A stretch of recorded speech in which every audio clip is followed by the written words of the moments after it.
All right, everybody, welcome into the Couch Potato Sports Show. It is me, Sonny Clark, the hardest working man in sports radio, as we are here on our Sunday morning tradition that continues on after this season, guys. Just to let you know, after the NFL season, be 14 years of doing the Couch Potato Sport. Wait, 2009, 15. Damn. No, 14. Yeah, 14. Either way, it's been a long goddamn time between us doing the show here on Sunday morning, and have a heck of a time doing it, because you never know who's gonna, slide in.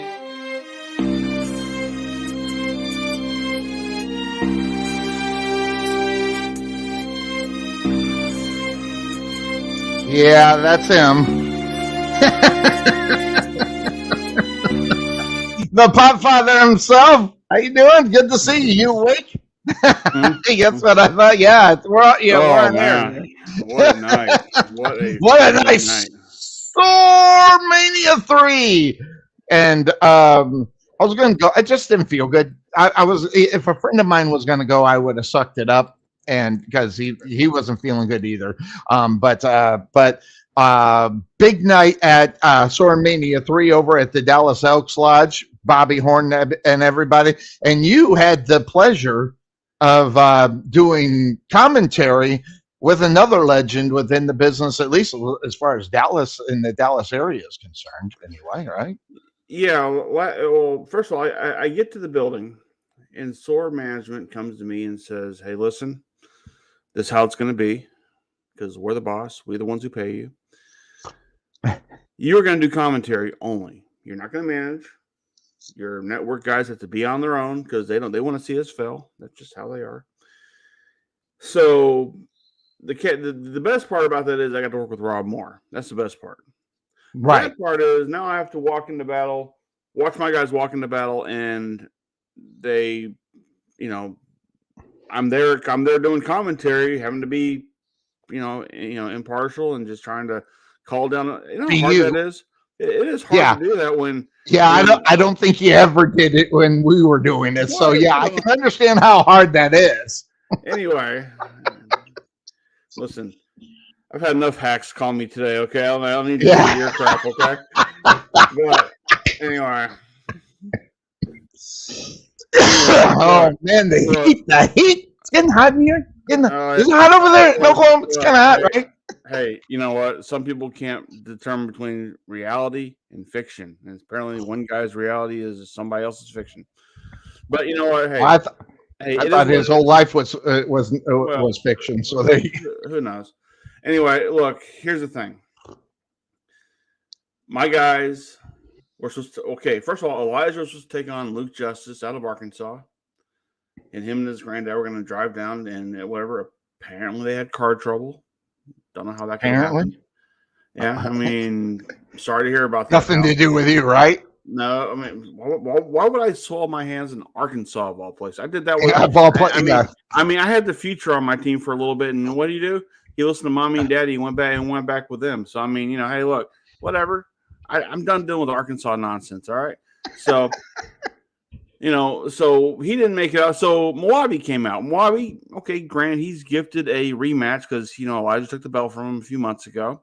Yes. And, so Moabi, in his infinite wisdom, decided to climb to the top rope right next to our announce table, because we were right there by the ring.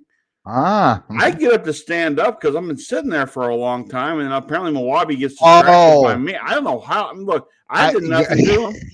Nothing. Then Elijah comes over and gets the 1, 2, 3. So, I mean, kudos to Elijah for that. And of course, the Trap City Playmakers, once again, they're supposed to take on the Hate Brothers.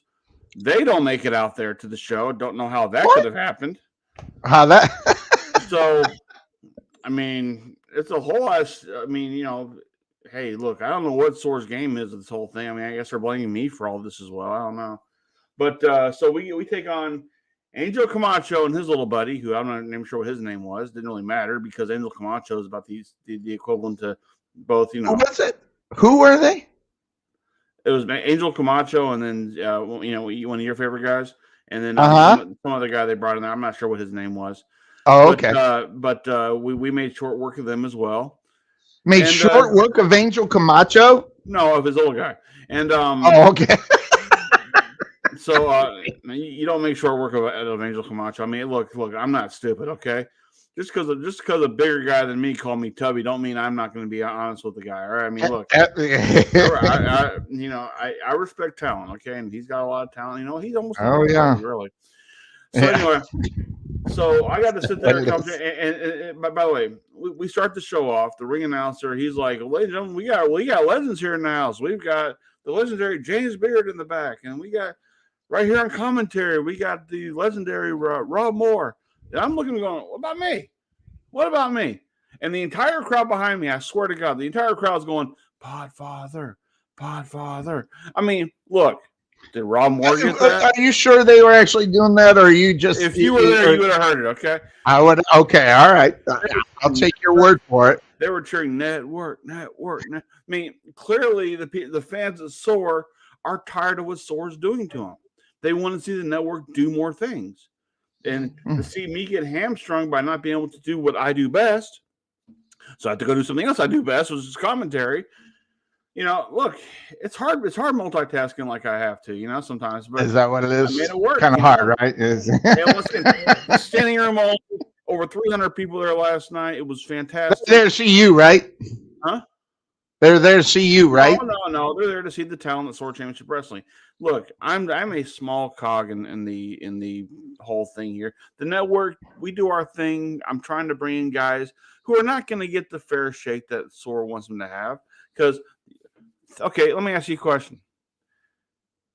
We're all familiar with the fact that there is major favoritism in any particular sport, right?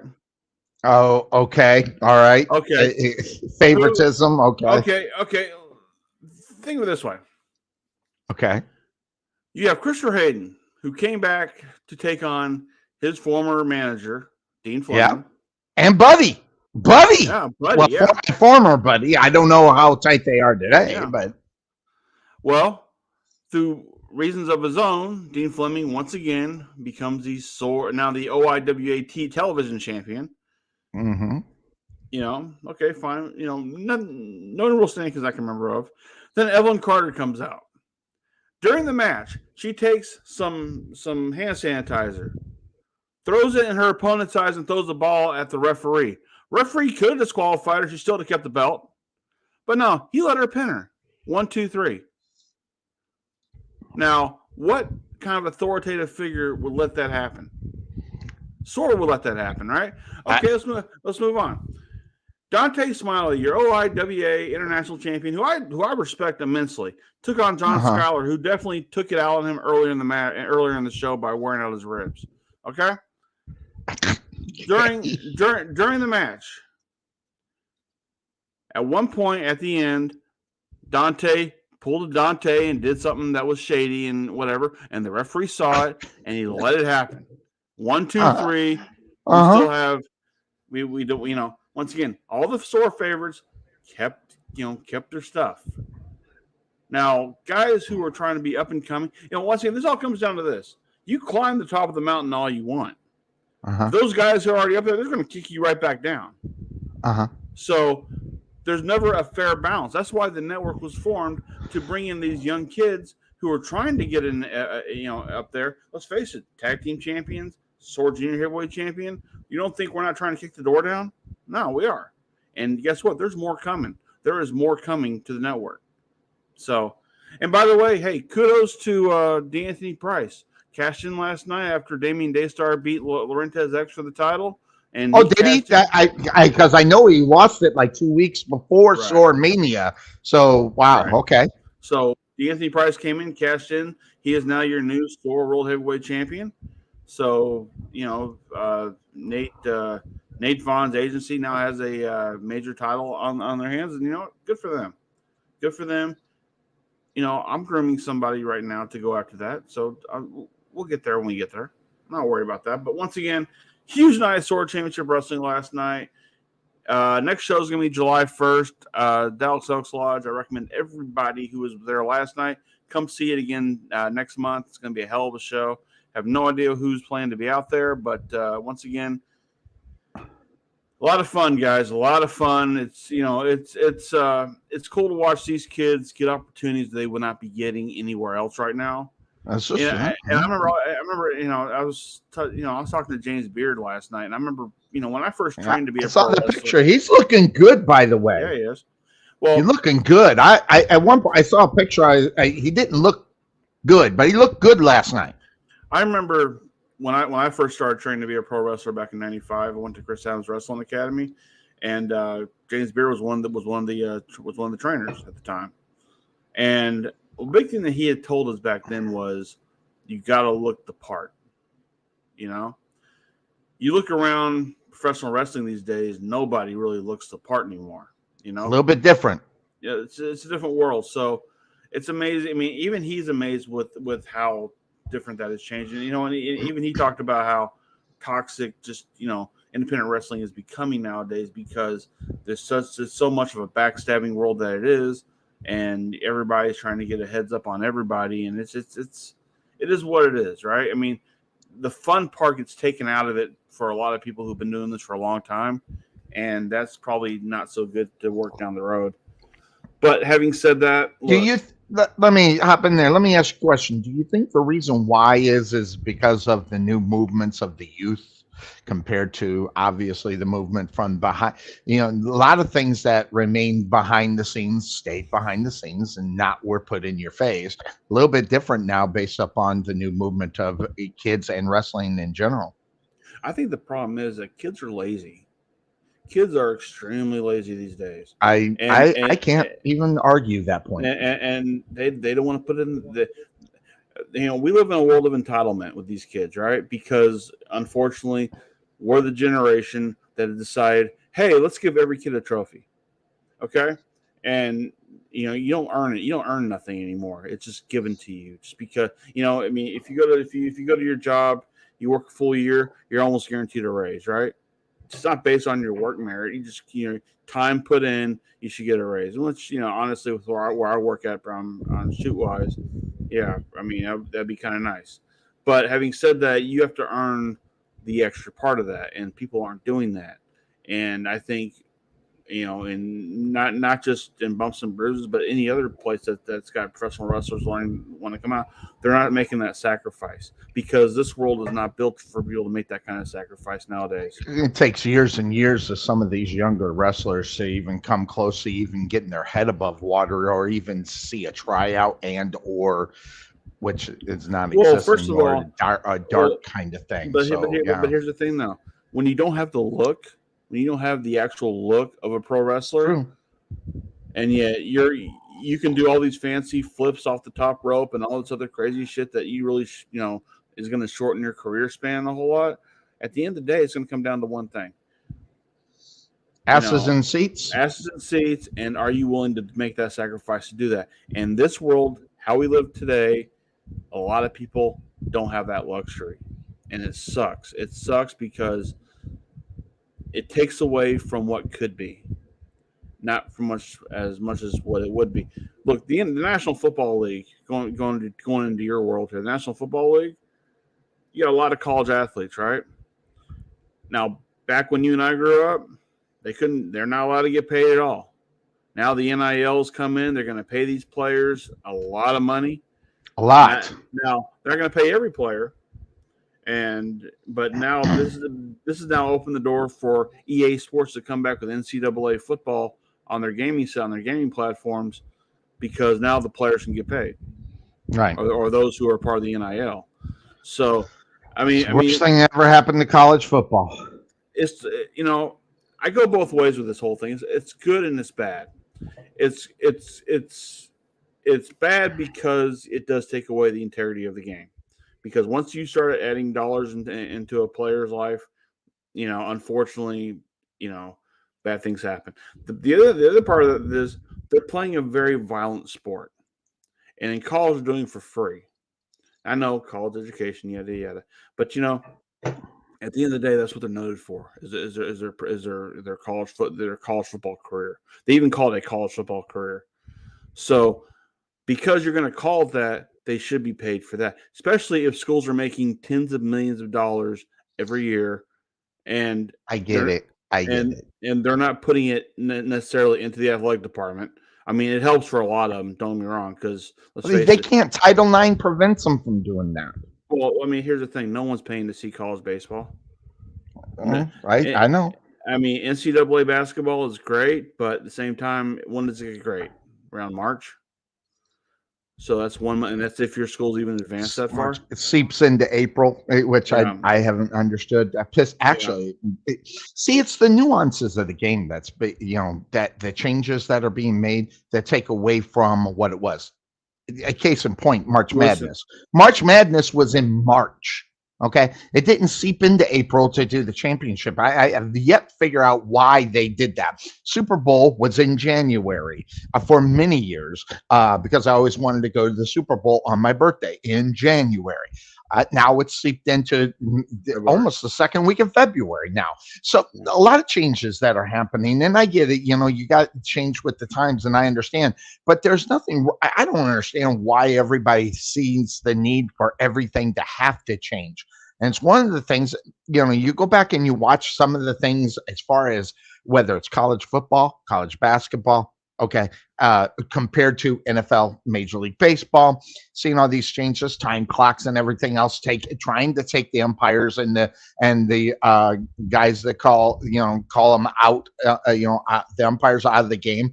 It really takes away from the human aspect of the game as well. So all these changes are coming because of technology. A lot of it coming because of technology, sticking their nose in it and getting a part of it. But once again, but now it's a different game today. Well, look at the NFL. Like instant replay has really helped the sport more than anything else. Now, there's too many rules in certain places to where we can't really review this, we can't really review that. But I mean, at the end of the day, though, it was to better the game. And once again, I'm all for that. I mean, look, I don't like the fact that Tony Dorsett can't tie a shoe. I don't like the fact that a lot of players who played back in my day they don't have the head sense to do what they were able to do back then. I mean, it's not just getting older; it's the fact that they got beat up. And yes. And the thing is, to do all that for damn near next to nothing in this world doesn't make sense. It really does not make sense. That. Think about this. Back in the day of football, guy by the name of Conrad Dobler, who paved the way for a lot of NFL players. I mean, literally 23 operations on his knees. 23. And this is back in the day when they weren't making millions of dollars. Okay. I mean, football was just, a low paying salary kind of thing that entertained us. The changes that have come to NFL and players, baseball as well, the old school guys didn't get the money. And they're the ones that paid and the new school act like they're the ones that are earning these monies when the money opportunities wouldn't have been there, except for the guys who laid the groundwork. So, there's a lot of things that are going on in sports that I think needs to repay the people that paved the way based upon salaries. I even said it, take 1% of everybody's salaries, give it to the people. And you'd be surprised how many 1%, how many millions of dollars that is based upon NFL players, and same thing with baseball or for that matters, basketball. And the changes to take care of the guys who have not been able to, pave the way for themselves afterwards. Conrad Dobler is one of them. I had him on my show many years ago. This was about 11, 12 years ago. I had Conrad Dobler on that, and he explained to me, and I understood. So, but with the changes, it leaves everybody who's been playing for 20 or 30 years, it almost just puts them out of existence. Don't matter what they did. But in reality, it does. But when it comes to the money, it doesn't. So it's right. Where it is. Yeah, I mean, and the bad thing is that, like going back to pro wrestlers nowadays, learning how to become pro wrestlers. A lot of them don't want to make the sacrifice for free, or for $20 or $50 or paying your dues part. A lot of them will go through their training, but then like once they graduate from that, they think, okay, I'm good to go. Well, yeah, fine. Then what? I mean, a training school.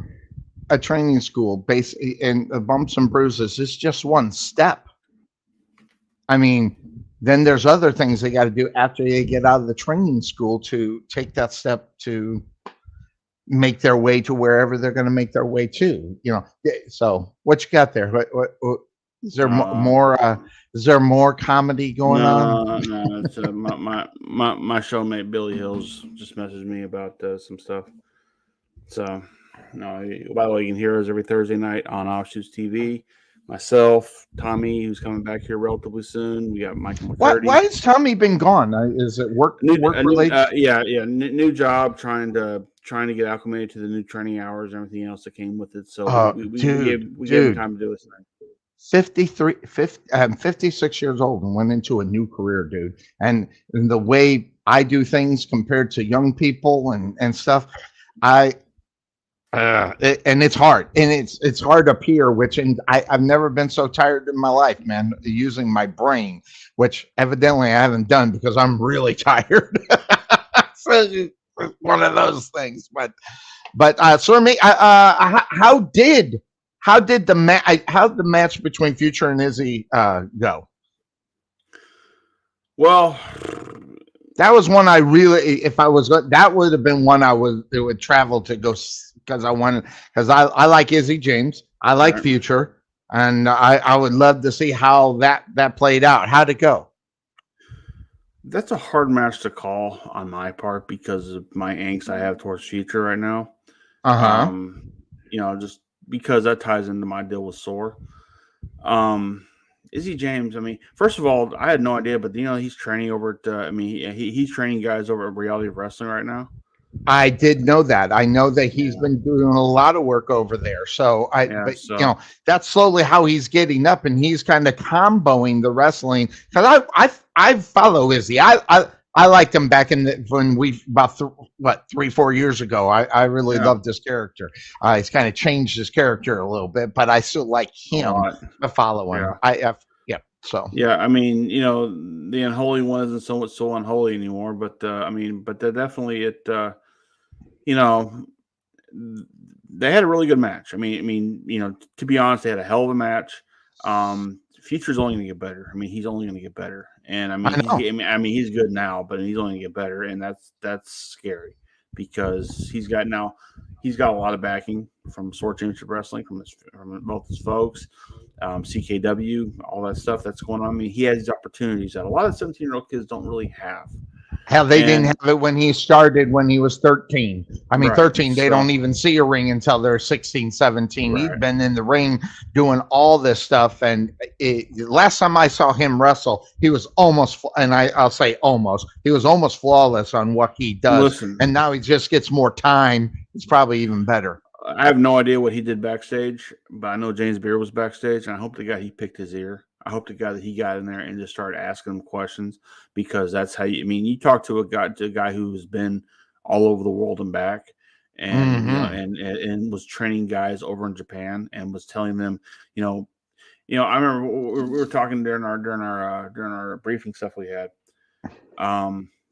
They were talking. One thing James Beard asked everybody was like, how often do y'all come to training? It's like 2-3 days a week. Okay. Over in Japan, they do it 6 days a week. They take Sunday off. It is strict because, once again, a lot of them don't see the ring until 6 months, a year, sometimes 2 years. And you guys, it's a little bit of a different thing in Japan, though. But still, though, it's that conditioning, though. It's that conditioning in your mind of what. Yeah. Because it's not so much your body and so much all the bumps you're taking. It's your mind and how you go from there. Certain people, one in particular who I can't mention his name because of reasons. I'll tell you later. He had gone overseas and he'd wrestled over in Japan, and he had said their way of training people changed his entire perspective as far as how to train for the ring, and he tried to bring it over here to America to do it here as well. So it is what it is, and See, you're getting messages. I'm getting messages. Yeah, my mom-in-law's in the hospital, so All we're right. kind of keeping an eye on her while we do the show, and so. But by the way, kudos to Tony Wittenbach. Yes, him of all people. I'm going to say Tony, that. wait, Tony's not your favorite person, but Tony No, brought me into SOAR. No, If it wasn't for Tony, you wouldn't know me. well, then I have him to blame. But anyway, listen. No, it was funny. Last night, I told one of the ring crew guys who's holding the camera. I said, "Go over. You see that guy over there?" Which is Tony. He's like, "Go tell him to go buy the Podfather a drink." So what did Tony do? He bought me a drink. It was awesome. Oh, they don't have hot dogs over there anymore, though, do they? I have no idea. I mean, I wasn't gonna make him pay for that. So. Oh, but the Vanilla Gorilla, you would want him to do. Well, you know, Vanilla Gorilla's got money. He has what, Hall of Fame indoor football money. Is that what? Oh God, the Hall of Fame. No, I am in the minor league football Hall of Fame. I am. In fact, I got my plaque here. So, I am a member of the Indoor Football Hall of Fame for Broad. I can't really see. Well, it's this, there. There we go. Well, you know what? You know what? There's a place over in Dallas you can go to get that made. That's really nice. I could get everything made on it. Got it. Thanks. Let me know. You know, I don't know about, but yeah. I showed you my Hall of Fame ring too. So you know. Yeah, once again, I can go to Cage Jewelers and get something designed as well. That's nice. It's like, yeah. Well, yeah. I mean, you know, it is what it is, but you know, it's a hell of an honor. But anyway, but yeah. So future looking pretty good, and now you said something about Evelyn Carter and her match. What happened in that match? That before the match, she asked the referee to sanitize his hands because apparently he's a very dirty referee, and so he sanitized his hands, and then she put the ball like right in here, and then during the match, she took it out and doused her opponent with it, and then threw it right at the referee, and the referee did nothing about it. So, you know, I find it amazing that we're on the. You would have praised that. You would say, "Oh, our hands are dirty," or something. You would have praised that. Listen, and, listen I've gotten a bird's eye view of how SOAR treats their talent, okay, and who they like and who they don't like. You know what? When you and I were doing commentary together, you were their favorite, no doubt about it. You were their favorite. They didn't like me. So, you know, but yeah, now they're forcing me to only do commentary with Rob Moore, which is I'm all for. I mean, it's no punishment to me, but to keep me away from my group, that was a problem I had because once again, this is SOAR Mania 3. This is the biggest show of the year for SOAR, and you're not going to let me do what I do best. I mean, what cheat?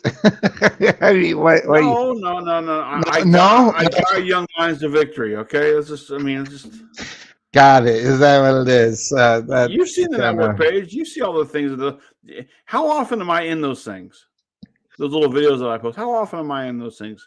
Hardly ever. It's not how long. It's the opportunity at the time you're taking it. I don't take every opportunity out there. Not every, but towards the end, it helps them get a 1, 2, 3. I mean, come on.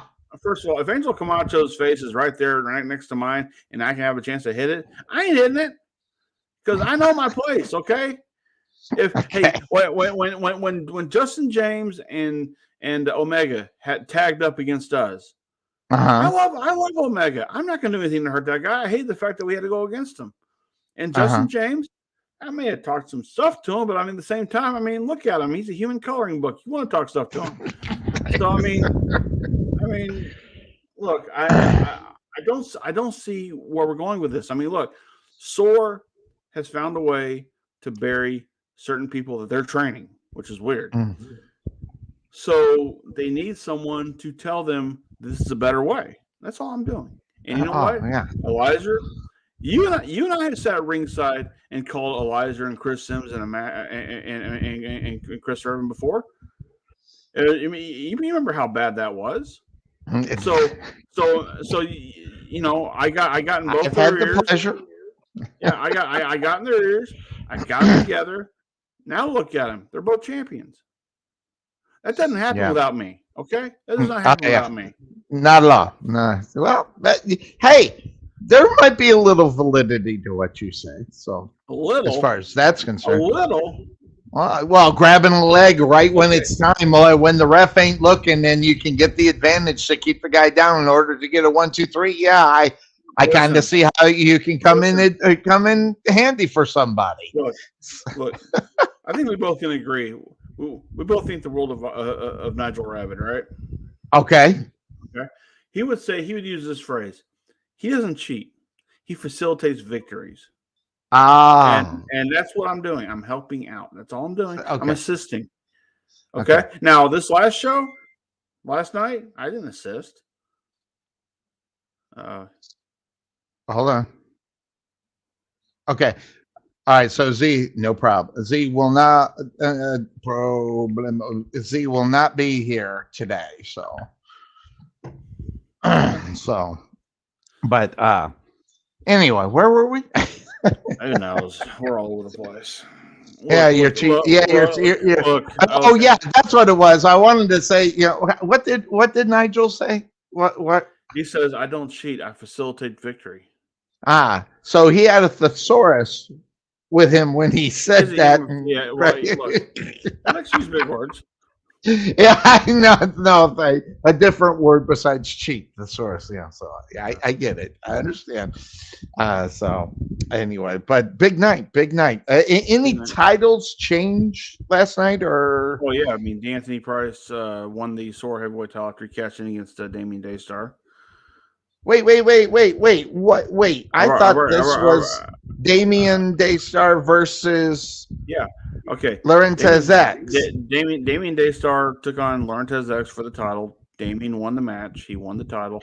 But then D'Anthony Price cashed in and he won the title. Cashed in, so he had like a Money in the Bank kind of thing? Yeah. Got it. All right. So I didn't know that. That changed hands. Tag title stayed where they were at. The women's title. He was in a strap match, wasn't he? With somebody? He was, with Wobble. Yeah, Wobble. That's what it was. Yeah, with Wobble. Yeah. So interesting. And that being, how'd Prince Adam look?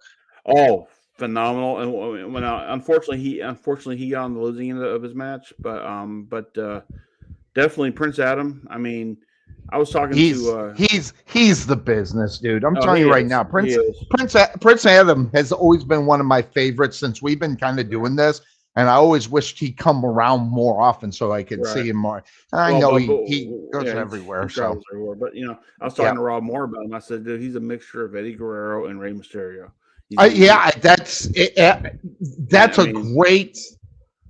And we got to see that. I mean, you got to see that aggressiveness. The things that you really miss about a guy like him, because he's tight and snug and he can do all the things that he has to do in the ring. And then to watch him take on, Danny Alejandro, who's a up and coming kid from Bumps and Bruises, and Danny Alejandro. I mean, he had a hell of a match with Dante Smiling not too long ago when he was gifted. Oh yeah, I heard about that. Mm-hmm. So definitely, good things are happening for SOAR. I tried talking to Danny Alejandro about joining the network recently. He told me to get lost. But you know what? I see a twinkle in his eye. I saw a smile saying, maybe I could, but we'll see. Because once again, once he's out of training and once they cut him loose and say, okay, now go up against our big boys, then he might need a little help. So what about Prince Adams' lady? What's her name? For Vixen, she wasn't there last night. I know she wasn't. I've seen she's won a couple of championships and other promotions and stuff like that. I keep track of her. She's been down to Reality Wrestling a lot too. And hasn't Brittany has actually been doing the commentary down there at Reality, hasn't she? Yeah. I mean, once again, she is a trailblazer like no other. For those who are not really that involved with Brittany, I can't pronounce her last name. Hawkin. I don't remember her last name, but I mean, she's gonna be the future Mrs. Nigel Rabbit here pretty soon. Yeah, she's Mrs. Rabbit, right? No, almost. But you know what? Though, follow her, contact her, get in touch with how you work your social media stuff.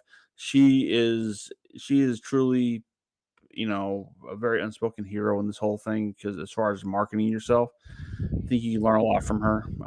Definitely someone I'm considering for Or stuff down pay the her road. if you need the services. Pay it. I'm sure pay her services. I'm sure she'll get you going.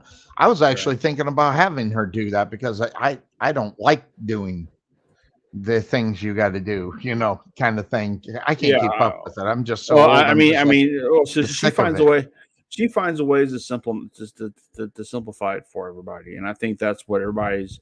When y'all think I'm taking on this huge giant of trying to promote myself and promote this and promote that, it's a lot to take on at one time because I'm going to forget little bitty things. And she finds ways to say, no, just do this and that, 1, 2, and 3, and then you're going, oh, okay. And once again, there's a lot more to that than the one I just said, but definitely reach out to her. If you can. Definitely. I'd give her. I think her name was Houghton. Is her name Hot. Well, I got her. Hold on here. Facebook over here. Hougton? I think it's her last name. Here, hold on. Yeah, yeah. It's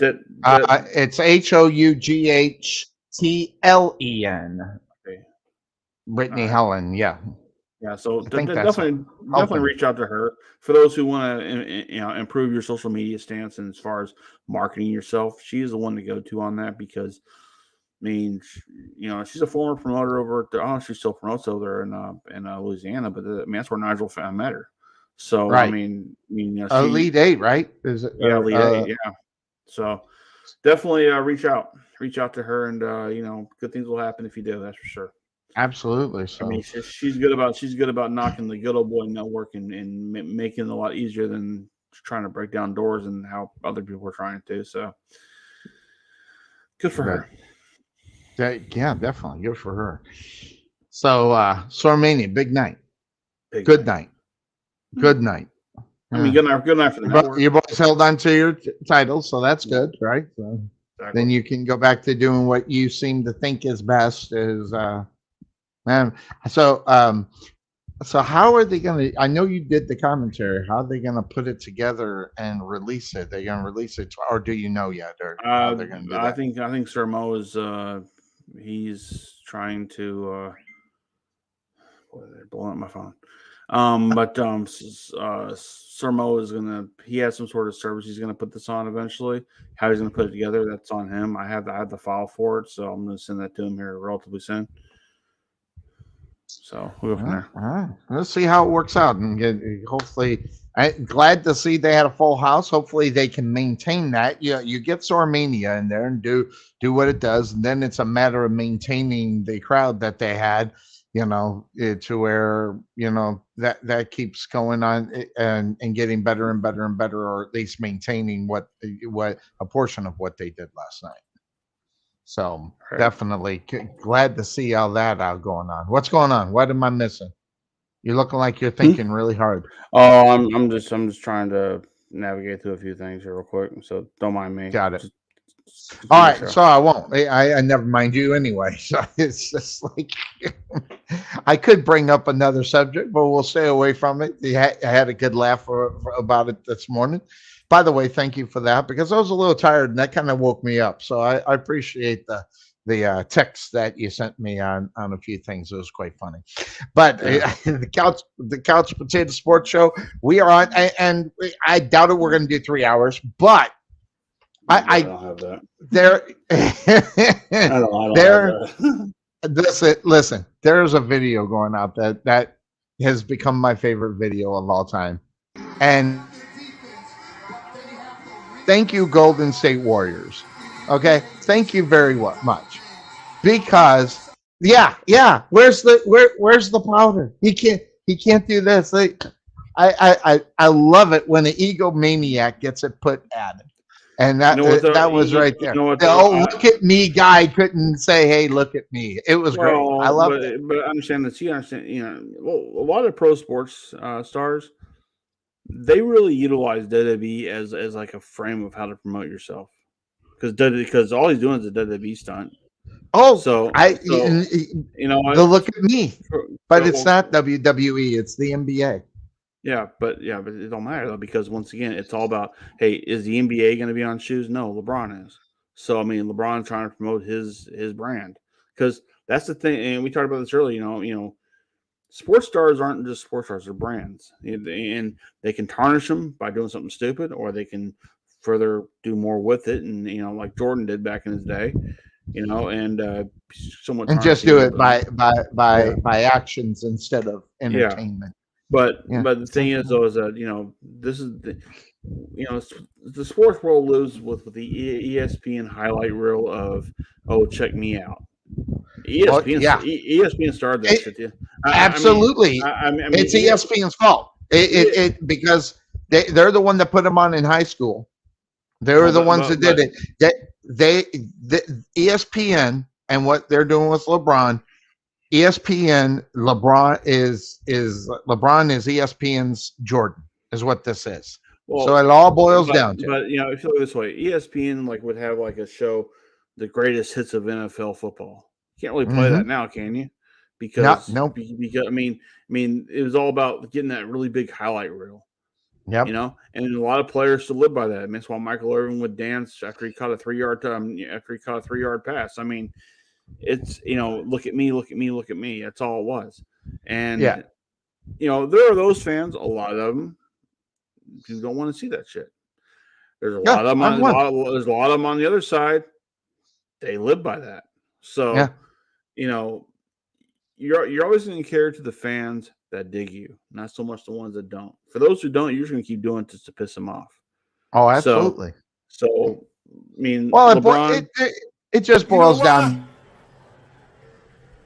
Because that's what I do. Oh, they do what they do to get noticed, and then they live on it. I'm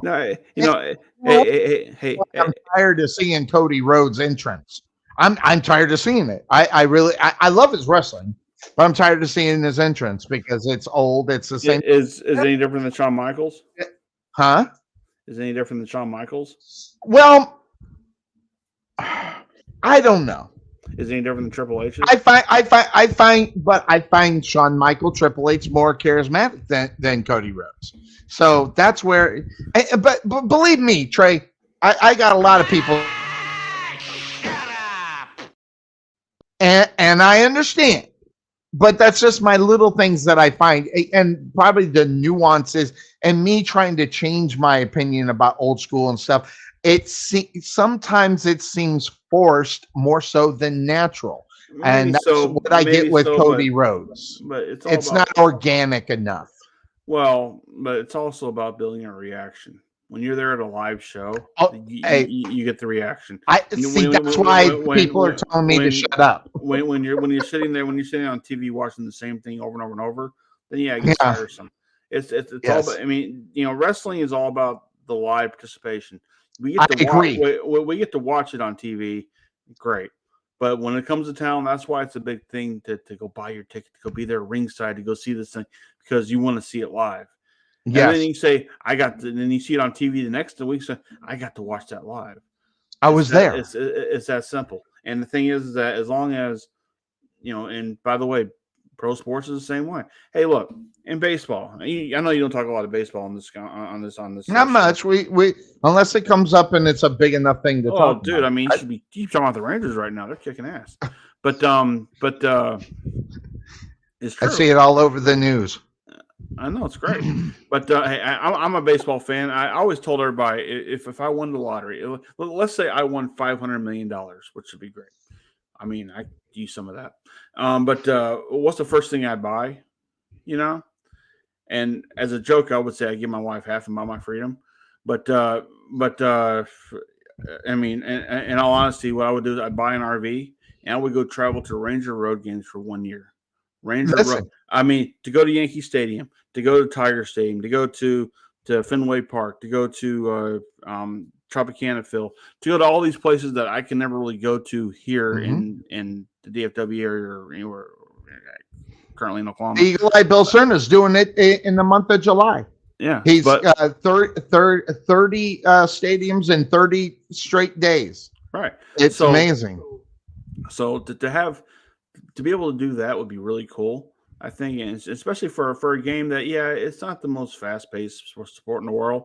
Now they're getting faster with their games now, which It's weird for me. It's funny. I got to sit back last weekend for 3 straight days. I watched the Rangers and the Baltimore Orioles play. And I'm not sat and watched a baseball game in forever. I mean, except for being to a live Ranger game last year, I've not sat and actually watched baseball in a long time.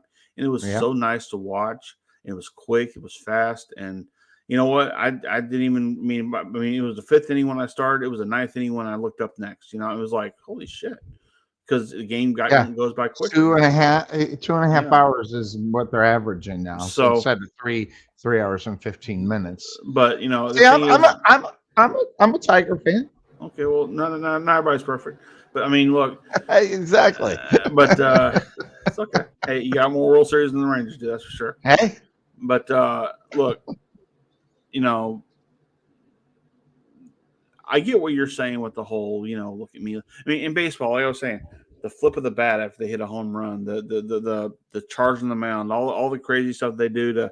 I mean, it's not as overdrawn as say WWE is, but these are but these are also guys that walk up to the plate playing interest music. You know. Well, and that's just recent. That with the interest. Well, I remember. And what I mean by recent, about 8 years ago, they started that. No, longer than that because back has it been?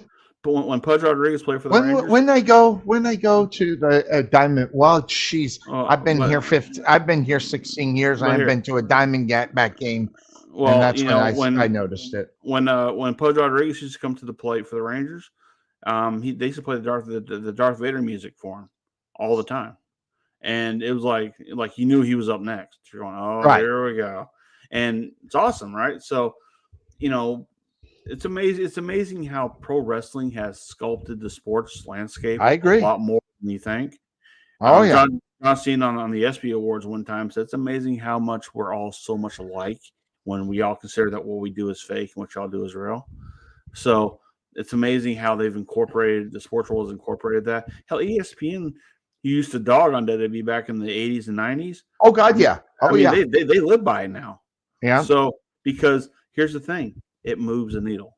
It moves the needle.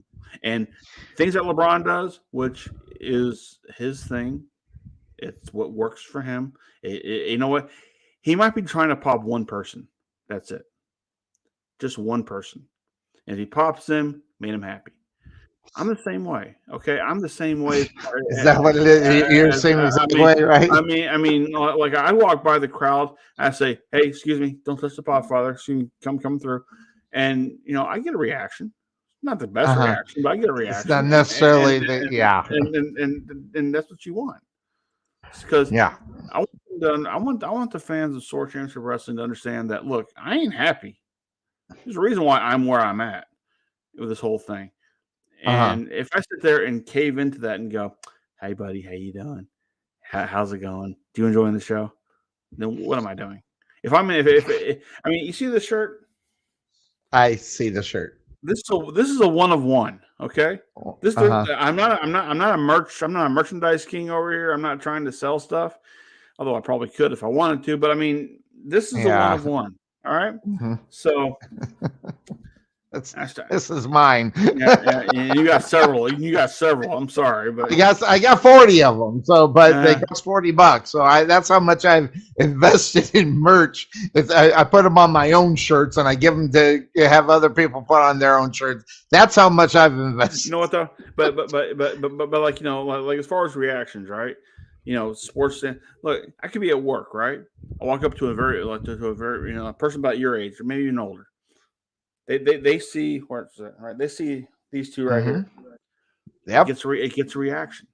Oh, the Blues Brothers. Oh, sweet. And I watched that on the plane to LAX. Right. So like those things go, "Oh man, dude, Jake and Elwood, that's awesome." Or one person saw that said, "Why you got Men in Black on your arm?" Like, what? No, one of us what are you talking about? That's bad. Yeah, I know, right? That's bad. So I mean, look, we all do things for a reaction. You do this show for a reaction. I do this show because I don't have a life. I'm bored, and then I come up on. But here's the thing: if you get people tuning into you to watch you, and they can reply back to you, that's a reaction. You know, Yep. I do offshoots TV to get a reaction. I might have one fan up in Colorado who chimes in all the time. Babs chimes in all the time over AEW. She loves AEW. I don't particularly, but she loves it. So Speaking You know- of that, I saw CM Punk coming back in Chicago big shock. for a Saturday show now. Yeah, I mean, it's called Collision. I'm missing. I'm. Sometimes there's too much. Yeah. And they don't Which- have like a brand split No. to where it makes sense. Which but I mean, WWE has that, but yet they had Asuka on SmackDown. She's a Raw superstar. They had, I mean, they're gonna have Cody working SmackDown shows, but he's a Raw superstar. I mean, they're gonna have all these different things going on right now. I mean, they did a big draft to say we're gonna divide the brands. By the way, SmackDown's horrible. They got the worst. They got the worst people on that show. I mean, Yeah. maybe it's me. I Hit Row can't stand them. Okay. I don't. I can't stand them at all. You don't I'm like the Street done with. I'm done with what? You don't like the Street Profits? I don't like the Street Profits myself. Don't like them. I like Asuka. I like her a lot, and I like it. LA Knight, yeah, I like him. But there's not a lot on that show. I like Raw right now better than I like SmackDown. And frankly, I think Michael Cole should go back to Raw. Because they get that dude. I don't know who the hell he is, but I mean, how long do they expect Corey Graves to carry this guy before he breaks his neck? I mean, this guy has got, what's his name, Patrick or something? I don't typically watch from some other country. He's horrible. But Sonny, what you're not understanding is this: though. Raw is on the USA Network. Fox is prime time. Fox TV. I understand that. And Fox TV wants Michael Cole. They want the voice of WWE. No question. If they can have Pat, and also if they can have Pat McAfee, they'd have him back in an instant. Okay, but they got Wade Barrett, who's great, by the way. So I mean, he was one of my favorites wrestling. Right. Never mind being on commentary. Yes. I love him on commentary. So I wish he could be a little bit more colorful. That I think he's still holding back a little bit. I think he's getting ready to take a step in commentating to be there. So yes, Cole, and I liked McAfee. I thought he was stupid funny, and I like stupid funny. And I would love for him to go back to Raw too. But he got a big deal with ESPN. You got to draw, so he would have to go over there. But the problem is that I don't think Corey Graves would be good calling the action. He's perfect at what he does. It's just color commentating and doing what he does. In fact, he kind of reminds me of you a little bit. A little bit. You're more over the top than he is, but they draw him back. I'm sure they do. Over the top. Yeah, you over the top. Yes. Over the top, me? No. Yes, you. No. Which, by the way, Michael Cole is the shit. I don't care what anybody has to say about him. I know he gets ribbed. I'm telling you right now, he's been the voice of the WWE for 20 years for a freaking reason. Okay, so maybe someone's wrong besides me, because I think the guy's got the goods. Now, and no, he's right along. It's just a different style, more so than you go back into the day. The guys we loved, right? Gorilla Monsoon and Bobby Heenan. Okay, he's neither one of those guys. Which he's pecked his way and making his own. He's Jesse the Body Ventura. Hey, I can see Corey Graves being that guy. That's who I want Corey Graves to step up to be a little bit more than what he is. He's getting the opportunity. The problem you run into with a lot of these commentary teams is that a lot of them don't want to go there. A lot of them don't want to go to the point to where it might piss off advertisers what they say. It might. It might. This is true. Being able to work and being able to shoot. Sometimes there's a fine line between that, and sometimes yes. What was the reality of that? And I learned that very early in my career. Look, I'll be honest with you. I mean, I respect everybody who's backstage at Sword Championship Wrestling, even the ones I don't particularly say good things about. I mean, I respect the fact they're in the ring and they're doing their thing. I get all that. Now, character wise, I will sit there and if if they have something to do with against my group, my goal is to push my group. Right. And I'm the voice box of my group. Now I have Eliza who can cut a promo on for himself and for his people. I've got Gabe and Chris who can cut promos for themselves and their people. But I have to cut a promo for all of them. Mhm. And the thing is that I have to reach a broader audience than they can reach because they're reaching out to their people. I'm reaching out to everybody. Right. And that's where being on commentary for me works for me on that part, because SOAR doesn't give me the microphone to go in the middle of the ring and do it and say last time I did that, I dressed down Dean Fleming. And and by the way, was I wrong about that? No. Well, not really. Not really. No, I wasn't wrong by that. I mean, What the funny thing about that is you learn that, sometimes like what you're talking about, they don't want to offend sponsors and stuff like that. And, and it holds them back from saying, I learned that lesson early in my career. I ribbed the Flying J on a radio station who happened to be a sponsor of the radio station. Of course, I didn't necessarily know that, more so because I didn't listen to the commercials. So I bashed the Flying J, and I heard about it late. But nowadays, especially on that level, the amounts of money that causes, what could end up happening, they got to be careful. They got to be careful. Oh, but this guy they got doing Raw, I think he's from England or something. He's horrible. Jimmy Smith, I don't know what that story. Do you know what that story was about Jimmy Smith not doing it anymore? I don't think they liked him. I don't think they liked him that much. Well, he's better than that dude that they got in there now, and he was better than that dude he replaced. But they want guys they can groom. If you're ungroomable, they don't want you. I mean, maybe that's it. That could be it, because I mean, like me personally, look, I can be told what to say and what not to say. Okay, I have to come. Whether or not you'll do it, isn't it? Well, I mean, I'll do it, but I have to really believe that I'm saying what I'm saying. I have to find that little key thing. I mean, do I love SOAR Championship Wrestling? Yes, I love it. Does my character like what they're doing in my group? No. So I have to find that key ingredient that makes that work for me. Yeah. And then, and the thing is, I don't know how much. I mean, I know Vince would be in their ears on Raw or SmackDown, telling them, make sure you say this, pal. Make sure you say that, pal. It's whatever. And I don't have that. I don't have Sir Mo in my ear saying what to say and what not to say. I mean, he might point me in direction. Go here with this. Go there with that. But but not during the show, not live. He'll kind of feed that to you before you hit the air or whatever you're doing. Also, it comes down to how much trust do they have in you. That's true too. I mean, you and I would call matches at SOAR, and how many times we hear back from the boys saying it's like watching two shows. It's like we're watching us fight, but we're listening to y'all. Yeah, and it's fun. It might take away from what we're doing, but it's fun. It's fun to be a part of, right? Yes, exactly. Because you and I, we try to make it a big show fill every time. And don't be wrong, you have 8, 9, 10 matches in one night, and you don't necessarily want that. I get it. By about match 6, you're sitting there going, okay, here we go. I'm out of breath. Okay. Well, I always kind of figured this is the way I figured it.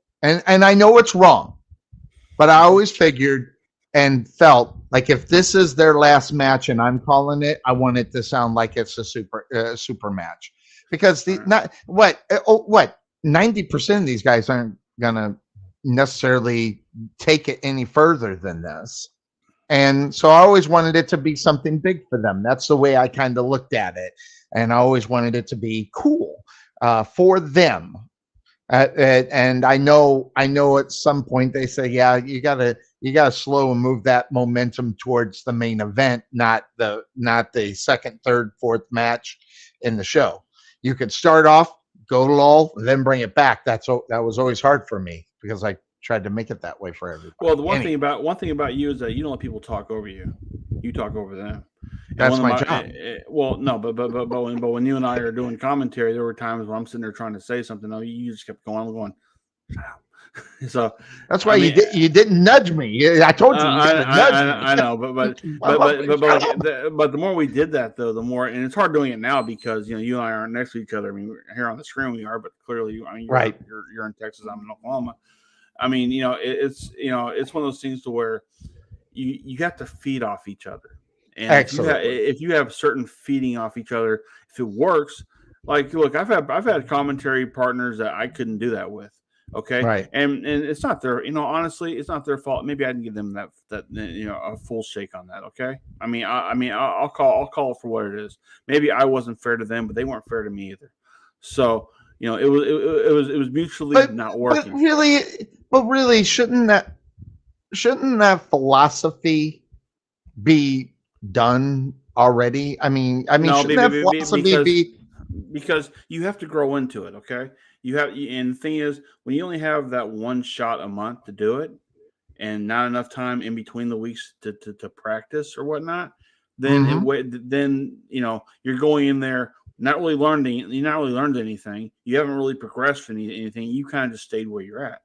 Right. And the thing is that with me, I know from my own personal issues that I've had with this whole entire thing is I'm not. I get very one-sided really quickly. And I'm not saying just pulling for who I pull for. I get really one-sided with how I call things. And I had to be better than that. And maybe I wasn't back then. I'm a different person than I was 3 years ago. Well, hold on. Whatever you were before. Well, what you said you were talking, you were with me. So like you said, whatever you were doing before, maybe I don't know. Well, I mean, the thing is that, to anybody, you, me, anybody else, right? There's always contributing factors that can either mess up or jive with your mind to where you are on par with everything, or you're not. And at the time, I was dealing with a whole lot of didn't have that. I had a lot of issues on my own. I've worked those issues out. I've gone through all sorts of therapies and everything else to become a better person who I am. Now, the character-wise has grown from that I have. Now, I'm still the same evil bastard that I can be, but at the same time, I do it in a different way, and maybe some will get that, maybe some won't. But all I know is that, and from my own and from last night, and what meant the world to me, really, because I don't do this to win fans. I don't do this to, I'm doing this because this is my last run. Okay, as being in wrestling, to steal from the Cody Rhodes thing, this is how I want to finish my story. Okay? Yeah. And, we only have, I can only close the door to a certain career how many times, right? And with only one show a month. And by the way, I'll put this way, a few weeks ago, we did a birthday show over at Sword Championship Wrestling. We did a birthday show over at this kid's backyard. It was a great show. I mean, for what it was, a bunch of bumps and bruises, kids getting some work, and then we had a battle royal at the end. During the battle royal, I look over at Bobby and I'm going, "Hey, who's winning this thing?" And he's like, "Oh, Nick's gonna win it." I'm like, "Why isn't the 10-year-old kid gonna win? It's his birthday." It's like, he's not in the battle. I'm like, he can be in the battle royal. It's like, how? It's like, just watch me. So Nick eliminates the last guy. Referee looks at me. He says, "Ring the bell." I'm like, "No." They ring the bell, and then I grab the microphone because I'm also the ring now. So I'm like, "Not everybody's been in the ring yet." It's like, "What do you mean?" And the kid's name was Jackson. I said, "Jackson, get in there. Go win this thing." So Nick, picking up what I just said, he's like, "Okay." So this kid goes in there, throws a few punches at him, backs up, hits him with a clothesline. Nick goes over the top rope. This kid's 10-year birthday with his best friends there at his party. He got to watch him. Won a battle royal. He won a battle royal. And that's best gift you could give a kid. That's a birthday gift. That's giving back to the business. That's giving to your fans, a memory, a moment, something they're all. You think they're not going to be? You think they're still not talking about that today? I think that kid's not sitting there saying, "I'm going to talk about his whole life." Yeah. Because, and that's what the business actually is. It's all about moments, right? In reality, and what impact it has on a certain person going forward. I mean, it's like this make a wish thing that these guys do. I'm telling you right now, if I ever had the luxury of being that guy that everybody was looking at weekly on one of those shows, you couldn't stop me from doing what John Cena did because of the fact of what that does, the impact that it has. And I told you the story, many times, but the reason why I hit you guys is my loss of my father. I couldn't find anything to get me on my phone until I met up with Tony over at that place, and the loss of my father was the biggest probably impact in my life, and the only thing that saved me, got me back, was Short Championship Wrestling, and I wasn't even involved with it at that time, the way that I was. So you never know what someone's going through when you're at a wrestling match, and if you got that opportunity to heal, help, make someone feel better, I think it's part of your obligation on what you got to do as a wrestler. I think it's funny because, I remember when Bobby came to me, I was doing sound at Short Championship Wrestling at the time. He's like, yeah, I'm putting together a commentary team. I'm like, what about me? So what about you? I'm like, I'm a podcaster. I do talk. It's like, oh, okay. I'll think about it. So then he brings in Andy, who, God bless it. I mean, God bless him. Loved him. Love him. I still love him. He's on my friends list. I mean, hey, Andy Miller's a great human being. I mean, and he meant well. We tried to work together for one show that didn't quite work out so well, but it's because we weren't able to drive. You and I had a practice run at it, and kind of, and did we gel? What I mean, it took us a while for us to kind of come together and actually find what works and what doesn't work. And then, right. and there were times where we would sit there and I would say things that I've done. You kind of dismiss me because you never saw it, and I'm like, right. Bro, take my word on this. I've been here. I've done this. I know what I'm doing. And once we started to develop that trust, that's the problem that you see. I think the thing is, Jim Ross and Jerry Lawler, they trust each other. Right. They trust exactly. each other immensely. Right. Gorilla Monsoon and Bobby Heenan, they trust each other. Jesse Ventura and Vince McMahon, there may not be a whole lot of trust between those two guys, but they knew how to work with each other. They knew how to work with each other. They were good. I mean, they knew what worked for them. Vince called the action. Jesse threw in his 2 cents. That was kind of how that worked. So when you and I got together, and I was like, well, we only work in one day a week. I mean, one day a month. Yeah. Yeah. So how do we make this work? You're loud. You're all over the place. I have to kind of reel you in on a simplistic level from my point of view, so you can start carrying the other point of view as well, and then push why isn't that like this, and I have to say why it's like that, and then we go back and forth. It's a whole lot of that. That don't happen to everybody. And you and I, we had a little bit of magic with that. We worked on it. We worked on it, though. Yeah, and but see, also, I think the difference between you and unnamed people is that other people that they didn't desire to work on it. There's nothing there to where if you're got that situation, you got to finish it. But also, you got to think of this way: how many times will you and I get to a show and we just sit around and talk? Yeah. Oh yeah. I mean, you and I built chemistry. I mean, you and I would build chemistry to lead into the show. Yes. Because you have to be, you have to keep building.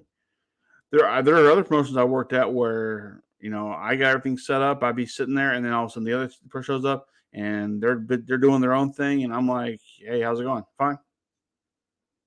You and I, we'd have conversations. We talk, and maybe we weren't listening to everything we were saying to each other, but we were talking. Hell, our road trips together to Killeen. I mean, those were fun. Except that side shoulder cement thing. Outside of that, that happens. But I mean, we built a lot of that. Yeah, and successful broadcast partners do that. Now, I don't know how Cody Cox did it. I mean, Cody Cox called matches on his own there for a while. Then he had Carl Davis, and those two were matched together. And I know John Famous saw that and brought him over to PWR when he started that thing up for a second. When what's his name, John McNamara, whatever his wrestling character's name was again, I forget. But when he was doing commentary, which he got his lead from my show as well. You know, when he'd do commentary with Andy, or he'd do commentary with Kevin, or he'd do commentary with whoever it was, they had to work it. You know, they had to build chemistry. They didn't always have it; they had to build it. And that's the thing; you never really have it. Me and Rob Moore, we've only called four shows.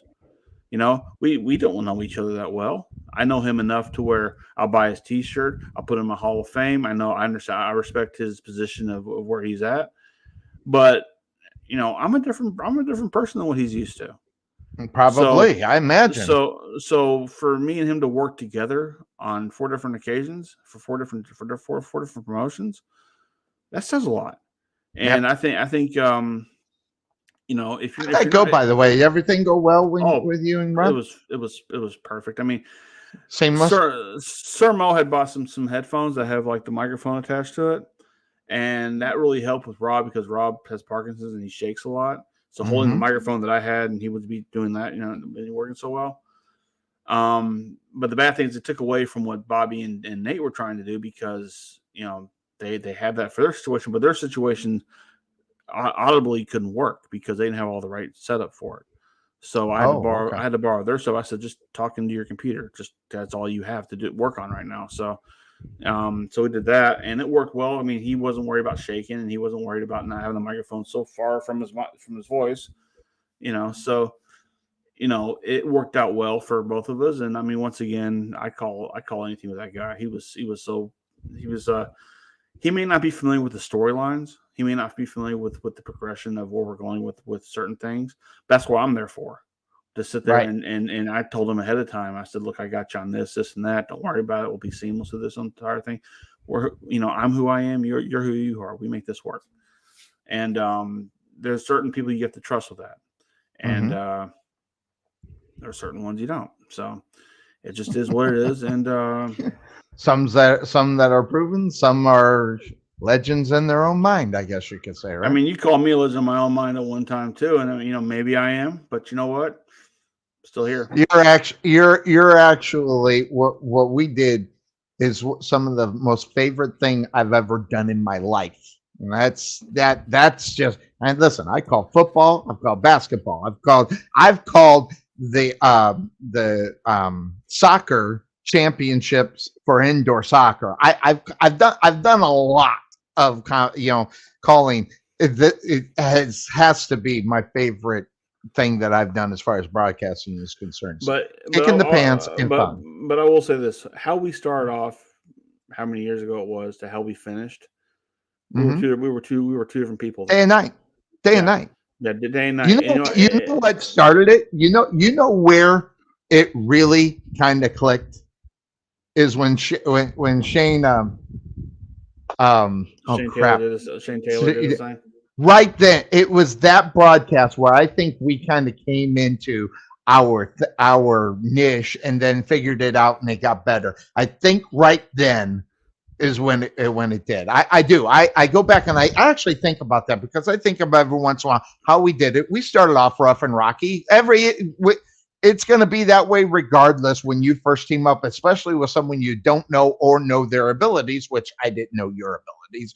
And I didn't know my abilities. You knew I didn't have any, so it worked out great. Here's the thing. I mean, I had just started doing color commentary over at Texas Pro Wrestling with the Sarge, and we didn't have quite the setup that Joe Exotic had out there at the time, so we had to kind of figure these things out on our own and had to generically come up with ways to put the show together. And we had to, I mean, our audio setup was not the greatest in the world, and I mean everything was pretty much learning as we go.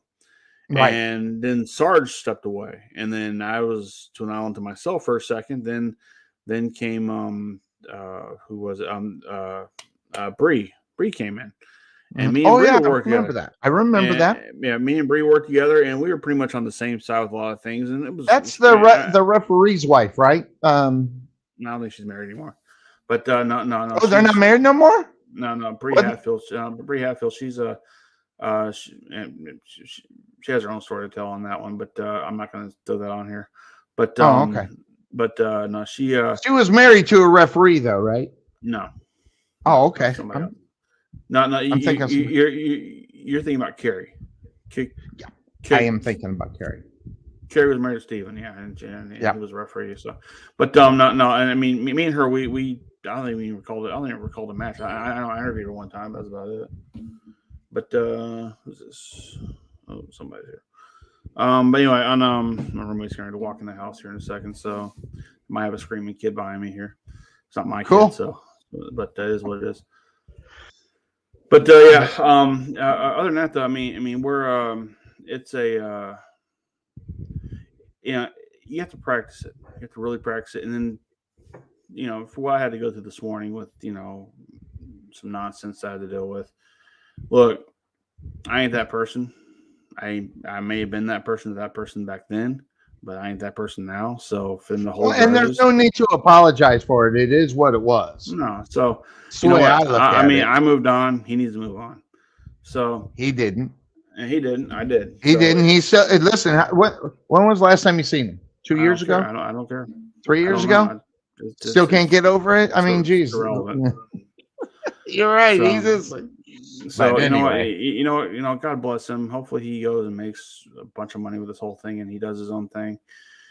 Yeah. And you know what? I'm gonna. He unmet me. I unmet him. So it's all good to go.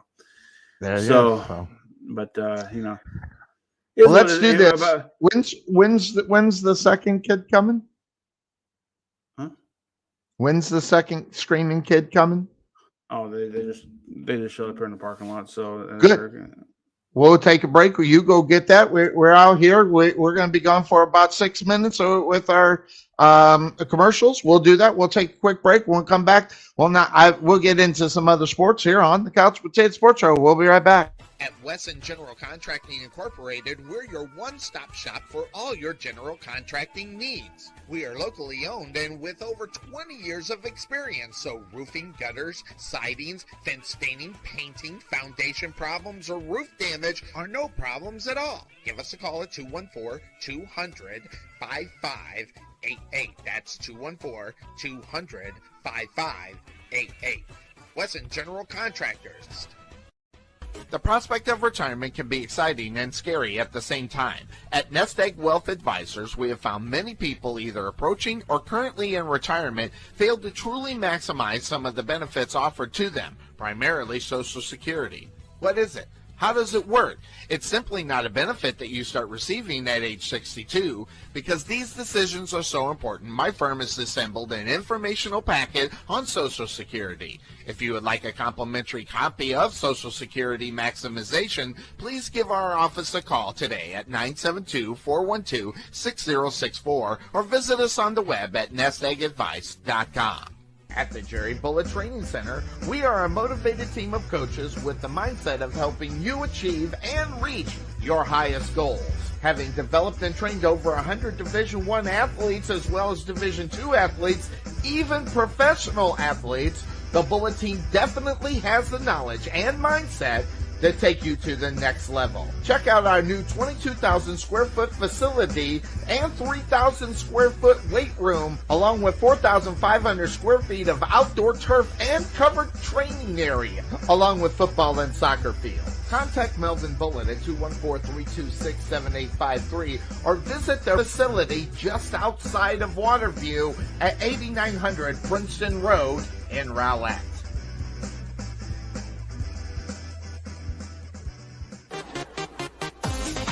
Being taken for a ride? Check out Costo Insurance, serving Texans since 1981. Bundle your home, auto, or business insurance and save a ton. Costo Insurance on the corner of Main Street and Rowlett Road, where we make insurance fun. Or check us out on the web at CostoInsurance.com, where we always have the coffee pot on. Yeah, but is it fresh?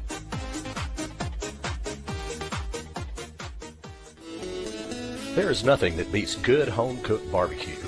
Since 1941, Dickey's Barbecue has done all the cooking and you take all the credit. Come see us today at our Rowlett location, 5701 President George Bush Turnpike, Suite 110 in the Target Shopping Center. Whether you want to eat in or take it home, we will fix you up. For lip-smacking, rib-tickling, knee-slapping, foot-stomping, great tasting barbecue, come see us at Dickey's Barbecue today. Here at Fit Body Boot Camp, located in Saxe, the solution is here. Fast, long-lasting weight loss results and the healthy lifestyle you need to keep them. The key to your fat loss success is our signature afterburn workouts, as well as support and motivation from our world-class coaches, and an easy-to-follow nutrition program to help you keep the fat off. Visit your local Fit Body Boot Camp in Saxe today to see the difference for yourself, or give us a call at 214-463-3005. That's 214-463-3005. Fit Body Boot Camp, Saxe. Saxe Ice House is a non-smoking craft beer and beer pub located in the heart of Saxe. The Ice House was opened to provide a friendly, clean, and female-friendly environment. Saxe was lacking a place for service industry, date nights, and girls' nights, as well as happy hours. Excellent service and top-notch food are our priority. On Tuesday, we offer 79-cent wings, as well as half-price burgers on Mondays. So check us out at the Ice House, located at 6501 Highway 78 in Saxe, or give us a call at 469-304-1550, or check us out on the web at saxeicehouse.com. Go Mustangs! Ever want to know why Bill and I look so great on our broadcast? Check out K West Designs on Facebook to find out why. Check out all the samples that Kelly has up so you can see, especially if you have a special occasion that needs something original or design or something that says, this is our moment. Check out K West Designs on Facebook or give Kelly a call at 469-601-5856. That's 469-601-5856. K West Designs. Rich's Performance Muffler and Auto Care has provided complete auto repair services to the Wiley area since 2003. Whether it's alignments, brakes, air conditioning, muffler service, suspension, front-end auto services, or in my case, a Cadillac converter, Rich does it all. Stop by and see him at 603 Commerce Street, Suite 203 in Wiley, or give him a call at 972-461-0776. That's 972-461-0776. You'll be happy you called Rich instead of anybody else.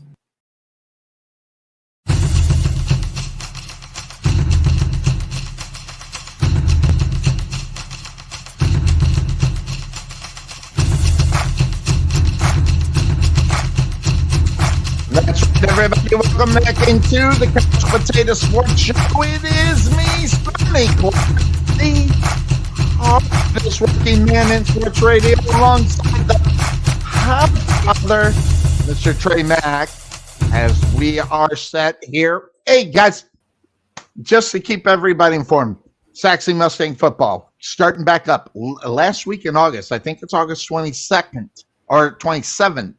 As the Saxe Mustangs take on the Coppell Cowboys, and we'll be doing that over in Coppell. So we'll be bringing that broadcast here on the Couch Potato Sports Show. Then the week after that, we'll be in Prosper in that beautiful new stadium they have over in Prosper. We'll be bringing you the action of the Saxe Mustang football from there. So excited about the new season that is hopping up here for Saxe Mustangs. Got the okay. Spoke to Coach the other day. He's looking and sounding really good. Feeling pretty confident about the season coming up for the Saxe Mustangs.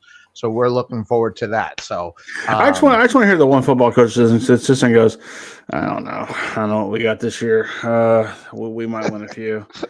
I guess they have to kind of like give the image that they're looking pretty good. Our kids are young. They're healthy. They're going to go. Man, our running backs suck. Jesus, what are we going to do about it? You never hear that. It's like God, the kid only showed like half the weeks of workouts, and we gave him the ball and he dropped it. We all know. Got this quarterback who thinks this shit don't stink. We got a quarterback that wants to run. We got a receiver who wants to throw. We're not sure what we're going to do yet. We're just. In our defense, they play backwards, so it's hard to say. How's that working? Yeah. So, by the way, just to let you, Cuervo, the fine co-host of this program. By the way, his wife gives us a thumbs up on the show. Not him, but his wife. How about that? I don't know. So it's because of Pop Something. this year. Yeah, maybe she got mad love for Sonny, so it is what it is. But that being said, of course, that's the name of the show. Catch you 12 to 3 off season. During the season, 9 we take you up to kickoff. Sometimes we even hang out afterwards, especially if there's a lot to talk about that we cover up on the Couch Potato Sports Show. Now, we didn't get a chance to talk about this. There, Jim Brown, a couple weeks past, about 3 weeks now, and you weren't on the show when Jim passed away, and so I don't know what your thoughts are about him. What are your thoughts about Jim Brown, or do you have any? I mean, I don't think all that much of him because I didn't see him play. But honestly, he was the second leading rusher in the NFL for the longest time behind Walter Payton. He left his mark in this business. He left his mark in life, really. Absolutely. He was a big player in the civil rights movement back in the day. He definitely a lot of movies. Yeah, a lot of movies. I know there's a story I heard from the Hardline one time from the ticket where Mike Reiner, who was with the show at the time, he was like, he met Jim Brown in the airport.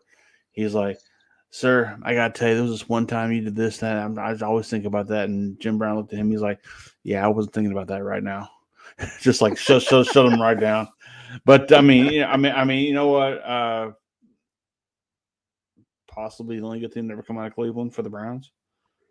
Possibly. I'm telling you right now, when someone says Cleveland Browns, that first name comes to me is Jim Brown. They've had some great players. They even have a Hall of Fame lineman. It's funny because when I think Cleveland Browns, back in my 7th grade year, I had a football coach who was from the Cleveland area. And he was a huge Cleveland Browns fan, and I was a big Cowboys fan.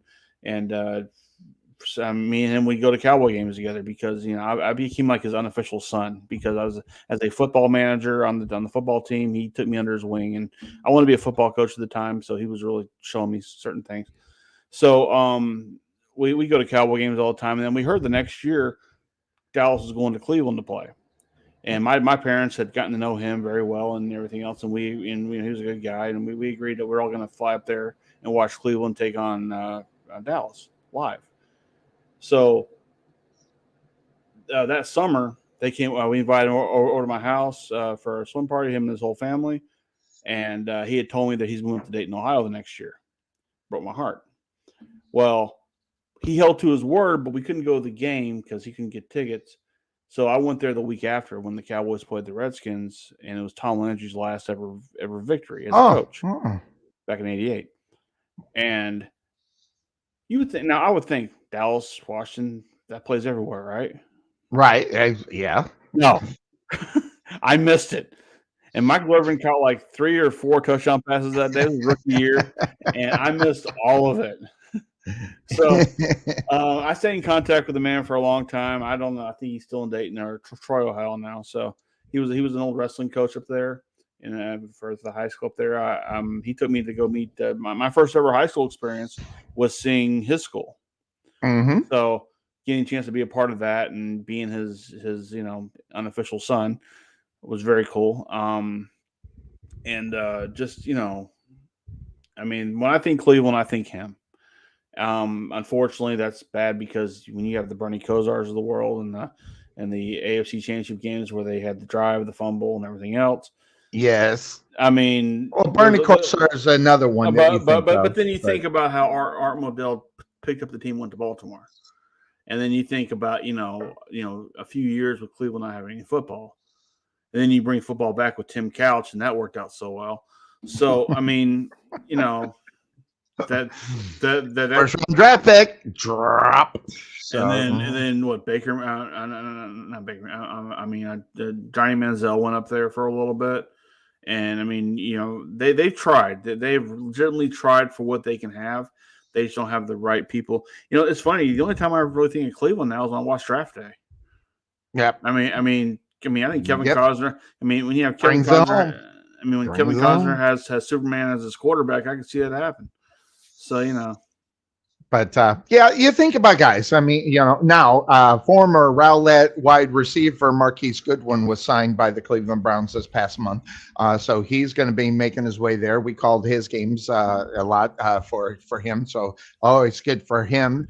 Who as far as, who was the biggest name you got a chance to call a game for? it Big game. I'll tell you, it was the Rowlett Eagles taking on the Allen Eagles, and Kyler Murray was the quarterback. So, now granted, when he was in high school, we didn't know he was going to be Kyler Murray.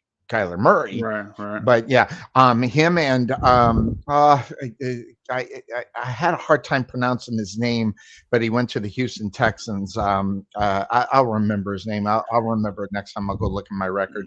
I remember Minahu is who he was. And he went. I'm not sure where Charles Minahu is to this day, but it was probably Kyler Murray when we called the game over at the Allen Stadium. So I remember when I was in my sophomore year in high school, I was a football manager on the team and everything else, and we had a game out in Longview.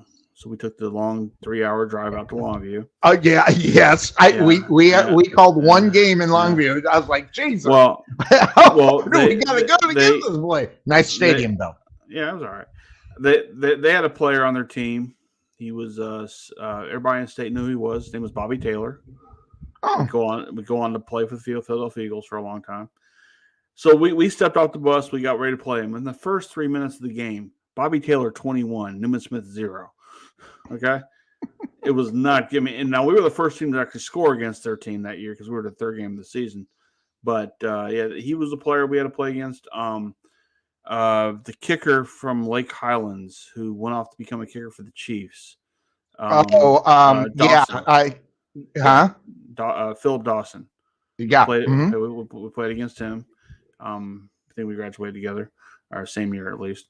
But as far as high school is concerned, when I played, their guy that his name was Kenny Battle.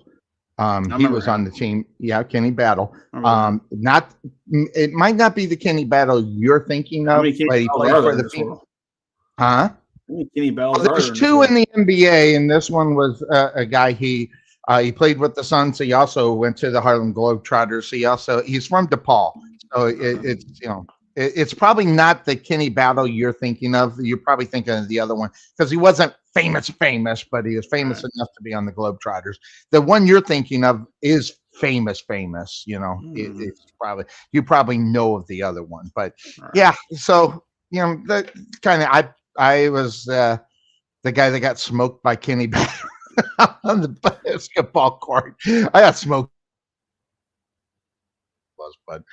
And here we do what we do. Now, that being said, hey, lots of changes, lots of guys moving, new quarterbacks signing. Of course, you get this, and we briefly just stepped on this, and it's really interesting because when you look at what's going on as far as Zach Wilson's career is concerned, it has not been what has been expected. Let's just be honest. When you talk about what is happening as far as a career is concerned and the expectations of a young man, now you get a goatish kind of guy in Aaron Rodgers walk in, take your job. But hey, he still has a job. He's the backup to Aaron Rodgers. How long will Aaron Rodgers be in the lineup? Will it be for 1 year, 2 years? Who knows? Or will he get in because of injury? I don't know. But he's going to make my life hell in practice. I'm going to make his life heaven off of the field. Some of the things that this guy says, it's set for us to talk about on this show because of the appearance of what Aaron Rodgers is, who he is, why he is, and what he does. Okay. And Zach Wilson didn't live up to this. I think it was the second pick in the draft hype. Now you got the GOAT, one of the GOATs sitting right in front of you now, taking your job. You gotta look this way though. This could be a blessing for Zach in one way. Could be. Now you're in the learning tree. If Aaron Rodgers allows a learning tree to happen under him. Because Brett Favre didn't do that for him, so I can't imagine he's going to he's he's taking what the example was given to him and doing the same thing. Probably, it depends on how humble Aaron Rodgers is going to be going into a new team. I mean, new team, new possibility, new media dealing with him, new everything. So Yeah. I mean, trust me, the New York media is far different than it is with the Green Bay media. Oh, And while New York Jets media might be not different forgiving. from New York Giants football, but I mean, hey, honestly, I'm glad he's in the AFC. He's out of the AFC. He's out of the NFC now. So good for me. But, yeah, it's interesting. Definitely interesting. You know what? Zach didn't have that going into the Jets. He was right off the This bat. is true. Here you are. You're playing for the Jets. Good luck with all Yeah, that. you're good luck. Yeah. So now he has to sit back and go, okay, now I'm going to watch one of the greats do this. And, look, Aaron Rodgers got one ring, maybe two, right? I don't remember. He's got one. He should have two, especially, but it is what it is. But he's got one ring. Zach's got zero. So shut up and learn. It's that simple. Oh, I'm going to ask you. Okay, my next subject I'm bringing here, I think, is really interesting. The Commanders at their quarterback position have ride or die with this guy, and Sam Howell is the guy. Now, understanding the division of football that they play in, you got Dak Prescott, got Jalen Hurts, and then you got the young cat over in New York for the Giants. His name slipped my mind. Yeah, Well, no, but the thing is, in reality, when you take a look at a guy like, dude, no one knows who he is. He played for 4 games and he was okay, but you don't think defensive coordinators are going to eat that film up and find out every nook and cranny of this guy? You can't listen. You can't. At the quarterback position, you can't expand on what you do in the offseason to make you better. You really can't. And defensive coordinators know this. So they got the film. They know what he can do. They're not going to be able to change his game up enough to where defense coordinators are not going to know what this guy is. And he's going to get eaten up alive. But the Washington Commanders roster is pretty bad as it is. And Chico is probably going to be out of a job at sometime mid-season. But you got to look at it this way, though. And see, you're taking this from a very practical position, X's and O's type thing, which is fine. Yeah. I mean, that's how most people do it. It's all about building confidence in the team. It's all about making that team believe in you. Mm-hmm. And once they believe in you, that changes their ass. That changes how they play. And I think I agree with you on that. I mean, and the thing is, Washington, whether the Redskins, the Commanders, or the football team, it didn't matter. I mean, even when RG3 was there, they didn't really. I mean, it wasn't like he ensured a whole lot of confidence with the team. It wasn't like he was not the Aaron Rodgers of the team to sit there and go, "I'm putting the team on my back and we're going to go places." He's not. Right. No one's done that for that team. I mean, since Joe Theismann, maybe Joe. I mean, but well, that's a good point because Doug Williams, maybe Doug Williams. But then again, he also did in the strike shortened season too. So I mean, with Theismann, he had Riggins, he had a monster defensive line that was killing everybody. I mean, he had weapons. Washington doesn't have any weapons right now. But that's true. But you got to ensure that confidence. And the first person that starts with is your quarterback. Hey, Dak Prescott is not a leader in the Dallas Cowboy locker room. He's not. That's what people say. Yeah, and the thing is, I like the guy personally as a quarterback. I don't think he's great, but I think he's what they want. Is he what they need? We'll see down the road.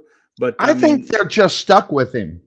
Maybe so. I don't think he'd be there if his contract didn't read $46 million this year. Maybe not. But at the same time, who are they going to go get? And Cuervo says that all the time. I mean, we can sit here and say, well, they should get rid of this guy. But in the realm of the NFL, if you're going to get rid of someone, who are you going to get? And that's where it boils down, especially at the quarterback position. Listen, let's be honest. There's only about 20 quarterbacks that are worth a nickel in the NFL. I'm sorry. Maybe not even that. Exactly. So you kind of look at it and you go, if you're going to do that, see, that's why I get why NFL teams go with the rookie. If because those rookie quarterbacks that are picked on the top, you're on a football team that is already sucks. Okay, we already know that, or you wouldn't be picking number one unless you're trading up to get them. If you're picking number one, your team sucked last year. Regardless, I don't care what your records are. I don't care how they ended the season. I don't care what it looks like. Your team sucks. So I get why they throw the rookies in there based upon outside of the top 15 in the NFL. What's the damn difference? And listen, I've watched enough football to know that, and I believe that. But I know there's also a lot of people out there and or organizations who won't buy into it, and they'll go get the Carson Wentz. They'll go get this guy because he has the experience, but he also has the experience of not being a great quarterback too. So there's good, bad, and indifferent in the whole thing. I mean, it's not exact science. I mean, if you look at the Colts, right, when they drafted Peyton Manning was not great the first year. But do we throw him in the one of the greatest of all time categories? Absolutely. So one, and I always worry about people like us who sit on the sideline and we don't actually play football. And we're sitting over there dictating this person's a bust, this person's not going to succeed. The other, when we don't really know all the contributing factors, that we just know what we see. And exactly. The fact is, if a guy's awful and he can't read a defense, and if he can't complete a pass, if he can't throw the ball more than 10 yards, then that's one thing. But you're talking about a guy here for Washington who, in the latter half of the year, last 4 games. A lot of teams are kind of. He was impressive. I'll give him. I'll give him that. He was impressive during teams that are playing like scout team members going into the playoffs. That's fine. So you got, what? If that builds confidence in him, so then go, I got this, and then he goes out there and he's 500. Fine. He's gonna he'll grow from that, or he'll just fall apart. It's like being a field goal kicker. You start hitting all your kicks, no problem. Once you get that one little jinx, all of a sudden it leads you down that dark path, and next you should be out of a job. Pitchers in baseball, same way. It's the Brian Hoyer effect. Yeah, or the Ryan Leaf effect. Yeah. Well, no, Ryan Leaf was never good. Brian Hoyer came in the last 8 games of the season for the Cleveland Browns, won 5 of those last 8 against teams that weren't making the playoffs. I called it then. I called it now. Hey, good for Brian Hoyer to sign that big contract after those 8 games, because they saw and they believed what it was. And Brian Hoyer was figured out that immediately within the first games, because they had enough film to go, we know who he is. We know what he's going to do, when he's going to do it, why he's going to do it. So when I see a guy such as, Sam Howell have a good last 4 games, at least in my book, I already know I am not going to pick the Washington Commanders in any of the first 5 games, because those first 5 opponents have his mark. And then they're going to have to take time to be able to figure out what they're going to have to do in order for them to bring something different to the table. Well, you also said something that I'm going to debate you on a little bit. You're saying they don't get better in the offseason. That's where you build your chemistry. That's where you build your him getting to know the playbook the way he's going to know it now, if he is even studying it, to get to form those friendships and whatever else with your tight end, with your offensive line, your running backs, guys who you're going to battle with, are going to have your back on this whole thing because they have to. See, that's one thing about football. It's never a one-man sport. It's all 11 guys. They got to do their part. If they don't do their part, if 10 guys do their part, one guy holds, they get called back. It's that simple. So, you have to build that. And he didn't have a chance to build that in the last 4 games of the season. Now, he got some wins, which is great. It's a nice note to finish off of. I hate it personally because I'm not a Washington fan. I hate Dan Snyder. I'm glad he's out. But I hate the fact that he finished his NFL career with wins. But yes, I don't get to have everything I want in life. So at the same time, it's like it's amazing fantasy football has killed NFL for me because, I get it. I understand. Because as a fan, you always have your team, and then you have those teams you hate. But now you have to kind of go out and to win your own fantasy league, you got to go draft guys from that team and hope that when they play your team, well, they can get 4 touchdowns against the Cowboys, but hopefully the Cowboys get 5. I mean, it's a stretch, right? So, I love it and I hate it. It's the same thing. Yeah, it's a love-hate relationship. Sort of like the first year, like you said, Peyton Manning. Peyton Manning's first year in Indy was god-awful. And, in fact, you got the best soundbite ever because of playoffs. Don't talk about playoffs. You kidding me? Playoffs? I just hope we can win a game. Now, that was with Peyton Manning, first year. And now I just kind of wonder when I see that soundbite, and I wonder if he goes, I wonder if he just goes back and laughs about it too, based upon the career, the Hall of Fame career, the 2 rings, which he should have 3. Thank God he got at least 2, because I'm tired of listening to how great Eli Manning is because he had 2 and Peyton only had 1. So I'm glad he got the second so they could shut that argument up. Trust me, I hate Eli Manning. Oh God, I hate him. I like him on the Monday Night Football thing. I think him and Peyton are pretty good together. But I don't like him. I didn't like him as a player. I didn't either. I thought he was so overrated. In fact, if it wasn't for a lucky catch on the head, he wouldn't have one of the Super Bowl rings. And that defense won the first one. And the fact of the matter was terrible. Crazy knucklehead is terrible. He is terrible. Listen. He outside the championships those 2 years. This guy was average at best. But you know what though? Throw an interception just for fun. It just seemed like. You take away those two championships, Eli Manning's nobody. He's mid. Maybe so, but guess what? Guess what though? He's going to the Hall of Fame. I know, and that makes me sick. Same thing. Listen, and we can sit there and talk about whether or not he's Hall of Fame worthy. He's got at least the rings. Okay. All right. So we can talk about guys that don't have hardware that are going to be automatically in. Okay. And when I'm talking about one running back in particular, that has the 3rd most yards in the NFL. Hold on. Barry Sanders. No, Frank Gore. Oh yeah, Frank Gore. Frank Gore is the 3rd leading rusher in NFL history, and this guy's going to be in the Hall of Fame. And listen, I talk about it all the time, okay? Because when you played for as long as he did, hey, congratulations, give him an Iron Man award. But this guy, no one feared Frank Gore except for 2 years of his 16-year career. So to me, longevity and raking up empty yards doesn't mean anything to me. It's what you've done to get those yards. And I compare that, and I don't know how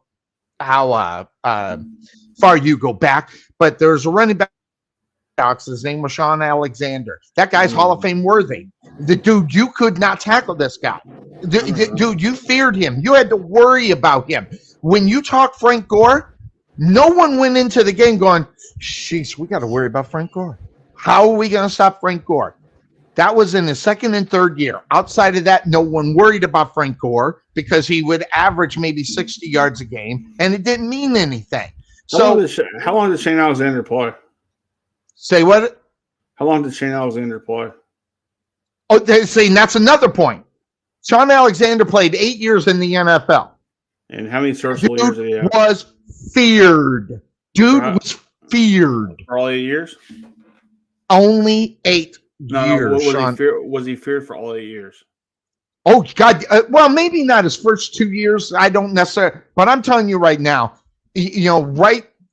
probably from his 3rd to the end of his career, you had to worry about Shaun Alexander and where he was out on the football field. No one worried about that, about Frank Gore. And I'm not sure of the exact years, but it's 8 or 10 years that Shaun Alexander played in the NFL. And he was feared for at least good 8 of them.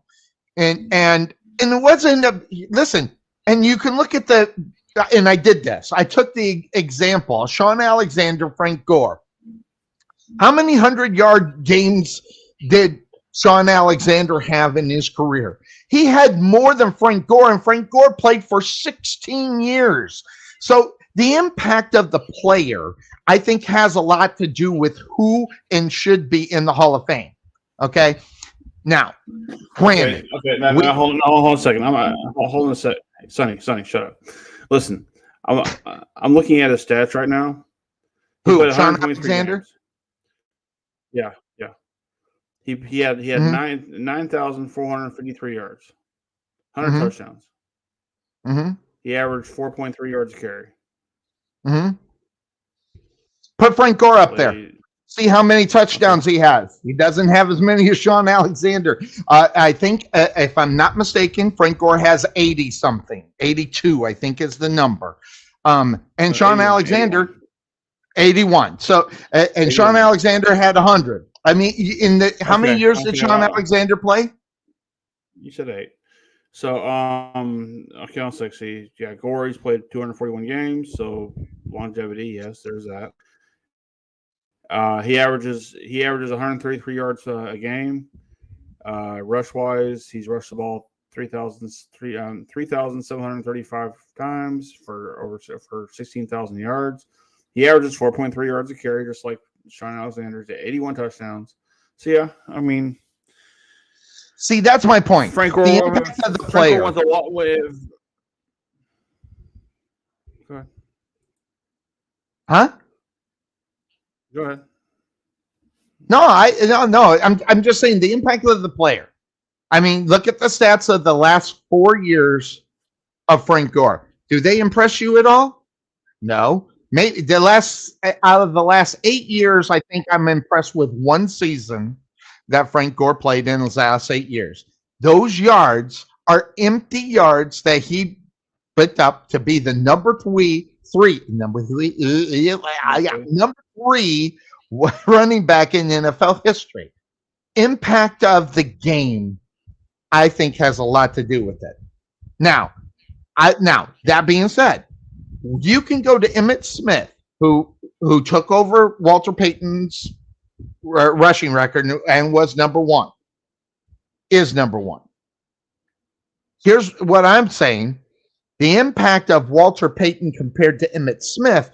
Emmitt Smith always had a great offensive line. Walter Payton didn't. You still had to worry about Walter Payton. You have to worry about Emmitt Smith because he's Emmitt Smith and they have the offensive line. You had to worry about Walter Payton because he's Walter Payton.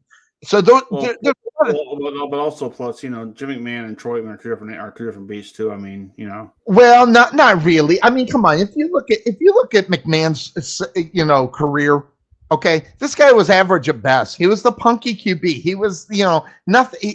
Listen, when you put Jim McMahon, which by the way, met him, love him, and he is, if you're a marijuana guy, he's a marijuana guy.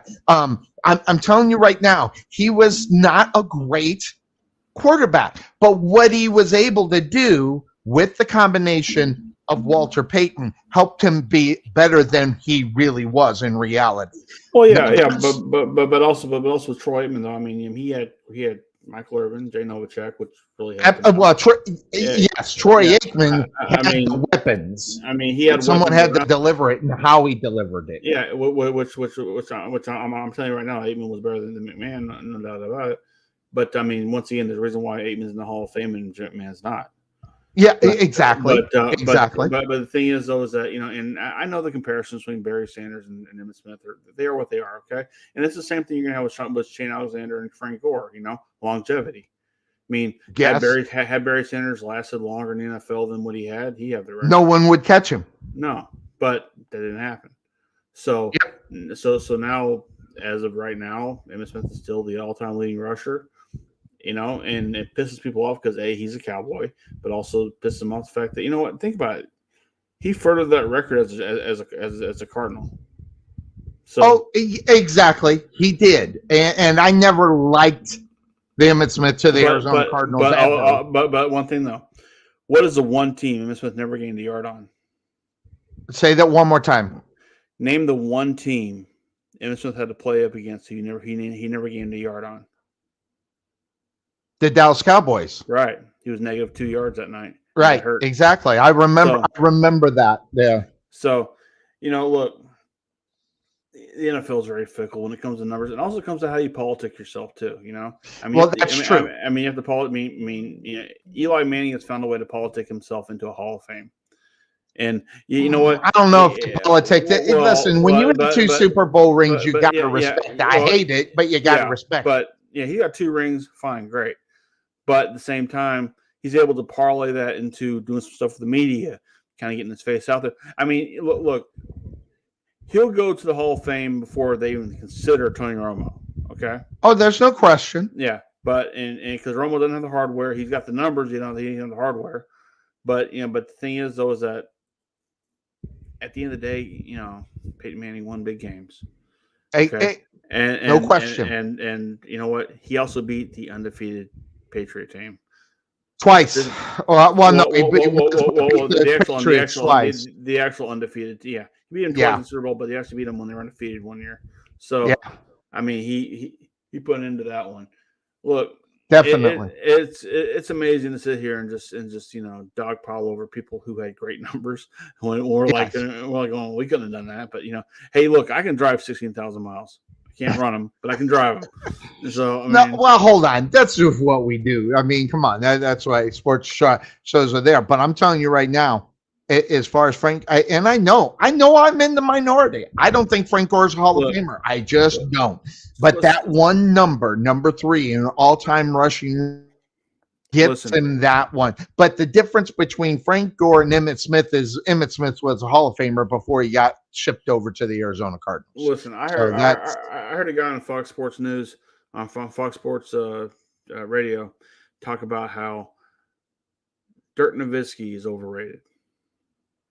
I'm like, he is listening to my podcast because I think he is. No, he's not overrated because once again, it's not a bad way. By the way, it's not in a bad way. No, he's as far as I mean, overrated meaning he was the only option. Could you imagine if Dirk Nowitzki really had 2 or 3 guys like most of these quote unquote superstars have? Right. Yeah, a Dirk Nowitzki. And I say he's overrated for that reason. He was the only option. Now that's not Dirk Nowitzki's fault, or is it? That's not being overrated, though. No, it's overrated because if he was on a team that had one or two other superstars, he would not have scored what he scored. Time out. You're determining a guy's being underrated or overrated based on other people around him. Sometimes yes, because of the way that it works. It's not.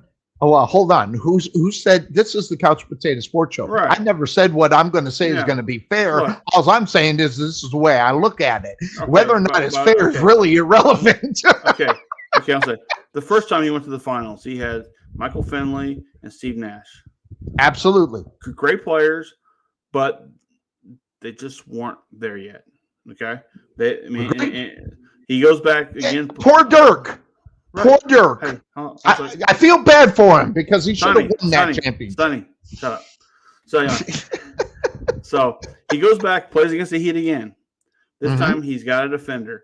He's got people on the outside he can throw. They can throw to. He got his numbers. He went up against LeBron James in this. Yes. One, okay. And he did it by himself. Yeah, and he won. Poor guy. No, he had to do it all himself, and he was never the same. So because of that, I will never say the man's overrated. I mean, the man put Dallas Maverick basketball on the map.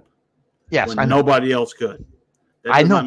That does not make you overrated. Now, his career might be underwhelming because he only got 1 ring, if you want to throw that out there at him. But at the same time, like you said, it's a team sport, I mean, LeBron can't do this on his own. He's got to have. Oh, yes, he can. He can. I mean, if you listen to LeBron, he can. That's my point. Yeah, I'm saying that he is over. I'm saying Dirk Nowitzki is a great basketball player. But I'm telling you, right now, if he had anybody worth a shit on his team besides him, he would not be the Dirk Nowitzki that we know. He had to be that guy. First of all, and by the way, hold on. by the way, after he won the championship against the Heat, he was never the same.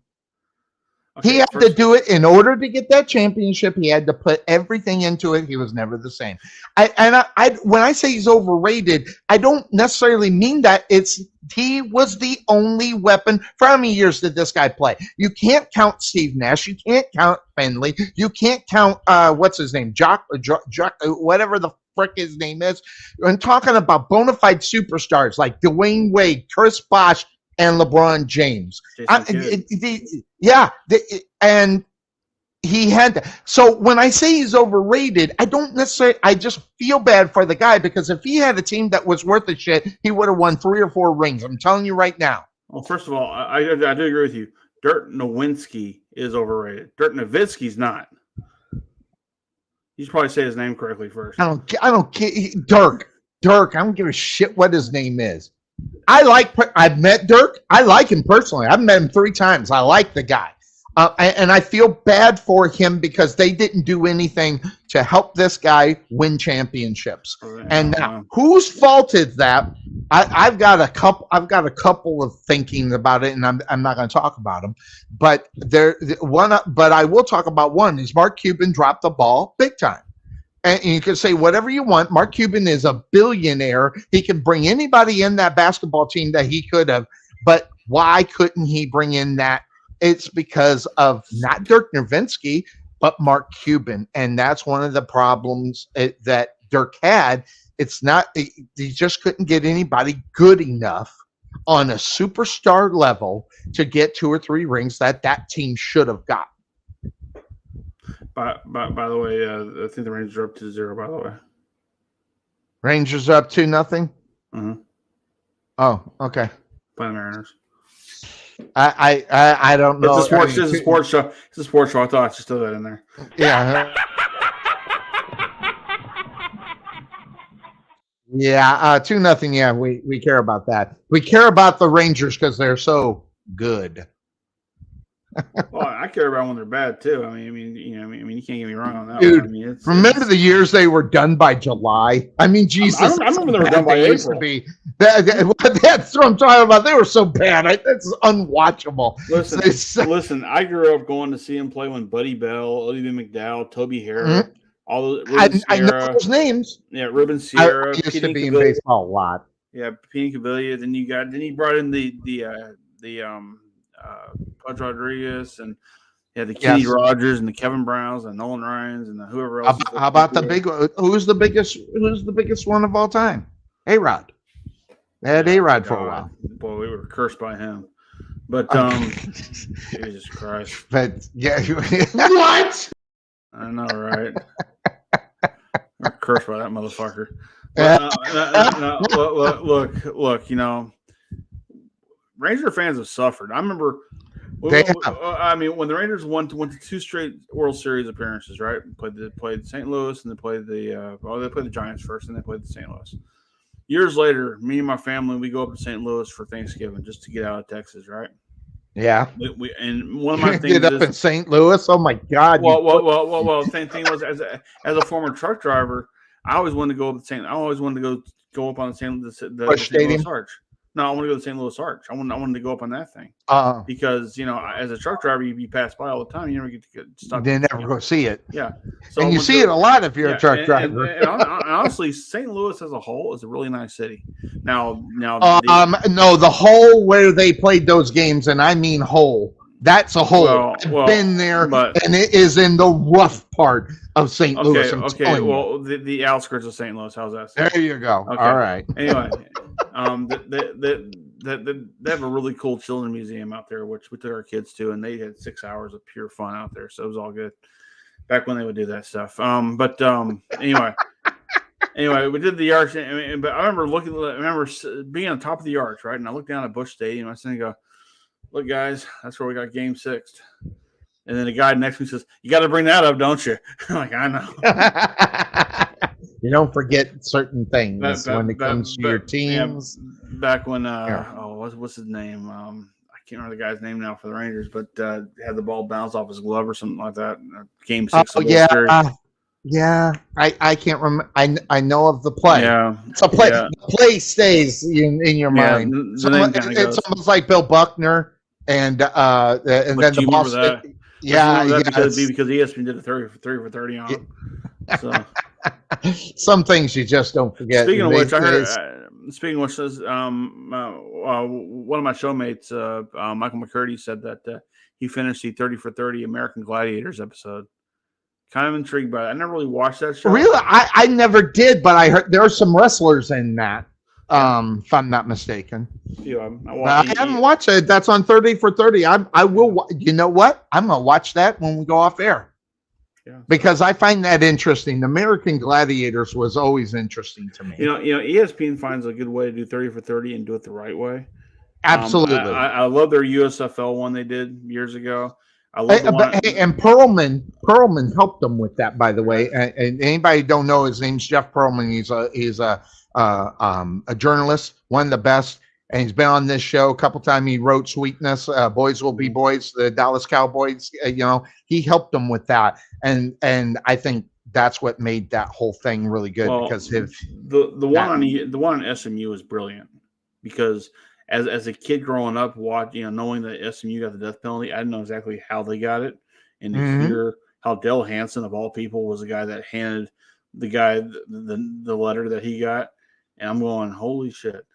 And like as a fan of the ticket, that thing had Norm Hiskis, it had Mike Reiner, it had Dale Hansen, it had a lot of people who were currently on the ticket at the time. So and Norm's still there, but I mean, it had a lot of ticket influences on that. Which, as a fan of that, I'm going, nice. They got their 30 for 30 moments, awesome. But like just other shows they do. The big thing on OJ was really good. absolutely. I mean, theirs was just as good as the three-part. The ESPN 3-part was good, but the one where they did an hour was really good too. They bunched it all within an hour. But that one on ESPN for all three of them on the OJ, man, that's great. But Dale Hansen, interestingly enough, I know Dale. I haven't talked to him in about 8 years, but when I was out and about, he came to the Allen Wranglers when they had Tara Lowens, and I got to spend time with Dale Hansen when they were doing all that stuff over there. But Dale, what reminds me, what I remember most about Dale Hansen is he took some controversial stands on certain things that I felt good about because he was expressing my feelings too, which weren't always popular. But the one that sticks in my mind is when his farewell, where he did the farewell one, when his last commentating that he did as far as putting something out. Dale Hansen listen, as soon as I came in this town, 2006, I came into this town.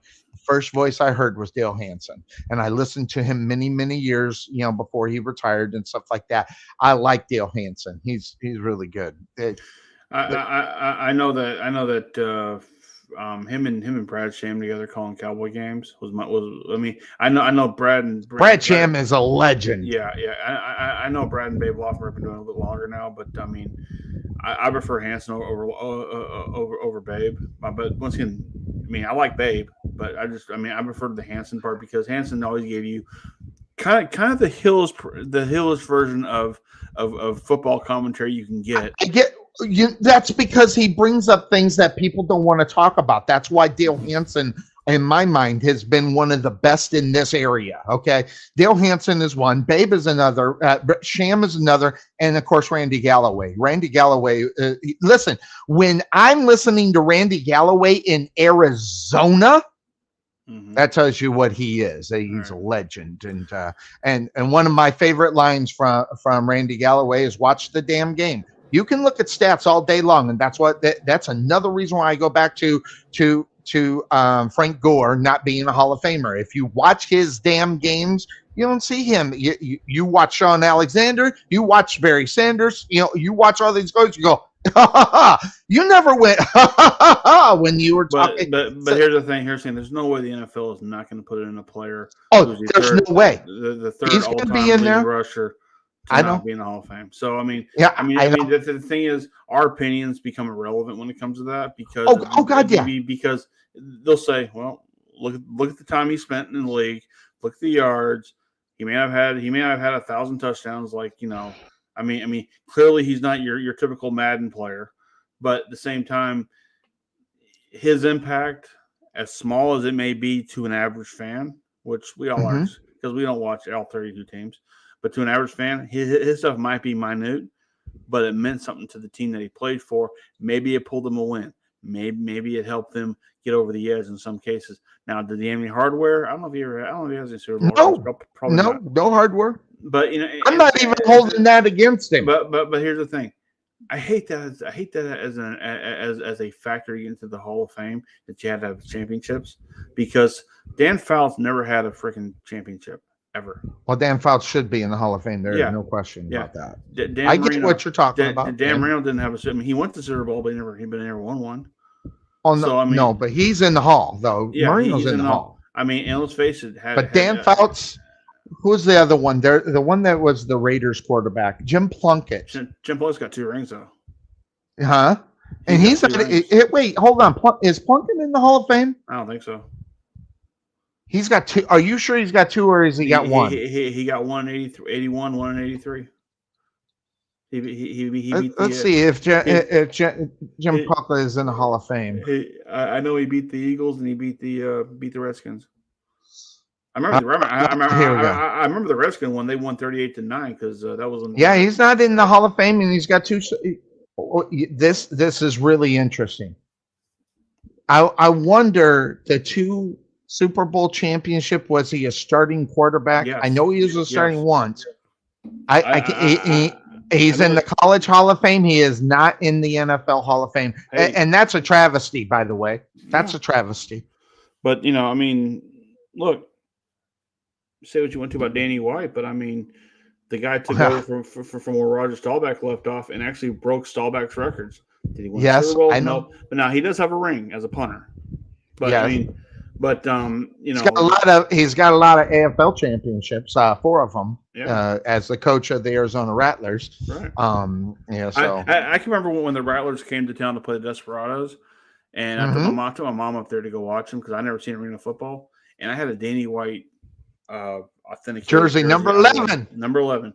And in fact, here, hold on a second. This is how much I appreciate Danny White. He's on your wall. All Danny White stuff right there.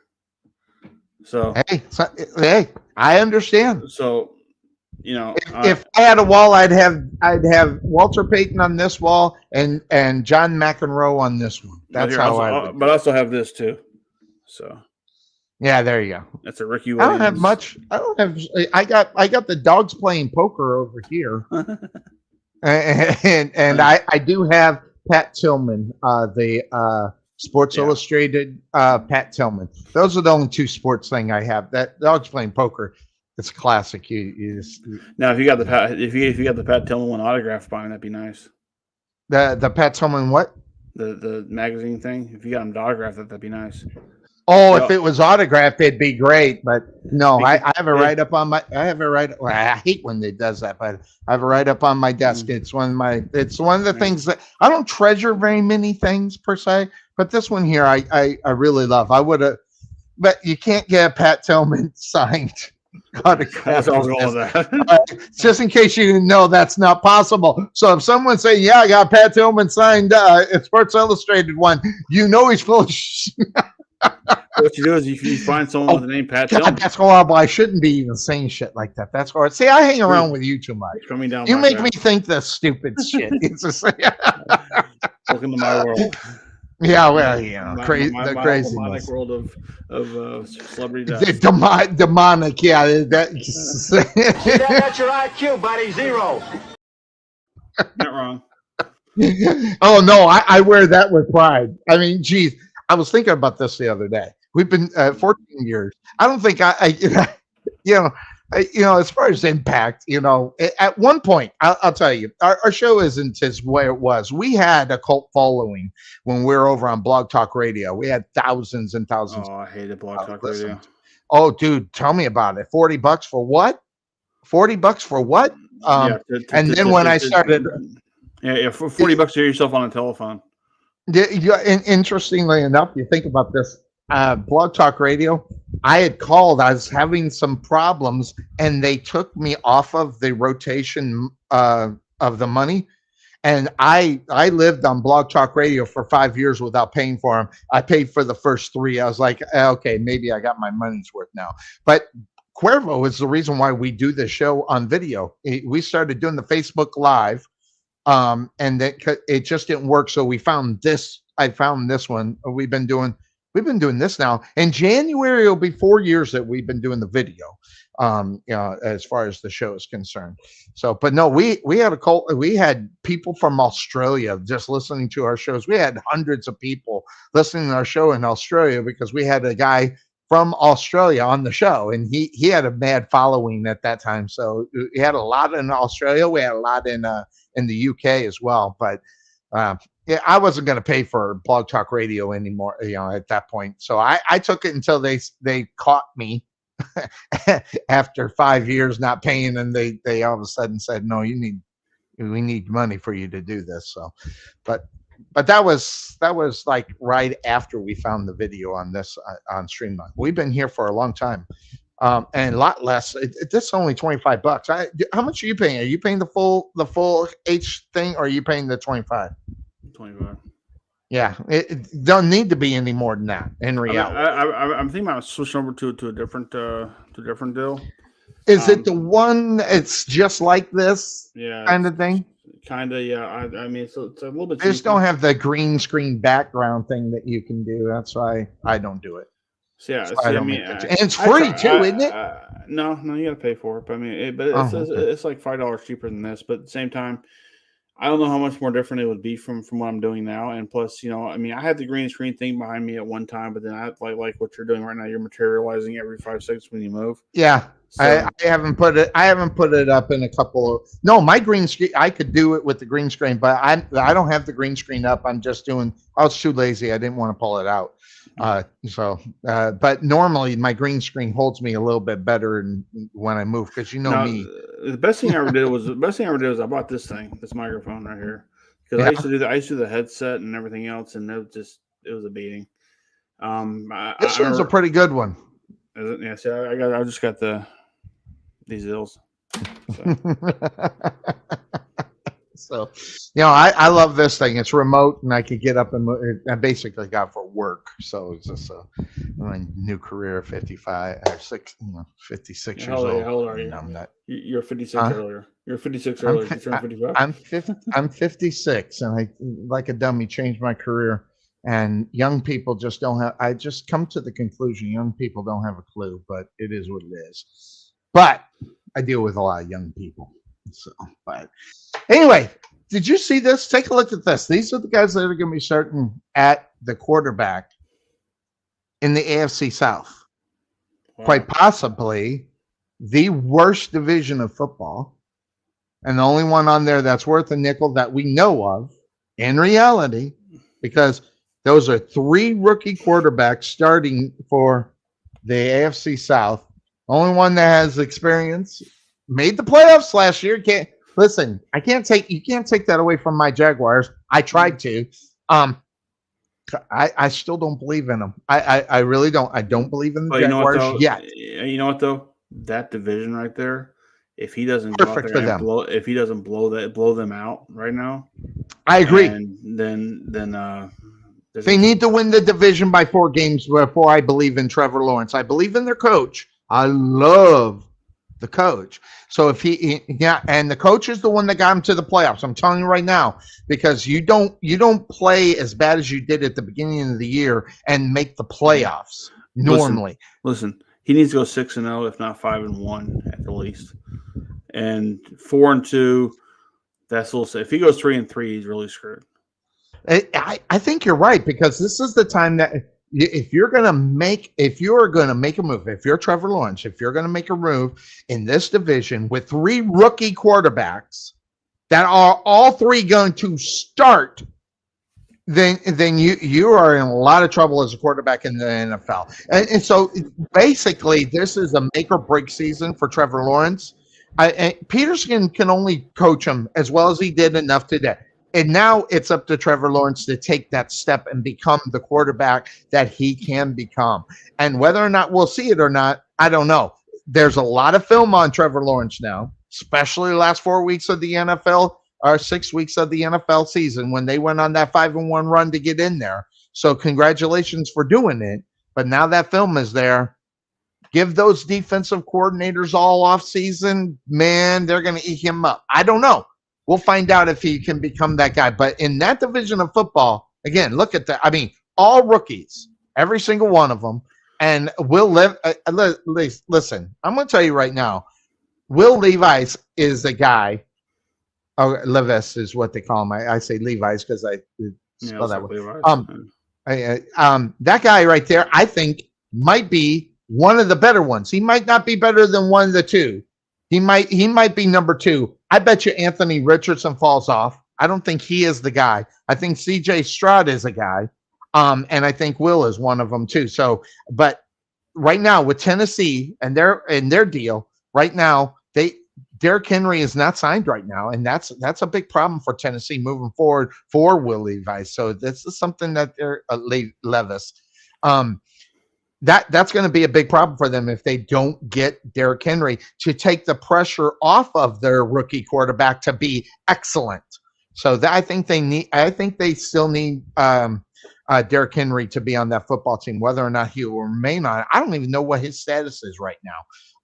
But I know that he's looking for a new place, at least according to what I'm reading. Lots of teams are willing to pay him. I know the Eagles had him on the radar for a while, and the Buffalo Bills had him on the radar for a little bit as well. But as far as I know, he's still a Tennessee Titan. Whether or not, I don't know if he's in the contract or where he's going to sign. But if they're going to have success with Will Levis at the quarterback position, I think they need Derrick Henry. It's going to be something interesting. But there's the big signings. Big signing there as far as Lamar Jackson. He finally gets his money. $52 million a year. I still question the spending of the money by the Ravens. Can you put that back up again? Sure. And then you look at some of the other ones. Jalen Hurts. Actually, Jalen Hurts had that big money for a while. So, and then you got Aaron Rodgers, who he is. Russell Wilson. He is the 4th highest paid quarterback in the NFL. So when I'm looking at this top 19, okay, I see 1. I see 2. I have a question. I see 2 that I wouldn't pay. I have a question. Yes. Why is Jalen Hurts' color red? I don't know. Everybody else's is their team color.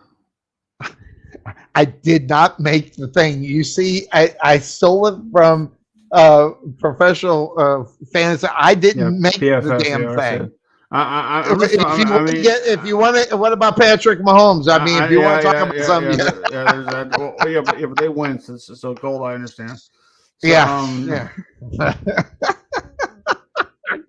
this whole list, that's what you noticed. I leave it to the Father. I swear to God, man, that's in the wrong color. No, it's not about the 50 million the guy's making. No, it's. You cracked me up, dude. You're one of the funniest dudes I ever met. But anyway, and now highest paid. Now, if you had all the money to spend, these are the highest paid players on offense that you look. This is your football team. Now, granted, if you don't know the faces, it doesn't do you any good.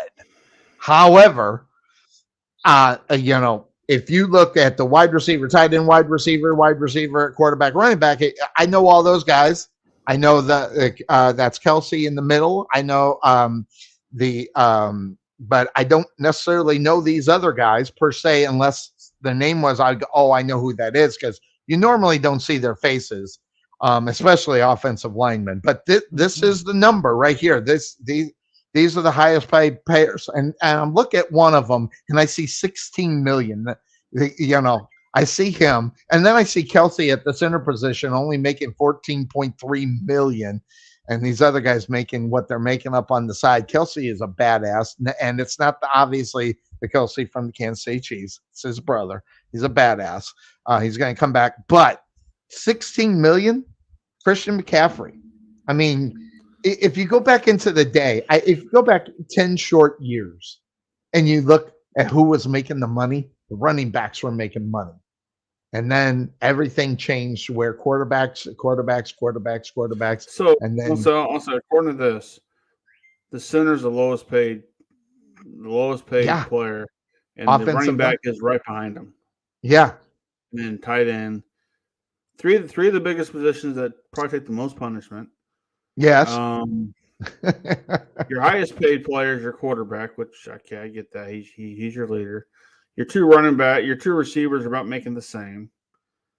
Oh, I guess you're three because you got the other guy there. And then, you got the Anthony Hopkins. You have Hopkins then Hill and your highest paid guards are 20 million. Your tackles are between 20 25 million. 25 left tackle. I big numbers. You know what? And that's 40 years ago, can you picture an offensive lineman saying, "I'm worth that much," and then the team sitting there going, "No, yeah." They'd laugh their asses off. Dude, I mean, the bad thing. I mean, if you find the defensive stat like that, that'd be kind of cool to watch too. Because I wish I could find it. I went looking for it after I found the offense. I couldn't find it. Cornerbacks and safeties and linebackers. What make obviously those are the breadwinners right there. But your D line, I mean, they make a lot of money too, though. So franchises make a lot of money, right? I mean, there you go. Look at that. And I'm telling you right now, it's $6.5 billion sold by the Washington Commanders. God, if the Dallas Cowboys came up to sell, he could sell that team for $10 billion. I'm telling you right now, and someone would pay it. Oh, I know. Someone would pay it because in 5 years they make that back and then some. In a heartbeat. That's why Jerry Jones isn't wanting to sell it. Although he could take care of his family and then some, give everybody $1 billion. His family was already taken care of. Well, I know. I'm just saying, the money he makes at the Dallas Cowboys is nothing. How big is his yacht is? I mean, his yacht. By the way, he. Did you see the video where he got in that car accident? They actually had this thing on time. He walks out of it, smashes up the side that he's sitting, and he gets out and walks out. I mean, that old guy, you can't kill him. I swear to God. I'm pretty sure all the plastic surgery that guy's had, now he's RoboCop. You know, he's like, damn. I mean, dude got out of the car, walked over to the side, and waited. Unbelievable. Hey, if you ever heard the guy talk, he sounds like he's got a computer glitch, and it was like, well, I see that guy. I doing this, and I'm like, dude, come on. Like Jerry Jones is your press conference. Go. Yeah. All right. Well, good morning to y'all. I want to be. Dude, I'm telling you, when I moved to Arizona or to Texas from Arizona, I never heard of an owner on the air twice a week. Dude was on the air twice a week. The other owners in the NFL just don't do it. You know what? How many football teams have a radio station that does a fake owner voice of Jerry Jones? Because the ticket does it all the time with Gordon Keith. Gordon Keith is so perfect about doing the Jerry. I never knew that. The fake Jerry. He's like, good morning to you. Positively, we're going to be moving this direction. And most definitely the Cowboy fans, we're going to be doing. I mean, it's like if you listen to him, you pick up on that. And then when you see Jerry, that's all you hear. And one time they had Jerry Jones in the studio at training camp with him out there, and they brought the fake Jerry Jones on there to talk to him. And and the real Jerry was saying, I really do appreciate it. What you do is very funny. We all think it's very funny what you do. He's like, well, I ain't trying to be fun. I'm trying to be you. Well, I know you're trying to be me, but it was the funniest thing. The ticket was good in the day. It was good in the day. You know, I still listen because I'm very loyal to that station. I like the Freak for what it is. I like him. He's kind of lost it a little bit on me for the last few years, but I like him. I mean, I like Mike Reiner and Danny Bayless together. I like them as a hardline, and I like him on the Freak. Even Sharoy, he's pretty good. Isn't Ben Skin over there now? Yeah, Ben Skinner there now, which I was never a big Ben Skin fan. But isn't Skin sick? Doesn't he have cancer or something? I don't know about that, but I think Skin works for the Mavericks though. So I think he's sick. I don't know about that. I know Ben Rogers works over there. I know that. He's on my. I met him a few times, and RJ Choppy. I met him. I don't like that man. Well, I mean, the thing is, I love that this past Christmas time, the Freak was able to bring both Mike Reiner and Greg Williams on the same show together because they ain't done the show together since that's been a while, since 2007, and back when Greg got fired from the ticket. And to have them hash their stuff out and to have them just talk openly about, where they're at and in life and everything else was really cool. The ticket couldn't pull that off, unfortunately. But the thing is, I love Sports Talk Radio, but I love Dallas Sports Talk Radio. I remember when I was a truck driver, I got the Sirius Satellite Radio because I'm a big Howard Stern fan. Well, I always told my wife, I said, if I had a way to listen to the ticket as opposed to Howard Stern, I'd save $9. I save $20 a month on Sirius. Yep. But now you can actually do that, and with iHeartRadio. Yep. But back then that wasn't really an option. So no, Sirius, and even Howard Stern didn't. Howard Stern probably saved XM radio and Sirius Radio after. Well, one thing about Howard Stern, and no one gives him credit for this until just recently. He's such a great interviewer. Oh God, yeah. And HBO did a thing where he interviewed Bruce Springsteen not too long ago. I know. I think you mentioned that. And I went and watched it. That was good. But not just this. I'm not a Springsteen fan per se that much. He's good for what he does. But he interviewed Billy Joel years ago. Thought that was fantastic. His interview with Lady Gaga made me turn around on her. I've seen her live in concert now. She's great. His interviews with musicians, with actors, to get stuff out of them that not normal interviews would get out of them.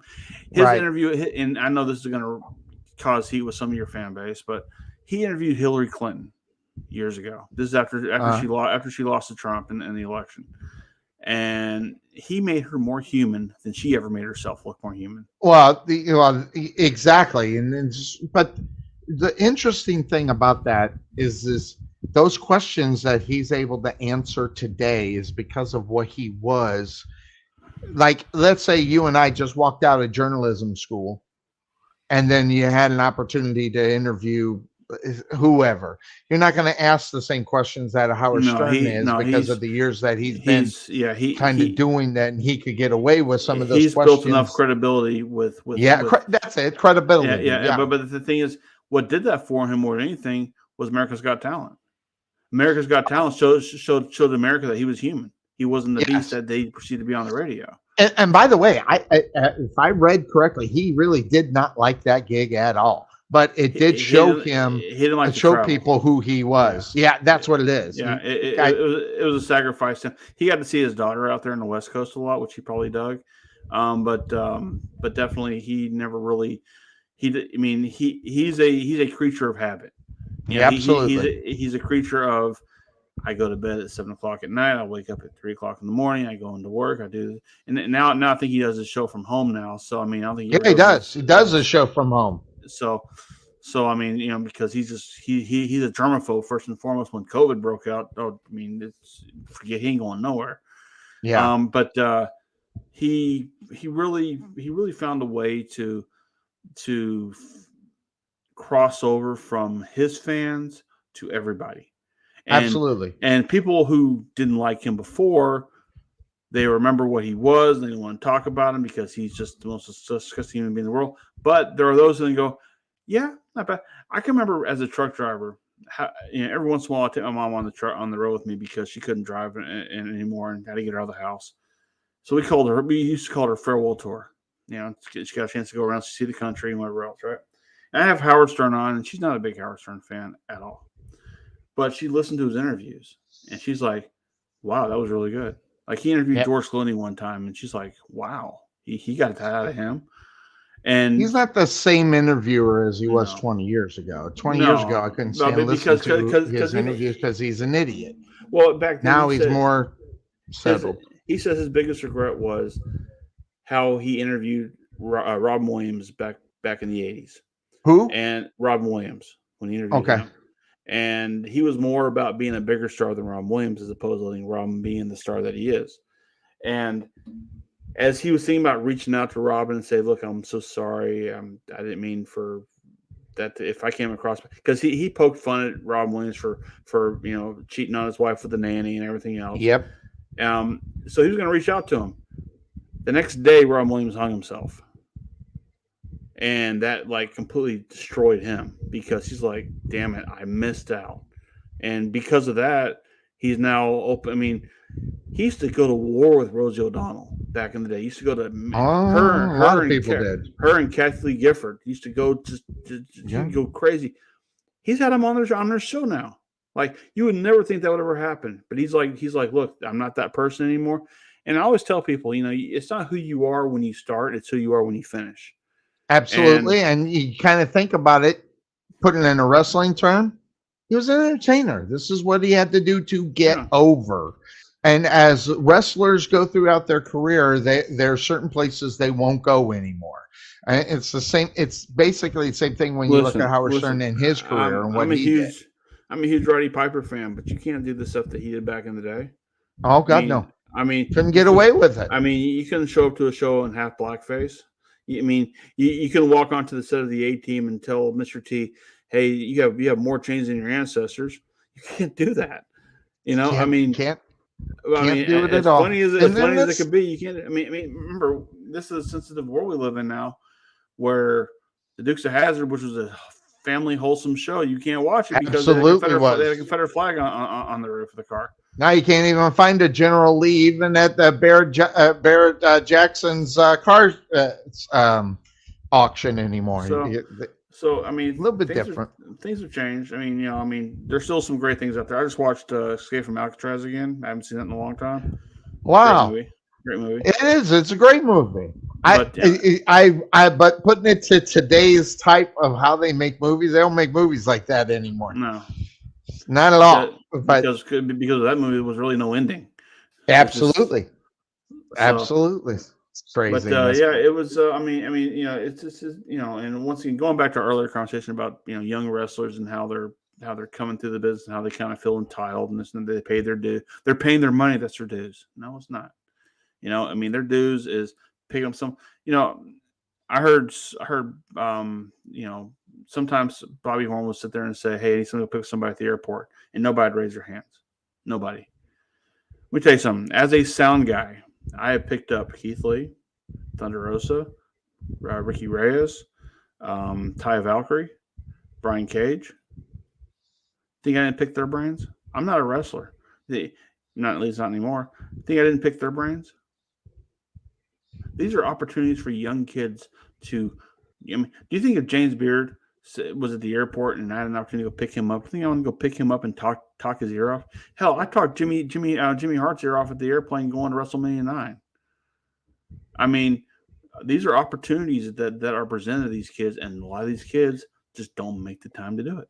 That's because they don't understand the value of what they get for just a few moments.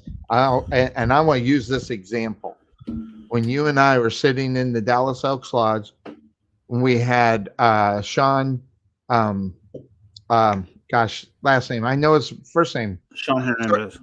Hernandez. I mean, there's nothing like having a Sean Hernandez around to do it. And I learned so much just listening to him. Never mind, he's just a cool dude. He said he'd come on my show. I just never had time to even grab him up to do it. And wait, what? Oh, you didn't know? Your ass better call somebody. I didn't know if he was gonna make a Cuervo. Good to see you, my friend.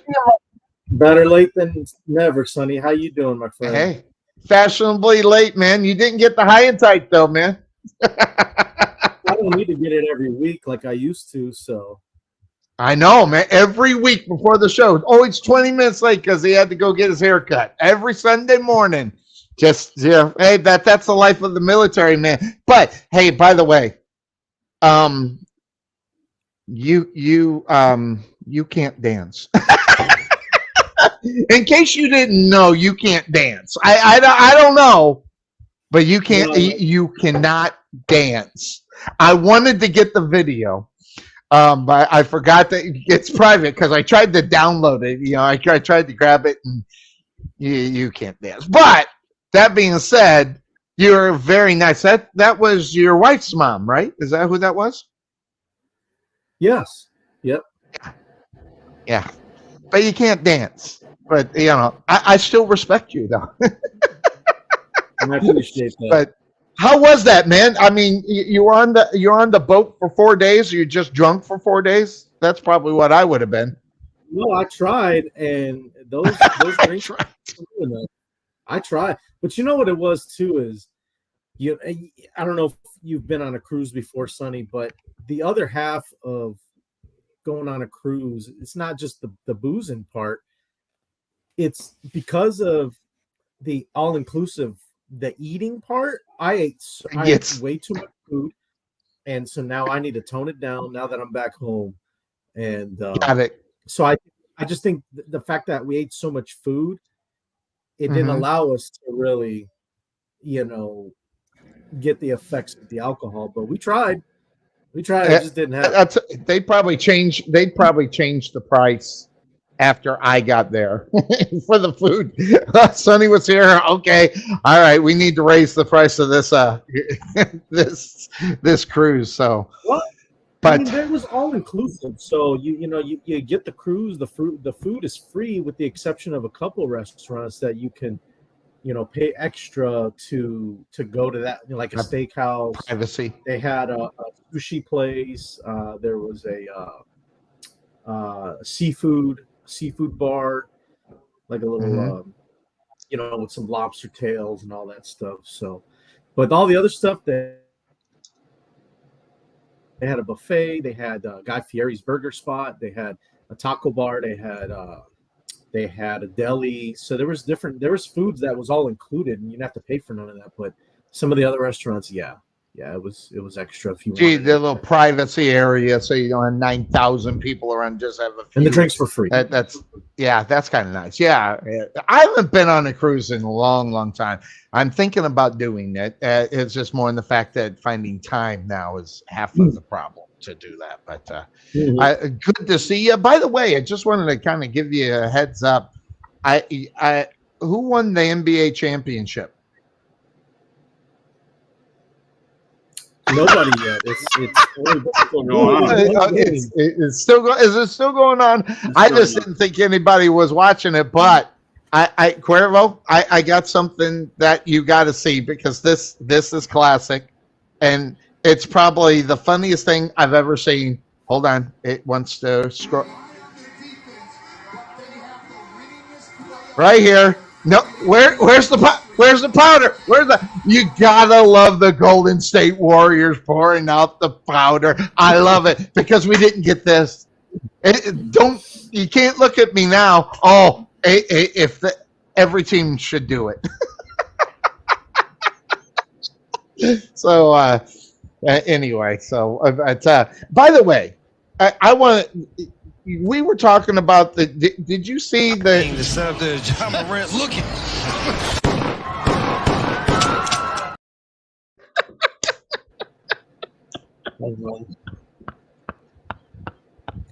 Yeah, last time you had that one last time too.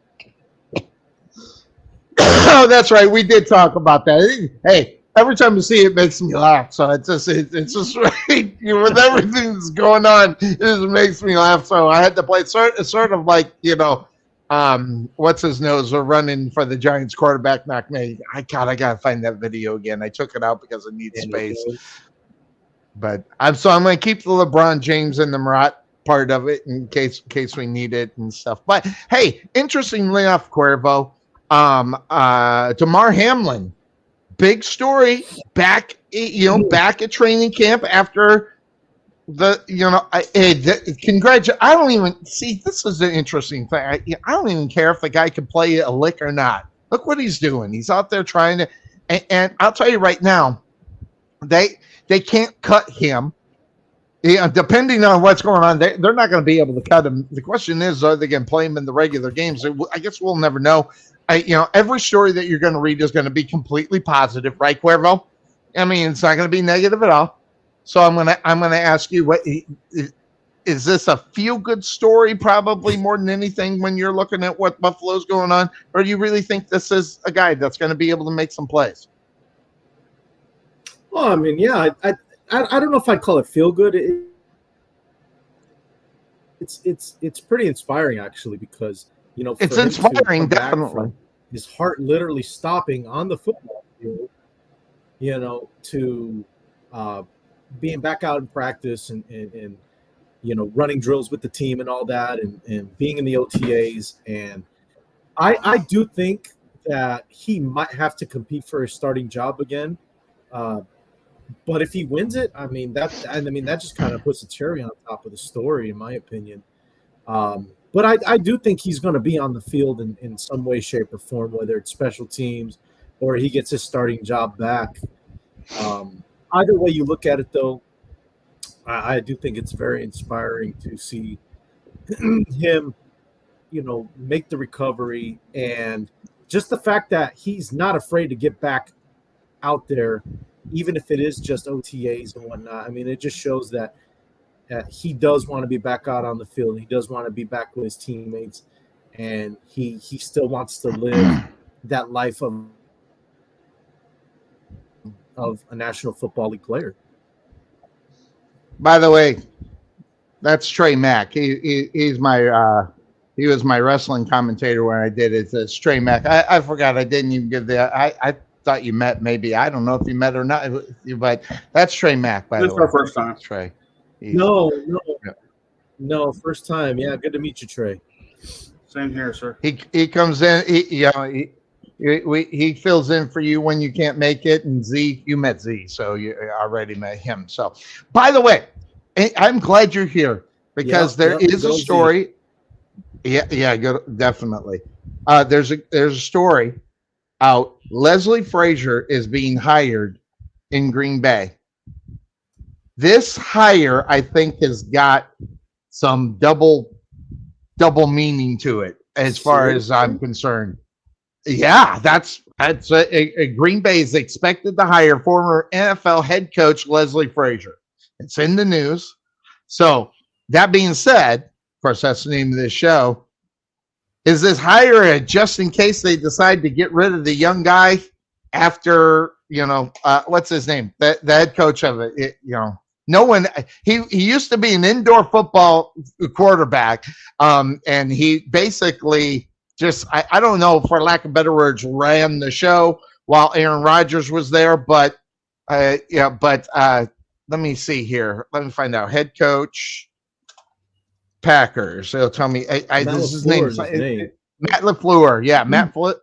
So is this a hire in case they decide to cut Matt LaFleur, because no one heard of him but when he took over, and now that Aaron Rodgers is gone, is there any? I mean, something tells me this might be a just in case hire. What do you think? No, I don't think it has anything to do with that. I think it has to do with just Green Bay wanting to improve their defense. And now my question is, what position is he holding? He's on the Packers staff, which, that makes him a traitor to begin with, but that's a whole nother conversation. But what is he being hired as? What's his position, right? Like, I don't think he's going to be the defensive coordinator. I don't think he's going to be. Is he going to be a consultant for the defense? Is he going to be the DC? Like, that's my question. But I don't think it's a hire for a be ready to take over the head coaching job. I don't think that's it at all. I think they like LaFleur for whatever reason, and Frazier's just there to be a guy to probably just consult the defense would be my guess, but I don't know for sure. I haven't heard about this story. Well, it just popped up. As far as last night, I saw it. But interestingly enough, Leslie Frazier's could be rumored to be a head coach someplace, but obviously all those vacancies have been filled. And but the fact that Leslie Frazier still not, I'm the Buffalo Bills is where he was at, right, Cuervo? I mean, he was doing the work with the Buffalo Bills. So the question then you got to ask, what are the Buffalo Bills going to do with the defense on that side without Leslie Frazier? I mean, listen, we can talk about Leslie Frazier all day long. He's former Bear and everything. Great defensive coach, which is what he's going to do. A lot of people wanting him for the head coach. I mean, he was the head coach for the Minnesota Vikings. That was the worst. I said they should have never done it. And guess who was right, Cuervo? I was. But now he's being more talked about head coaching positions. But Green Bay definitely needs to shore up that defense. So, I mean, I don't know. Would he go there with maybe the thought of maybe he would slide in if they decide to get rid of Matt LaFleur? Because really, who's Matt LaFleur without Aaron Rodgers? Well, I mean, you just imagine, if Mike McCarthy was still there, right? I mean, Aaron Rodgers leaves and, what's he got left? I mean, but that's any coach, Sonny. Anybody.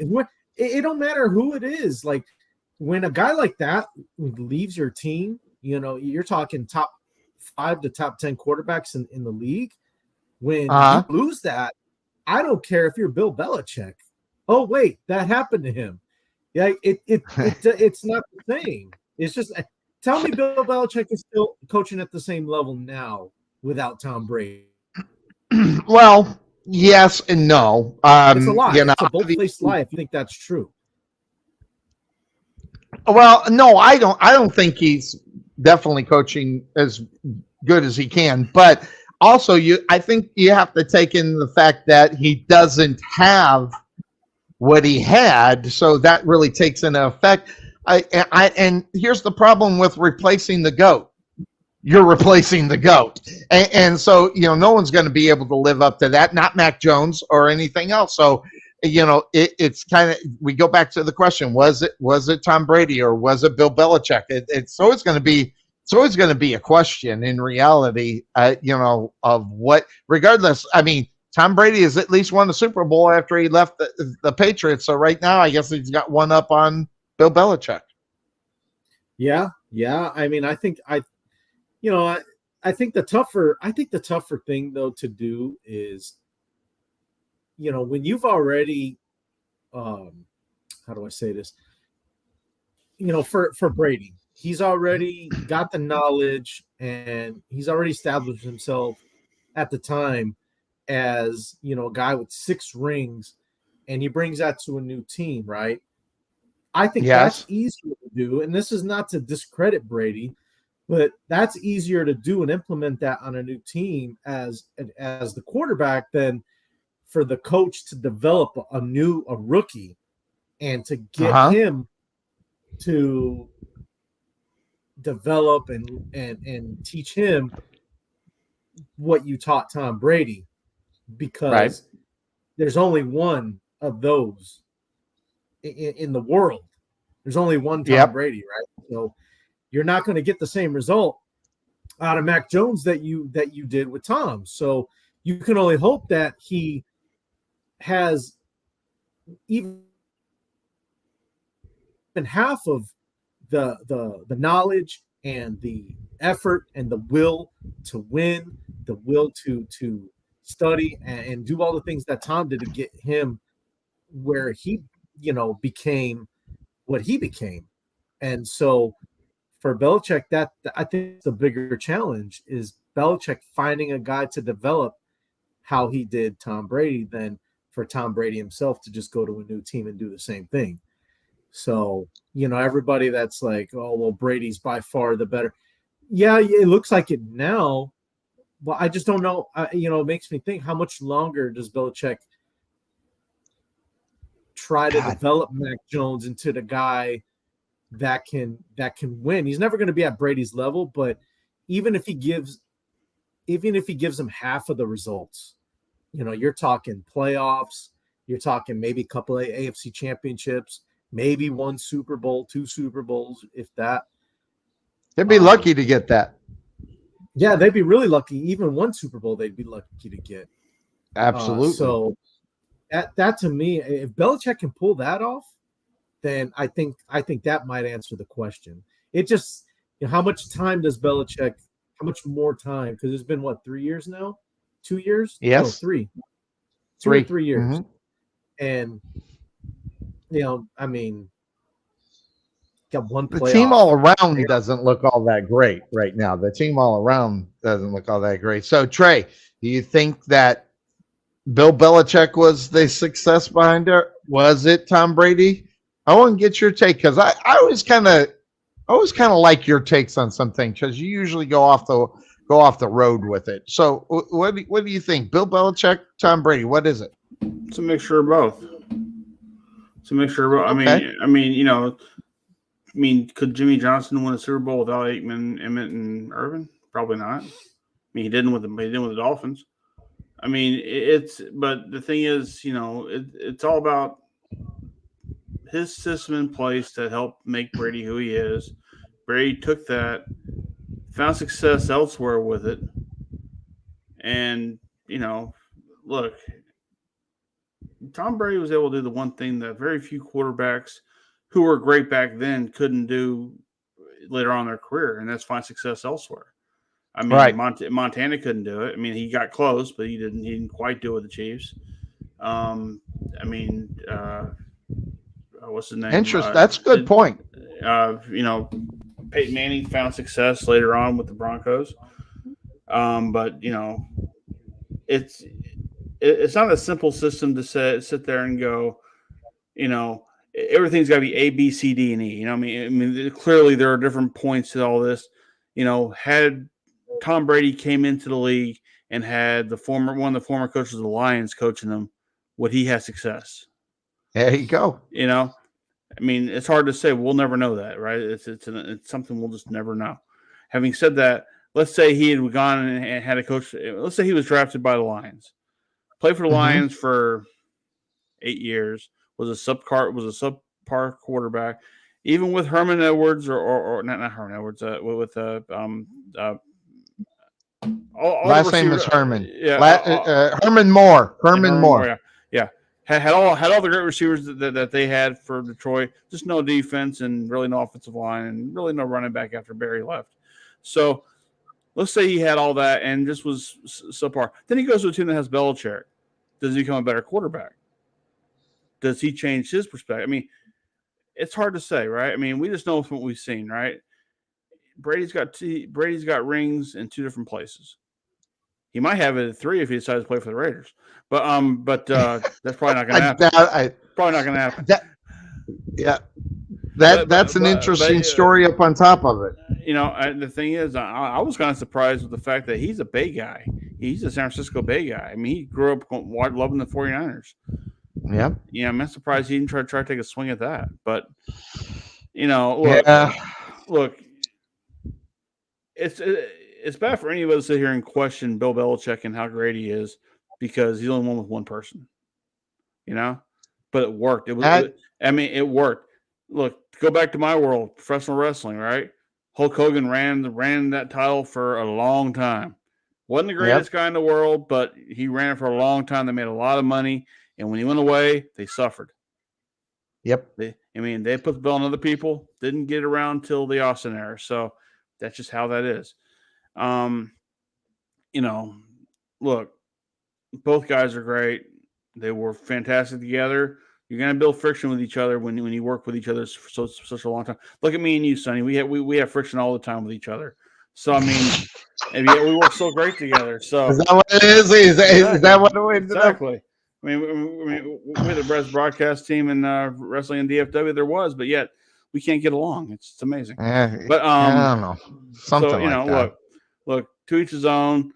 Hey, Aaron Rodgers, either he'll find success with the Jets or he won't. It's the Jets. So guess what? Brett Favre couldn't find success with them either. Okay.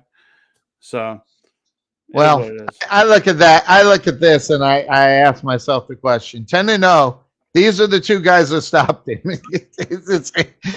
Yeah, Eli Manning. Oh, this makes me sick to my stomach that we even have to even talk about. There's nothing worse than dumb face Eli Manning. It's just one of my favorite things right there to talk about. So Cuervo, during this past couple of weeks, Shannon Sharpe has now moved on. Is not going to be on Undisputed. I don't know if you knew about that, heard about it, if found out about it. Yeah, I don't know the reason though. Say again. He's tired of Skip. He's been tired of Skip, but I'm sure. Oh, he's been tired. Yeah. I think there's a lot behind the scenes we're not hearing about as far as that's concerned. Now, I'm not a Shannon Sharpe fan. Coming to the show, I'm not. But this guy evidently has something that people are buying, though. Cuervo's going to go do his own. I think he'd call it Shady or what, Shady Sharpe or whatever the hell he's going to call it. He's going to do his own show. Yeah. Huh? Yeah, Shady Sharpe. I think it's called like Unc Shay or something like that. He's got his own. He's had his own podcast. Right. Yeah, it's his own video show of interviewing celebrities coming in. So yeah. Yeah, so interesting. Which honestly, I think he'd rather do that than deal with Skip Bayless. I mean, look out that window. Nobody wants to deal with Skip Bayless. I mean, Stephen A. Smith don't want to work with Skip Bayless, and Stephen A. Smith's found success elsewhere besides him. So there you go. So interestingly enough, they go ahead and they do a buyout for his Fox thing, but. The question is who is going to be the next in line for Skip Bayless? Rumors out there. Kendrick Perkins is one. Chris Broussard's another that's being talked about. Emmanuel Cho is another guy that's being talked about.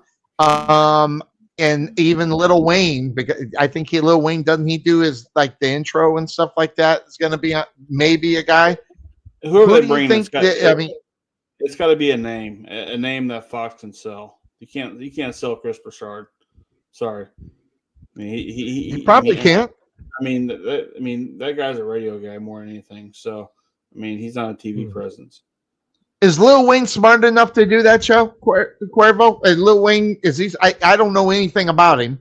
Is he still little? Is he smart enough in sports to sit down and go? Listen, you can think whatever you want about Skip Bayless, but Skip Bayless knows sports. And I guess the big question is, Lil Wayne knows sports? I guess is my question. He actually knows a lot more than people think. He's got his certain teams that he's fans of or whatever. But when you hear him talk, he's got pretty good knowledge.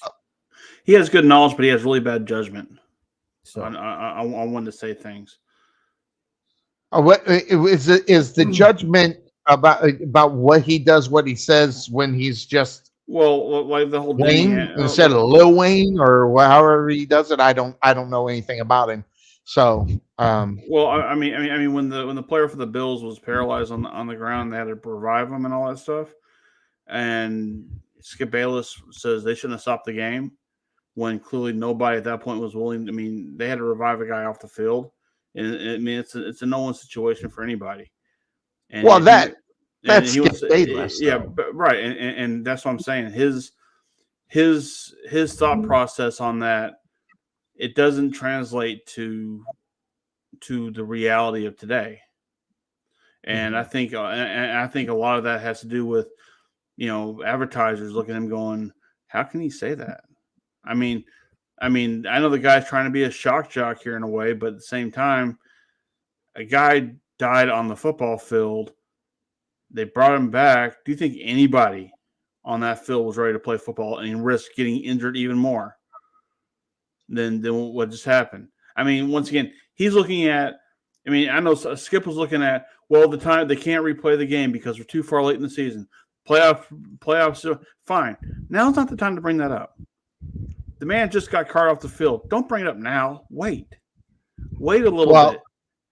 Skip Bayless hasn't been known to always have the right thing. Or Right, he genuinely this is says why- the right thing, but his timing But is off. the- I get what you're saying. This is why people don't like working with him.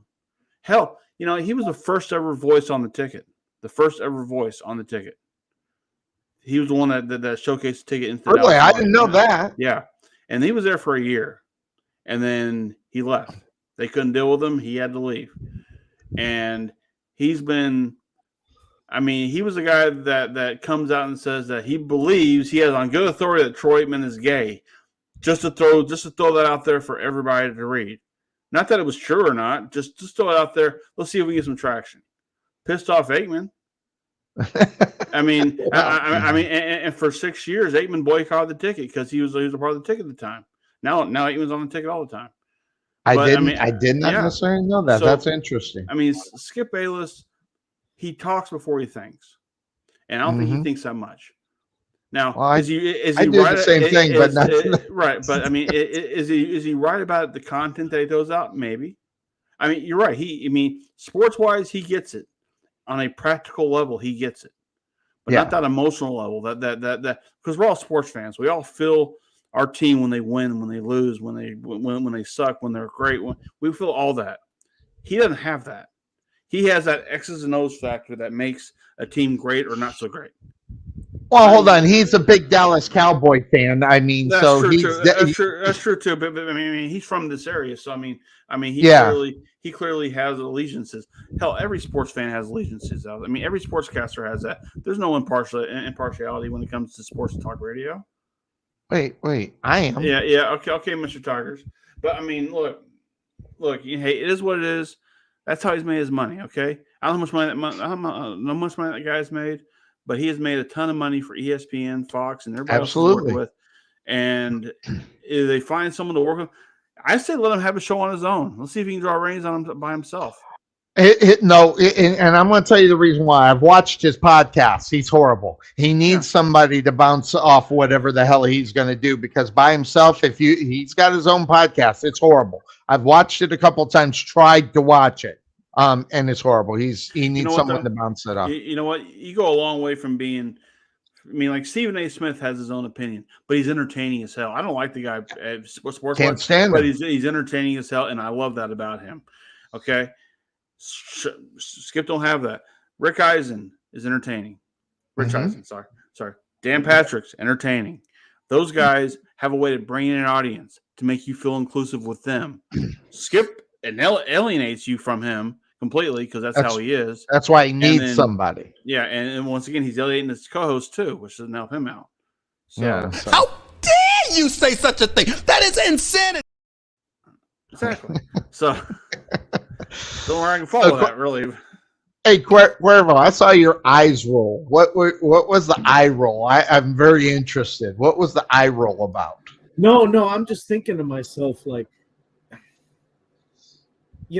if they haven't figured it out by now, Skip Bayless is the common denominator when it comes to certain shows that don't last long, right?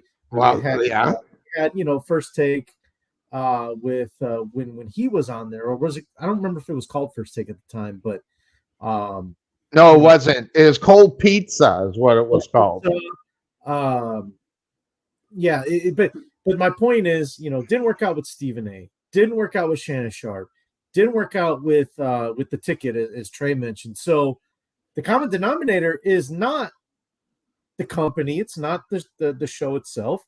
It is him. And so if they haven't figured it out by now, I think what Fox needs to do is just come up with a whole new morning show, get rid of Undisputed, and they need to show Skip the door too, because if you try to continue with Undisputed and you just bring somebody new on, they're gonna do it, Cuervo. You know what though? Here's the thing: if he is luring sponsors away from their show, he's gone.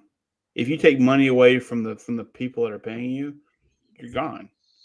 And that's the weird thing. He isn't though. But when the whole Hamlin thing, when he got hurt, that was a big player. You want to know what though? As bad as that was, okay, and clearly it was bad. What he was saying was factual, but what he said and when he said, obviously the timing is all there. But here's one of the things about that whole thing. Okay, I defended him a little bit on the whole thing because what they did is they took one line out and expanded on it because Twitter only has like 180 characters or whatever, and they took that tweet as the whole thing instead of the 4 that was there. And he even said that they couldn't continue it, but they didn't read that part. So there's a lot of things that go into whether or not Skip Bayless will have another show or have the show, this show, and who it's going to be with. But at the same time, he does need to. There has to be sort of like you and me when we're doing the commentating. There's got to be that middle point where one goes down, the other one can kind of bring it back up. And I don't know who that guy can be per se that could do that more than, you guys ready? Is Michael Irvin. Because of the fact that he can do it that way, and then Skip can kind of bring Irvin back. Listen, I can't stand Michael Irvin, but he's entertaining. People will watch because of him, and he'll say something outlandish, and Skip can kind of even it out. I think the guy they should go after is Michael Irvin, even though I can't stand him either. So I don't even know who the answer is. You know what, though? When Dak Prescott comes out and says that he had some mental issues after his mom passed away and after his brother died, and was having to deal with all that on top of being the quarterback of the Cowboys, and Skip Bayless says, you should never say that out loud in front of people. Well, it was being asked. Well, old school attitude, that is the way that things were done. Right. So let me ask you a question. He goes out on the football field and throws 5 interceptions. We also didn't say he's a bad quarterback, when never mind the fact that he's probably dealing with a lot more things bigger than football. Yes. And yet we're going to sit here on our couch potato couch and all that shit and say, well, he's a shitty quarterback because he threw 5 picks. Well, a lot of people think he's a shitty quarterback because sometimes he is. Right. But the thing is, though, is that there are those who will sit there and find the one reason. Well, why is he throwing 5 interceptions? Is he not reading the defense correctly? Is his receivers out of place? Is he doing something upstairs that we don't know about? We don't know. He comes out and says that still hurt. Yeah, he's coming out and saying, I'm dealing with some stuff right now that's really bad. And Skip Bayless goes on his TV show and says he should never have said that. I get what he's saying, but but then again, is there ever a good time to say that, Cuervo? I mean, or should he have said it after the season or during the season? I mean, I don't know. Is there ever a good time for a quarterback to make those kind of statements? In reality, we're in the new school of football. I get a lot of guys are talking about their emotions and saying what they're thinking. Back in the day, we never got that. In reality, it's something new. Here's the problem. It's when it comes to sports, right? Even if it is something to that level of I'm dealing with, a dire family, emergency or something tragic in my family happened, it almost enrages me. But no matter what it is, we always label it as an excuse. Yes. There's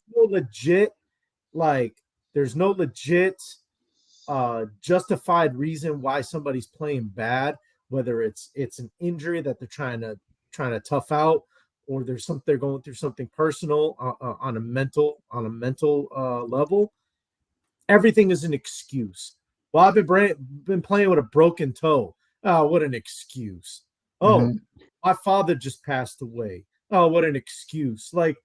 So what is considered a legit reason why mentally or physically you're just not 100% in it?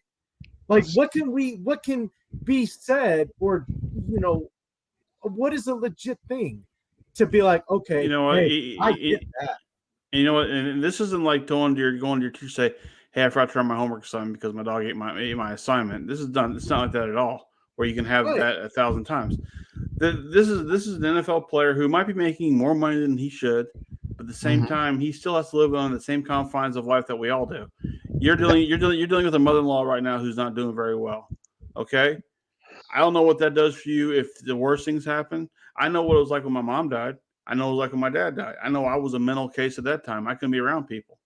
Mm-hmm. Now, imagine, no matter if you're paying me tens of millions of dollars to go out there and throw a football and run away from a defense and know how to read defenses, and know where my receivers are at all time, and know them running back can barely carry the ball for 3 yards of carry. Look, I have to deal with all that. Plus the fact, the reality is I got real life hitting me here in the face too. Now, that happens to all of us, okay? And is that an excuse? No, it's just reality. Mm-hmm. To have a sports talk radio guy, or whatever the hell Skip Bayless is nowadays, have him throw that in your face on live TV in front of millions who are watching, and those who are going to sit there and go, yeah, he's right. He's right. Dak's a quitter, man. The hell with his mom, the hell with his brother, man. He should be playing football for the Cat. I mean, there are those fans that do that, okay? Yeah, well, there is. And you know why that is, right? Why? Money. Okay, that's what it is. It's because people who make that much money, they should always be professional. If they make that much money, they should be able to put it behind their back. That's what money and the regular fans think. One thing that pisses me off more than anything are sports fans who feel entitled to their team, and when they go out and they spend tens of millions of dollars for a player that they don't deem as worthy of that money, they take offense to it. And I'm like, it's not your money. It's not your money. That guy is playing the game. He's playing the financial game that is ahead of him to do. Yeah, will we like him to take less money so we can bring in more players? Sure, that's everywhere, but that's not the case. So if Dak Prescott goes and signs a $40 million deal for every year for 5 years, where the deal is, and that guy who's just sitting at home on his couch with Cheetos stuff on his hands, and he's got like a spray painted blue door on there, living his best life, and sitting there bitching at a guy who has a lot more talent than he has, to sit there and say he's not worth $40 million. Well, none of us are worth $40 million. If that's the case, I'm worth $100 million, okay? But I'm not going to get that. None of us are worth what we think we're worth. If we get it, we get it. And it's that person. Well, and Lamar Jackson wouldn't have got the money that he was getting, what he's getting. Right. But here's the thing: it's that person who pays him. That's their problem. Not absolutely. Yours. Sports fans need to take themselves out of the ownership box, because we don't belong in there. We don't have that kind of money to have that, and watch the game and enjoy the game for what it is. And if we win, they don't do that. Great. It's a personal thing. It shouldn't be. But if we win, fantastic. We got a winning team. If we lose, damn it, maybe next year. We don't have that mentality, because look at Philadelphia Eagle fans. They've suffered for a long time. They'd kill a motherfucker if they say anything bad about the Eagles. I walked into Philadelphia one time with the Dallas Cowboys shirt on one time. A guy yelled at me. I was going, laundry day. Sorry, my bad. Yeah. So okay. it is what it is. Isn't that the way the fans are, though? I mean, Trey, come on. When you're a fan of something and you spend money on it, you feel like you should be able to interject your feeling. And really, when a guy makes $50 million, okay, they think that every guy that makes these money, or whether it's 50, 20, whatever, they're making millions of dollars. They should always be professional. They should always be able to put it in the back of their mind. That's what fans think. And you're not going to get the fans not to think that way. Right? Is it not professional to put your family ahead? Say that again? Isn't it not professional to put your family ahead of everything else? Not in sports. That's what I'm saying. Not in sports. Because you're not allowed to be that way. You're not allowed to be human. You're making millions of dollars. You're not allowed to be that way. We pay part of your salary by paying $300 a ticket. That's where the entitlement of the fan comes in. It's where they say, you can't be this way. But here's the thing. You have the option to pay $300. No one's forcing you to pay that. That part you're not going to. I'm not arguing with you. By the way, no one is forcing me to go pay $75 to go park at Cowboy Stadium. I get it. So I'm not arguing with you. I'm telling you what the fans are about. But I'm saying from my point of view, is it my option to sit on my own couch with a TV remote in my hand and just stay glued on one channel that has them playing on there? Are they forcing me to do that? No, I'm doing that on my own option. So if they win or lose, I'm right. They're my team. I ride until I die with them. Right, like the Texas Rangers. God knows I've suffered a long time with that damn team, but I'll watch them because I love the sport. I love football. I really do. I love college football. My college team of choice does not always win the big game. Hell, they got blown out this last year.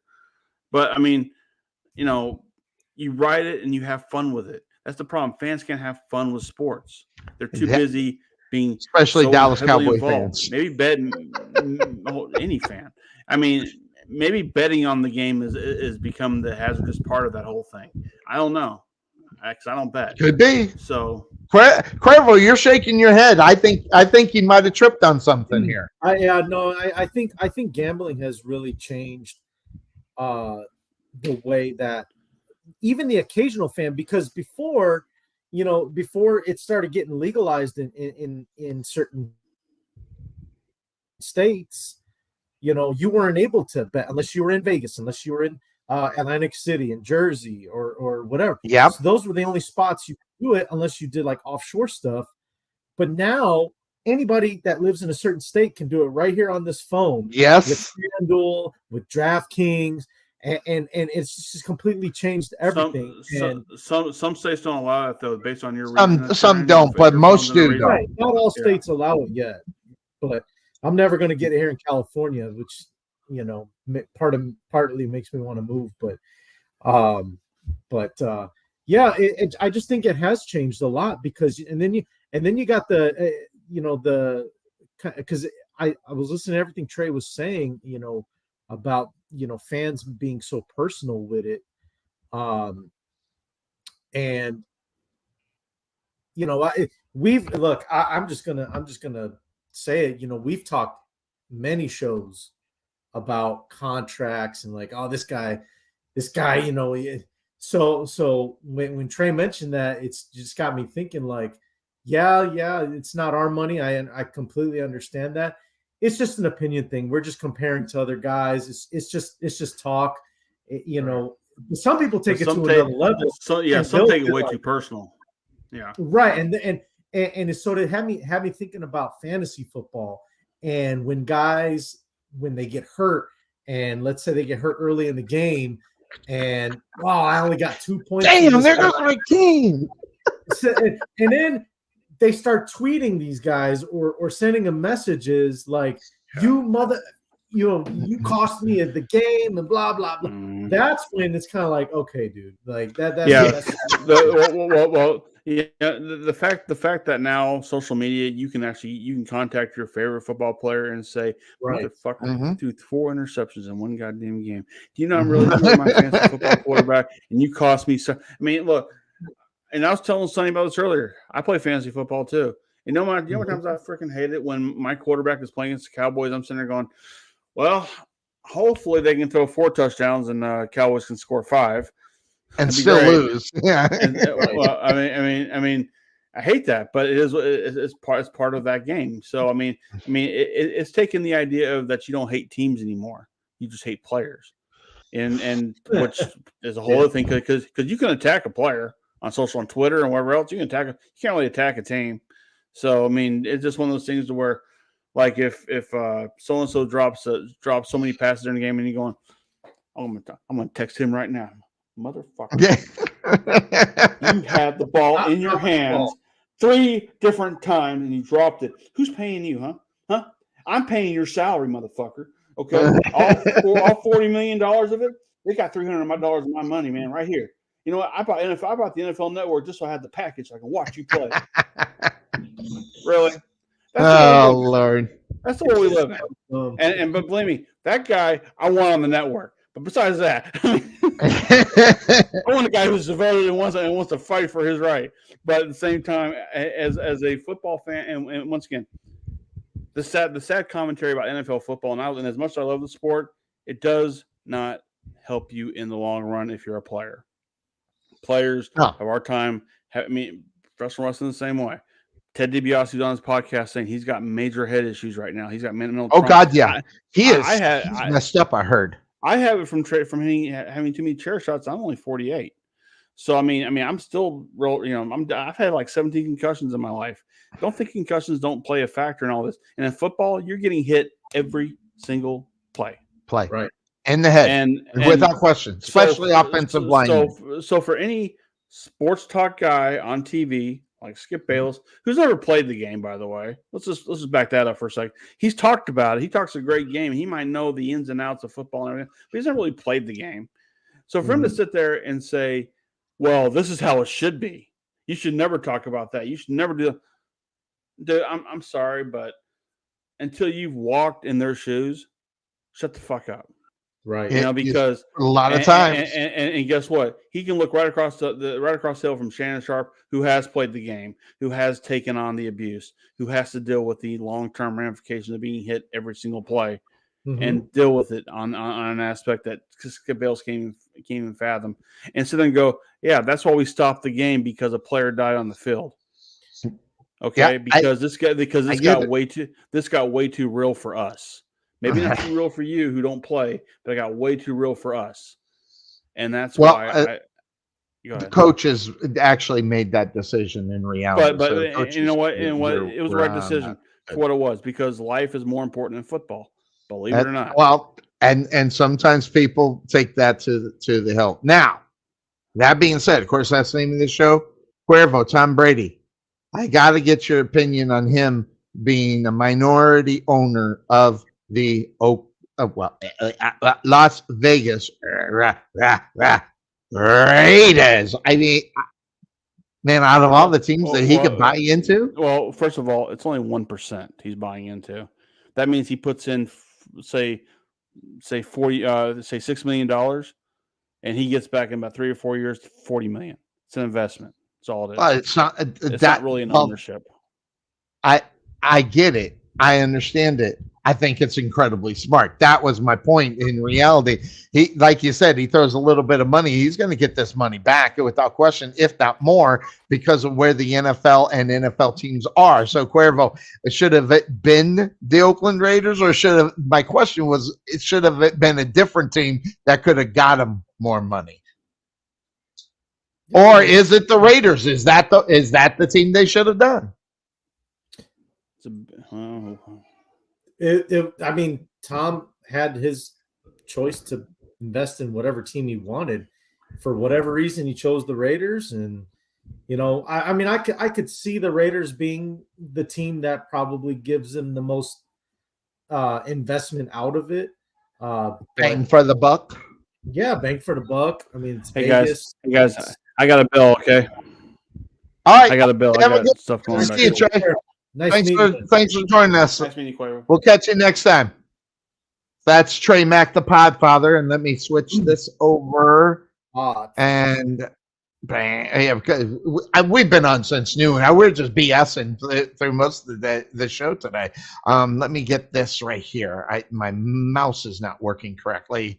Here, we'll do that one until I find the one I want. So, that being said, I don't know, good, bad, or indifferent. Is that the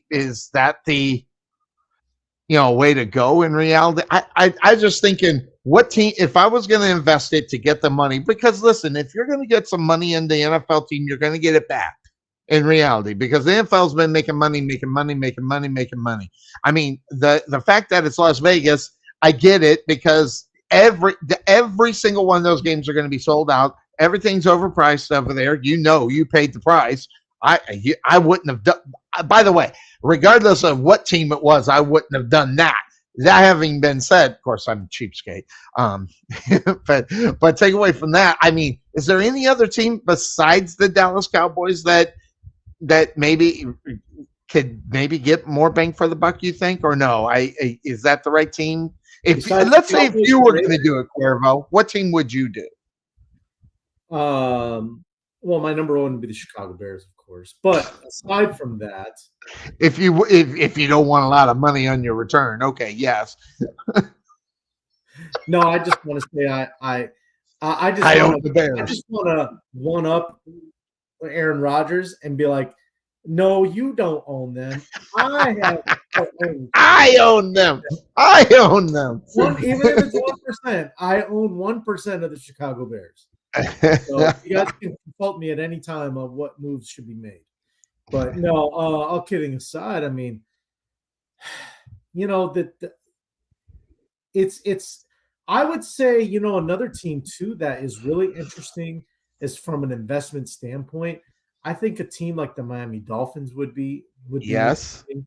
Obviously Dallas, the Raiders, maybe. And I'm not just saying this just because of their recent success, but I think the Kansas City Chiefs would be one because you're still going to have Mahomes for another eight years or so before he starts to decline. I would say maybe. What do you think about New York having 1% in the Giants and the Jets because they're both right there in the Meadowlands? So you invest in both teams? Yeah, why not? I think you can make double the money. I mean, they sell out every week, and they're there for a full 17 weeks now. Well, what's 16? But 17 weeks. You get double bang for your money. I wonder. Double bang, but also double the taxes. See, that's true. That's a good point. New York's taxes are insane. Like California is almost insane, but New York is like right there. They're like right neck and neck with California when it comes to taxes. So I don't know if you're really going to get your bang for your buck. That's more just you're just bragging, be like, I got investments in the Giants and the Jets. Like if you're a New York guy or East Coast guy, I think the Steelers would be interesting to have investments in, because that team has been well ran for 40 years now. I mean, they haven't sucked since what? I don't know. Were they good in the 80s? I don't know. I don't know if they were good in the 80s after Bradshaw retired. But then in the 90s they started picking it up again when I was old enough to watch football, and they've been good since. Ever since I was watching football, Sonny, in the early 90s, the Steelers have been a playoff caliber team. Yep. So, interestingly enough. Yeah. So but the 80s, I don't know. I don't know if they were good or not, but 70s, obviously, if you know your history, they were the team of the 70s. You probably skipped the 80s, and in the 90s been good ever since I've been watching football. Big question in Vegas is my man, Jimmy Garoppolo, foot injury. Will he be ready? Big talk about Carson Wentz being signed. This goes to show when you lose your guy, you got to you want to talk about a retread. This is a word. I mean, Carson Wentz is a retread, and not necessarily a good one per se. I mean, we've only seen it for the last 3 years, right, Cuervo? Carson Wentz was, he's been a retread. Now, where the Vegas, where they're at with the Jimmy Garoppolo situation, with him might not being ready to go, they might have to go desperation. Do you get that desperate and sign a Carson Wentz in reality? I don't know. That's why I'm asking you. I think Carson Wentz is a good backup. I think he is too. Backup. I see nothing wrong with him as a backup.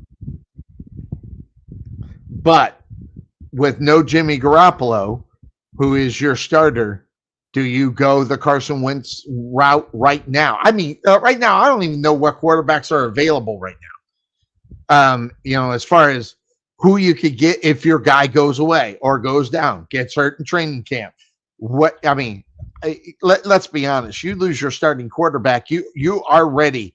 You go back at least 3/4 of 100% of what you are in reality, a minimum of 3, losing a quarter of your chances of winning. You don't have a good quarterback, you're not going to win in this league. I mean, we only hear it. I mean, hell, we had an argument about the Tyler Heineke being good enough, to do this. So, but Carson Wentz, at least he's got to where you could retread him, but the success hasn't been there. So but I go back to thinking Ryan Tannehill. Ryan Tannehill, until he got to the Titans, listen, that guy wasn't worth a nickel. The expectations were him to be worth a nickel. The problem, it wasn't. Then he retreaded up into Tennessee. He's been a solid quarterback for 3 of the last 4 years that he's played the quarterback position with the Titans. That's who I'd go after. I think I'd go after Ryan Tannehill if his availability, contracts or whatever. I think I'd go after Ryan Tannehill right now if I am the Raiders, more so than I go after a Carson Wentz. And I think that was my point, probably more than anything. Do you go after who you go after? I think Ryan Tannehill might be the answer in reality. Yeah, even though Tannehill is a little bit older, he's healthier, he's more reliable. The durability is there. Another guy that's available is, if I'm not mistaken, Nick Foles is still a free agent. Nick Foles is still available. You're right. I don't know how much he can give you, but he's an option, right? That's and when it comes to talking about backup quarterbacks, that's all you can ask for, is just a guy that you can count on to fill in a couple games until your starter comes back, right? But it all depends. I bring that up to say, to answer your question, depending how bad that foot injury is to Jimmy, I think that'll determine which direction the Raiders go. Do we go with a Carson Wentz where we're only going to need him for a game or two, or hey, this is more serious than we thought, we're going to need somebody that's a little more durable, a little more reliable. Let's go see what Ryan Tannehill is asking for, and maybe we can look at bringing him in. Did Matt Ryan sign someplace right now?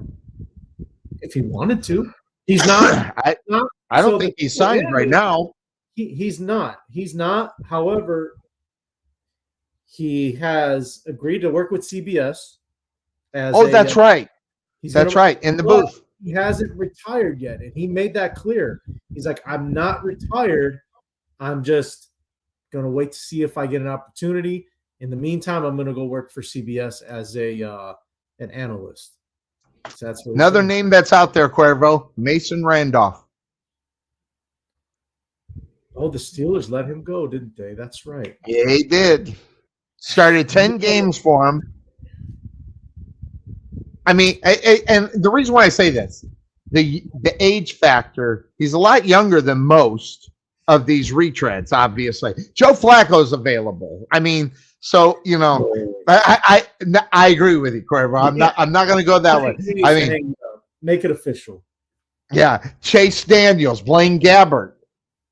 These are guys that are available, I think, as far as I know. Hell, even Brian Hoyer is available right now. But he used to be a Raider, though, too. So I don't know if you go Brian back to that. He played for everybody.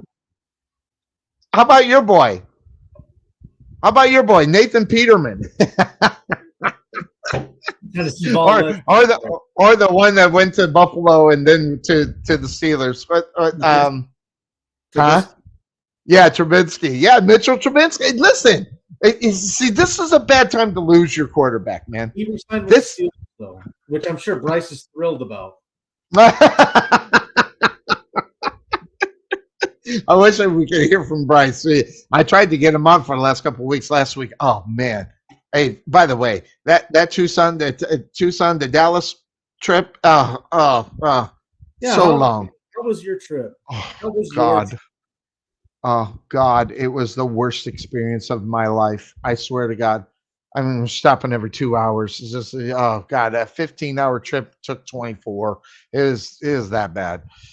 And that didn't count the couple of times that that counted the couple of times that we stopped for an hour just to take, close our eyes, because we took off at 5 p.m., woke up 3 o'clock on Friday, took off out of Tucson at 5 p.m. and drove through the night and got into, so it was horrible. It was so,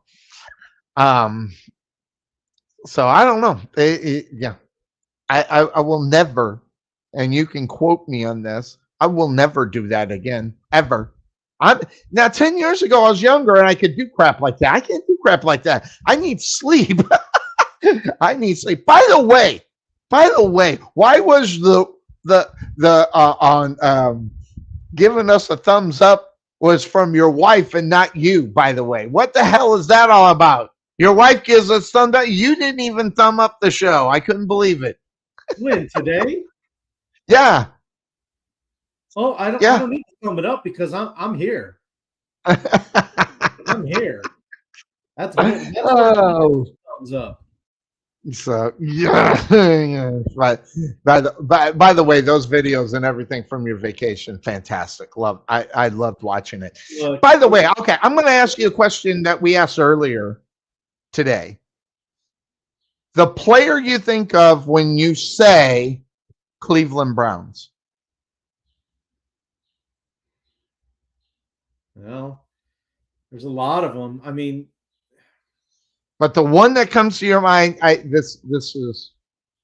just find interesting because it's the Cleveland Browns, and you know, depending on when you came in on when you got it, but the first name that you think about, I would say it might surprise you a little bit. Bernie Kosar.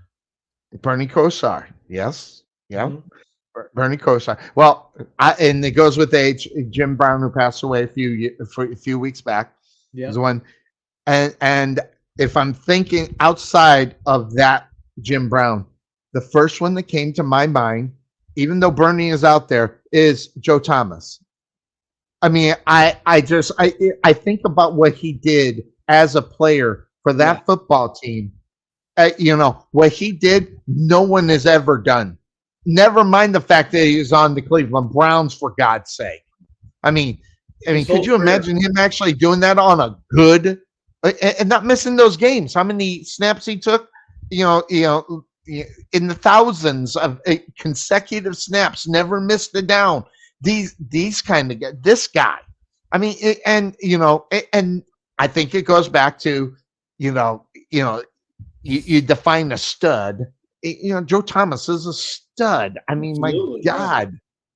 And his whole career, which is impressive. You know, you would think some of these guys are like, I can't wait to get out of here, but he's stuck with it. Stayed unbelievable.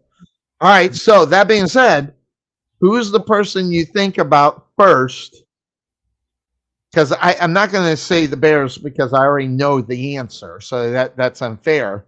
But who do you think about when you go the Pittsburgh Steelers? Mean Joe Green. I'm glad you haven't lost your love for the old school, because that's exactly who I do. And number 2, Franco Harris. So boom. Those are the two that pop in. Here's the thing, Sonny, about the Steelers, and I'm sure Bryce will smile if he listens to this. There's not many teams that have more history, and I appreciate history when it comes to the NFL. There's no question, especially the Bears. 103 years? Yeah. 51 Hall of Famers, most in the NFL. Chicago Bears. 103 years, 51 Hall of Famers? Amazing. Yeah, something like that, yeah. But the Steelers are right there. I mean, the history of that team is so – you can't possibly – this is the thing.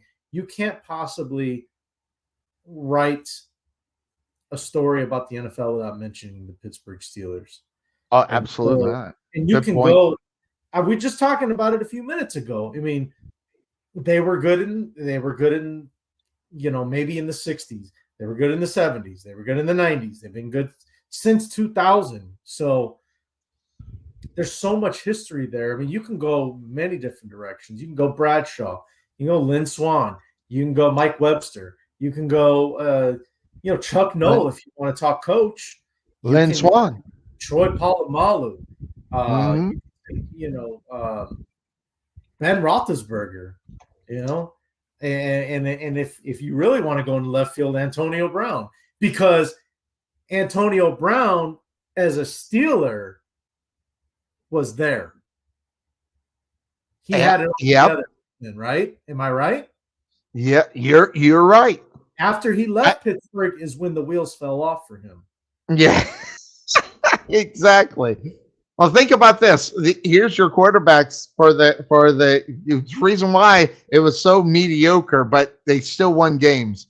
The quarterback from 1991 to 1995 is Neil O'Donnell. Yeah. The guy before that, Brewster, started in the late 80s and went into the 90s. But you look at it, and in the 80s, it wasn't even all that great either. I mean, it was the tail end of Bradshaw to 82.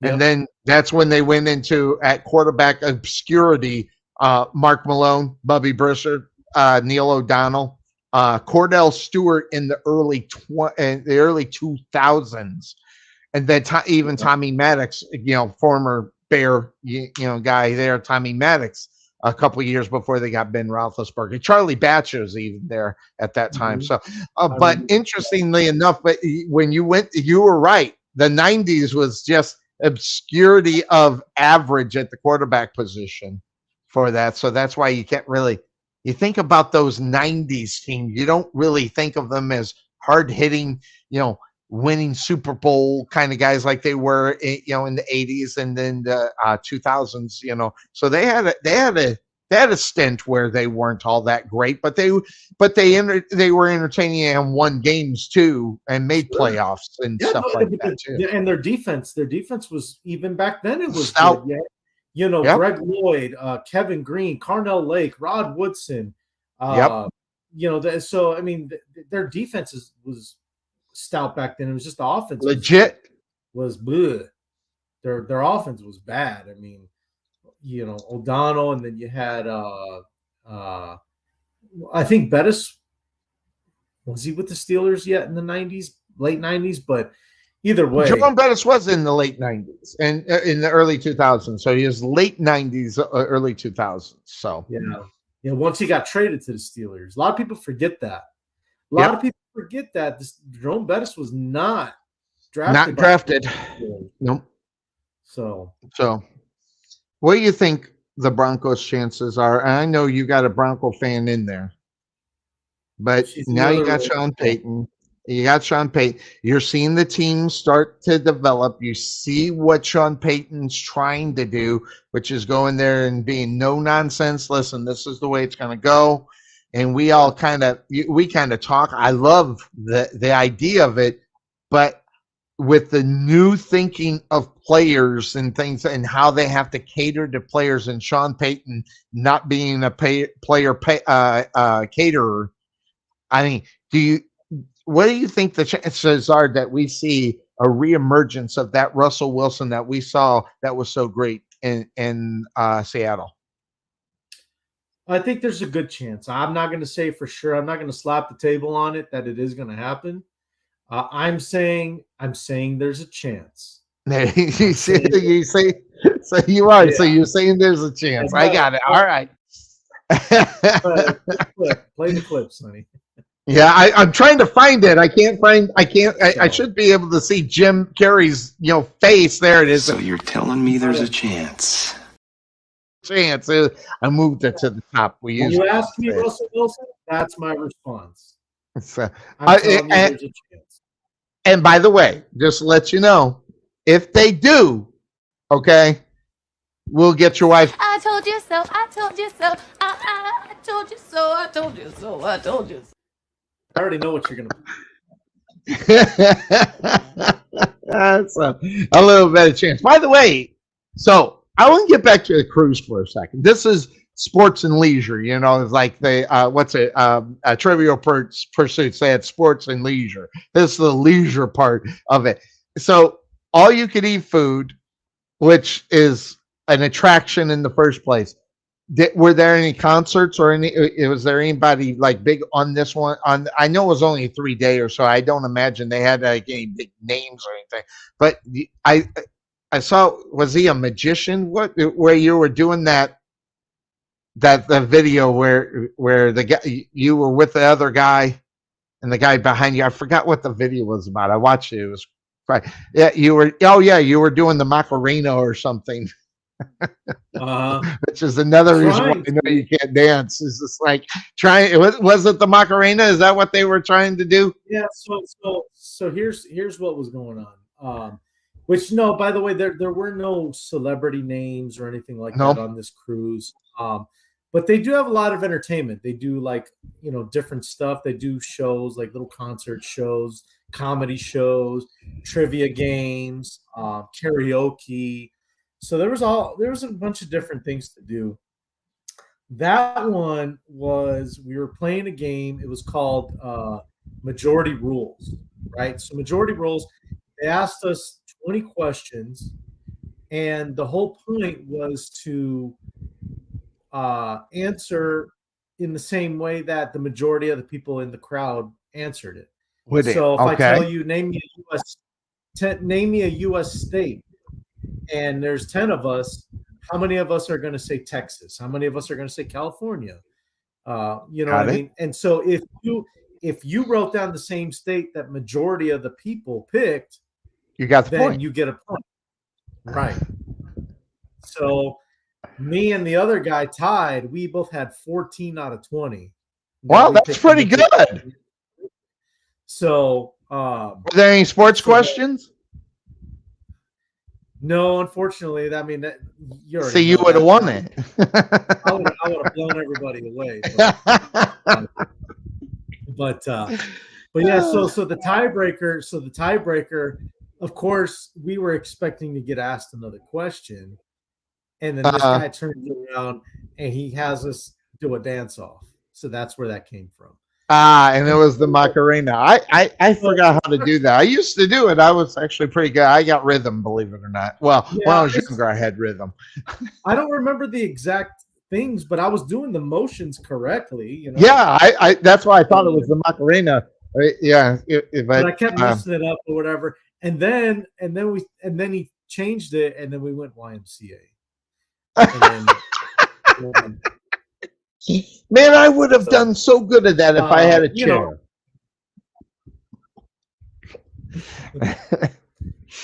Oh, Lord have mercy. I don't dance to YMCA very often. So that's why I looked so uncoordinated. But stuff that I am used to dancing to, I think I look all right. I ain't no pro, but I think I look all right. Come in handy. So that's why I look so much. So when's it? So is your wife going to go on the nurses crew? What's that? Is your wife going to go on the nurses cruise? I think I saw a thing where they were going to think about doing the nurses cruise. Yeah, it's called like NurseCon or something like that, and it's like all nurse. I don't know. I don't know if she's going to go. I mean, if she wants to go, go for it.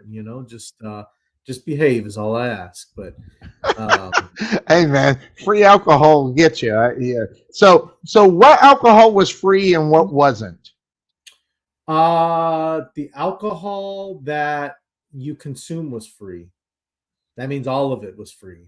All of it. But that's because we bought the drink package. The drink package. Okay. It was called Cheers. So it was okay, Sonny, think about this. I don't know how much when you do like to have an adult drink or whatever. Think about in 4 days, would you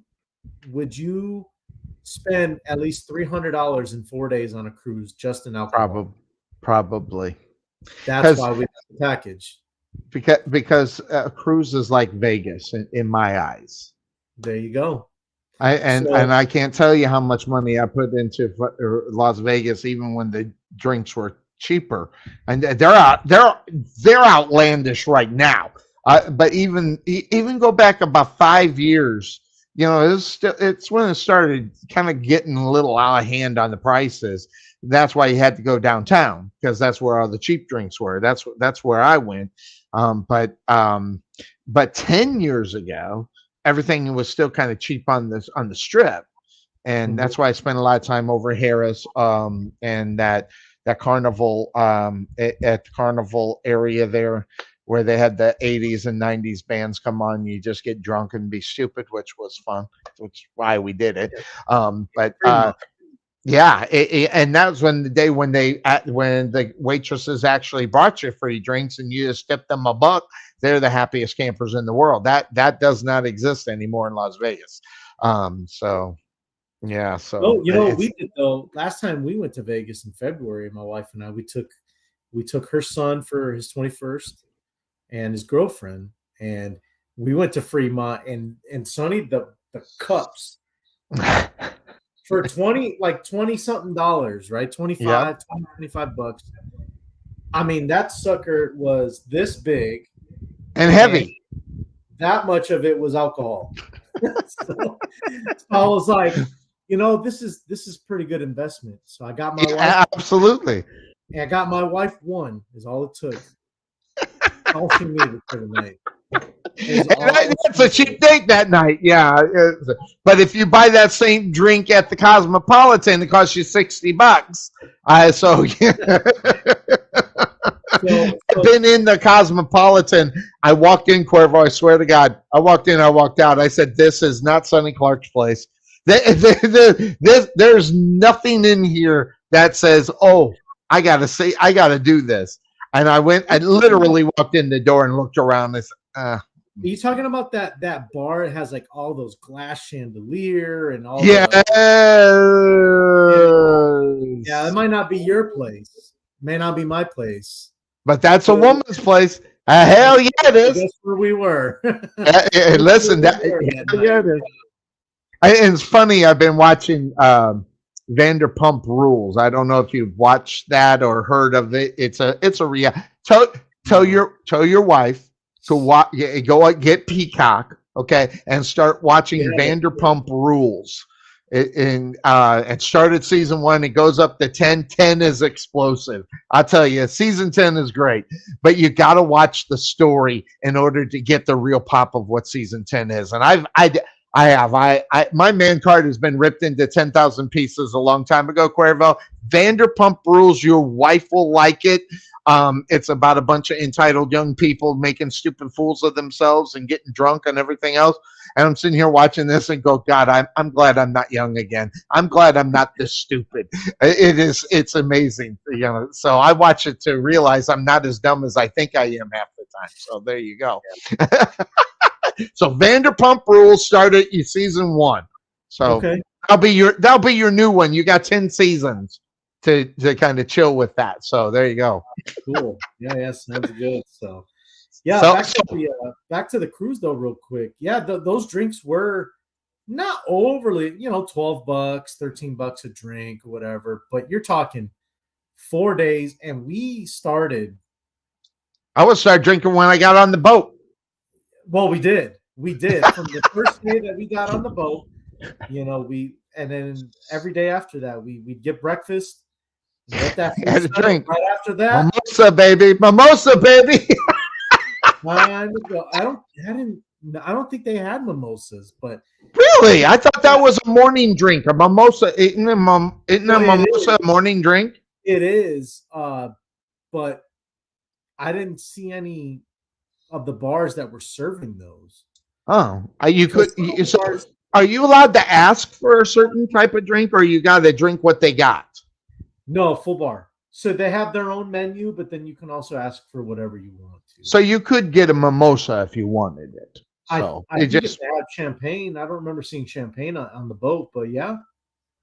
I mean, I kept going back and forth personally. I would go with what they had on the menu. I'm like, all right, this isn't working for me. Give me something stronger here. So, man. Oh, by the way, they did have a casino. Oh, they did. Yeah. So how'd that go? That's right. I saw you at the roulette. How'd that go? First night, not so great. I lost my pants a little bit. Kind of lost your money. Second night, I broke even. Didn't win or lose. Third night, very nice. Very nice. So was that all on roulette, or were you playing other games? I don't touch anything else, Sonny. You don't play blackjack, craps, or anything. You play. I've seen you many times at a roulette chat. So is that all you play? That's all I played on the boat. Is there a strategy to it? Not really. It was just, strike while the iron's hot. Now, I know you can make a bet on 4 numbers, but you get odds if you do the 4 numbers, right? You put it on the corner and you get those 4 numbers, right? Or you put it on it, or you can do 2. You can, Well, there's many different ways. You can split 2 numbers. You can do corners. You can do rows. You can do you do on the number. Obviously, there's a way to. What's your favorite bet? I play on the numbers. And then I'll split zeros. But normally 99% of the time I'm playing on the number. Wow. So you must say, I can't imagine anybody being too successful at that per se, winning, but that all depends upon the wager, I imagine, right? The wager and just knowing, like I said, I mean, it just that last night, I got lucky and I took advantage because the same numbers kept coming out over and over and over. So I kept playing those numbers over and over and over. That's weird. Yeah, it was. I mean, how many numbers are in a roulette? Is it 60? No. There's 38. Really? 38. So you got 1 through 36, and then you got the 2 zeros, the 0 and the double Right. zero. So 38 numbers. And you got black and red. You can bet black or and red. You've got like I said, you can play the is split in 12s. So you can play the first 12, second 12, third 12.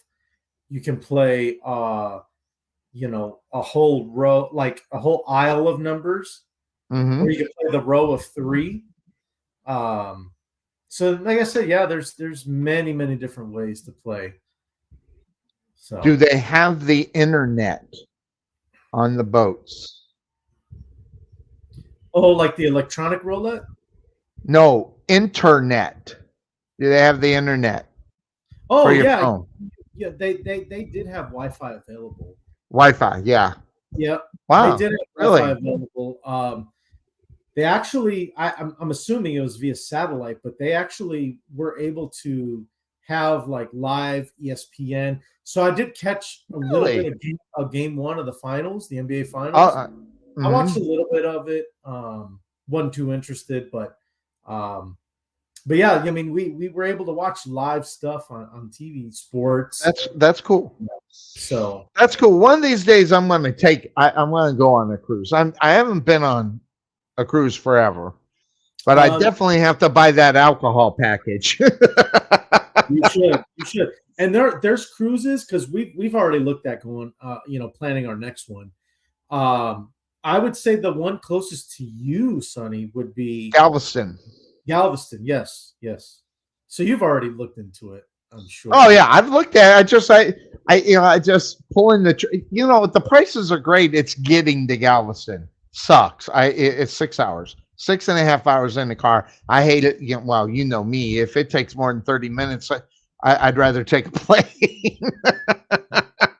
just put me on a plane, man. Jeez, 6 hours. I'm not a driving fan. I used to drive a lot. And as I gotten older, man, being in a cramped up car, and never mind a U-Haul, because I drove the 15-foot U-Haul with a vehicle on the back. Now, granted, I was popping 75 all the way. So, I did that, it's more the brakes that, oh God, the brakes that killed me. I was just like, geez Louise, really? So, but yeah, so I am glad to be home. It was the longest 2 days of my life. I swear to God it was. And never going to do it again. I don't care. By the way, I'm never going to help anybody move. I'm not going to ask anybody to help me move because there's not enough money, booze, or food for me to help anybody move. I supervise, but I would supervise. I'll supervise. That's important. We need a supervisor. Yes, that absolutely. I'd be not really good at it either, but I'd do it. Yeah. So, and your move took how long? Well, God, I mean, we 2 didn't months, go- right? Well, not necessarily. I mean, so the reason our process took so long is because with the government paying for it, it's a minimum 30 days that you have to give. You can't be like, oh, I want it done next week. Right. Like I couldn't do that. It had to be at least 30 days out. So in those 30 days, we packed up what we could. And then when they finally came, once the movers came, picked everything, up in the 2 days that it took them. And for us to set everything up in the house, which there's still not done. There's a couple little lingering things. The house is 99% set up now. But between from the day they picked up the first things it took us about 2 weeks. Yep. About 2 weeks. All the time too, outside of work, and then oh jeez, just I dread when I got to move. I one of these days I'm gonna at least move in a year. Where I'm gonna move can't decide if it's gonna be another apartment or a tiny house. I want to buy me a tiny house. Yeah. Yeah, to be honest, I took a day off of work. I had to take time away from, I missed a couple of days of school just to try and help get everything arranged and what a pain. It was a rough, couple of weeks. You just felt like, I wish days were longer than 24 hours because I got so much to do, but well, my wife is moving in a week too. So she found out she was going to move at the beginning of July, but something came up in another building. She wanted that building. So she's scraping it up right now, trying to pack and get ready on Friday. So she's going to move on Friday. The good thing, I have to work, so I don't have to be a part of it. I just, so that's the real good thing about it. So because I don't even want, I love her, but I don't even want to move her. I don't even want to do it. That's right. Hey, that's why they invented movers, baby. That's all, so, but it's good to see you, my man. I'm glad you're able to. I'm glad we didn't check out early because we were thinking about checking out after 2 hours. But we got to talking, so I'm glad you were able to hop on. Yeah. I had a couple of honeydew things to do this morning. Got a couple more after we're done, but I was like, yeah, I know I didn't respond to your message, but I'm like, I need to just pop in and just be like, hear me. Yeah, I'm glad we were still on. I'm glad we were still on. So that worked out. It's always good to see you, my friend. Same. As next week, the funny thing is, I got the show. I forgot to upload all the pictures.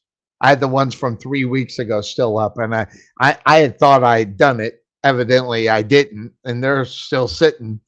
There's like 30 of them that I took, and they're probably irrelevant now.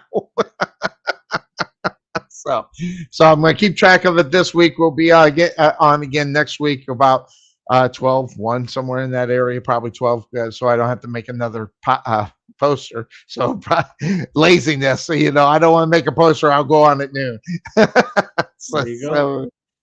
you go. So good to see you, my man. And I'm glad you have fun. You're going on the cruise. That's good. I'm thinking about doing that sooner or later. I got to get out there and enjoy myself. That's half of it. I got to get out and enjoy myself. So, work where I'm got to get to the point where I'm at work and I feel good about work. And I'm not quite there yet. I'm still learning, and stuff drives me nuts, but it is what it is. So, hey, you know what? We all got to recharge our batteries at some point, Sonny. So, hey, now I did have a 4-day weekend, the Memorial Day weekend. I took Friday off and we had Saturday off, and then Sunday, Monday. So I did. I went into Tuesday this past week feeling good, but man, it was busy as all get out. I couldn't believe it. But, that's what it is. So, but. All right, my man, is that good?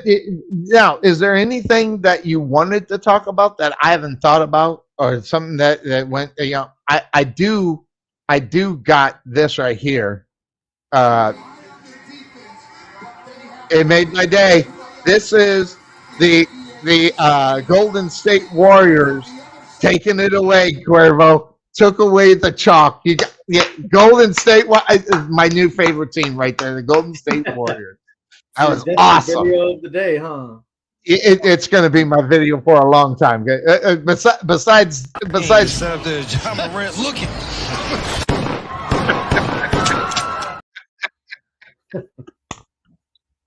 oh man.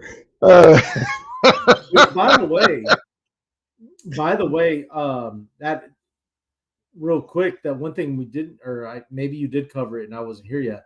John Morant, Adam Silver, the commissioner's come out and said he's gonna announce his decision after the finals on how he's gonna discipline John Morant. So what do you think it should be? What do you think it should be? I think it should be half of a season, and that's what I thought. And I think mandated counseling, because I think he needs help. I think he needs help in the sense of just understanding that,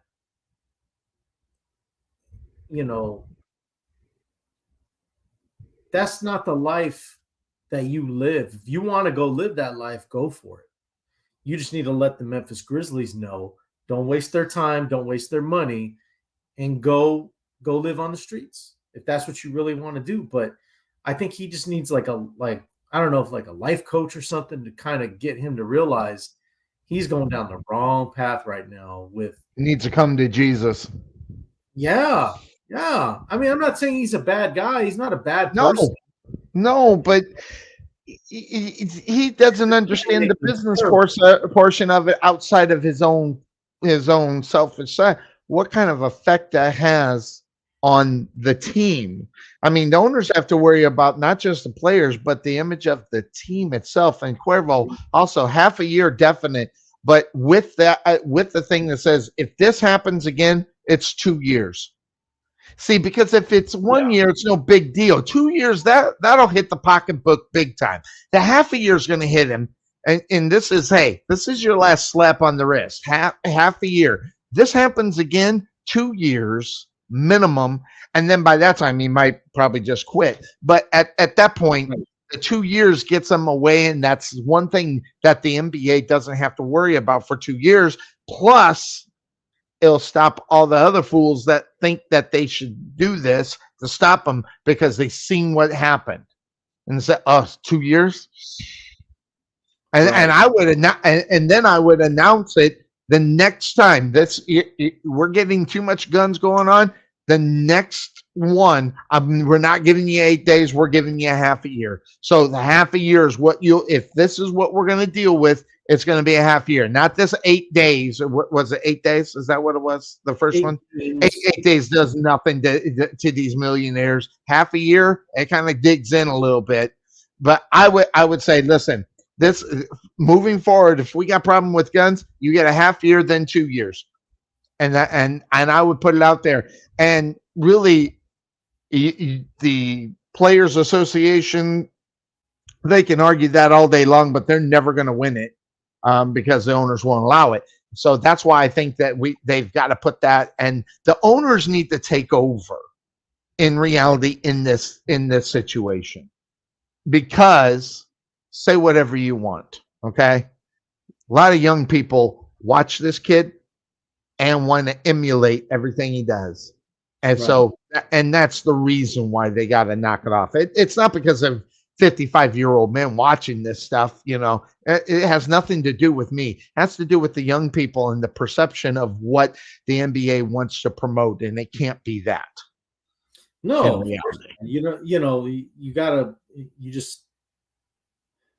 you can't promote any type of, guns and all that stuff. Not with basketball. If you want to talk about gun control, fine. You can talk about gun control off the court or away from your personal life, as in talking about, make it educational. Don't be trying to be a thug on the street, trying to be something that you're not. And so Exactly. Or your image of what you want to present yourself as. And what he's presenting is not what people want their kids or even guys his age. They don't want the kind of the image on them. I don't think. Right. I would think they wouldn't. Either. So, I think the best story or the best person that I heard talk about this situation, it was a few weeks ago. It was Richard Jefferson. If you remember who that is. I do. I like Richard. Always an underrated basketball player. Always. Yeah, he was really good with the Spurs and all that. Yes, he was. I think he was on a couple of those teams with Duncan. California. He played. Then he played for not the Warriors. The other team. Was it the Kings? Not the. Isn't there 3 teams in California? So you got the Lakers, Clippers, Warriors, Sacramento Kings. Sacramento. I think he played for Sacramento. Yeah. But I always liked him. Yeah. Not only that, if you get a chance, he actually does some like shows, and he'll come and he'll talk about. And I forget. I grabbed up what he said and had it on the show. I forgot what it was, but he was spot on. I forget what it was, but I'll remember it and for next week because he was spot on what he was talking about, and it had to do with players and what they were doing in their behaviors. It had a lot to do with that. I forgot what it was actually about, but he's like, "Hey, stop coddling." That's what it was. Stop coddling these players and give them real consequences for their actions is what he was preaching, and he was 100% right. Because anything, if you get in trouble with it on any level, whether it's football, baseball, basketball, even I don't know about hockey, I don't know how they do discipline, but football, baseball, basketball, it's a slap on the wrist every single time for the first offense. And I think they need to get about. They need to not make it a slap on the wrist. It is a major hit for them. So they don't even do it one time. See, you get the free pass. No one cares until it happens the first time. So if nothing's happened over you, it's not going to stop the behavior. But if you put a big number on it, on what's going to happen because of this kind of thing, I think it would stop it because if it affects the pocketbook enough, depending on who it is, obviously, but if it affects the pocketbook enough, it'll stop. And that's what the problem is with all commissioners. They don't have the stones to do it. Yeah. Well, some have more stones than others, but yeah, you're right. I mean, they try to protect the big names and all that stuff. So, by the way, Jefferson played for the Nets too, I think, if I remember right. So, I think you're right. But real quick though. So Jefferson. And I listened to it a couple times because I thought it was that good. He started talking about his kids because that was a big part of it, right? Well, hey, John Morant, a lot of the youth that look up to him and they want to buy his jersey and they want to, that's their favorite player or whatever the case may be, right? Yep. Which, by the way, Michael Wilbon came out and said that he would not let his son buy the shoes. He will not let his son wear John Morant shoes. Just kind of a little side note there. Michael Wilbon. Right. For ESPN. Okay.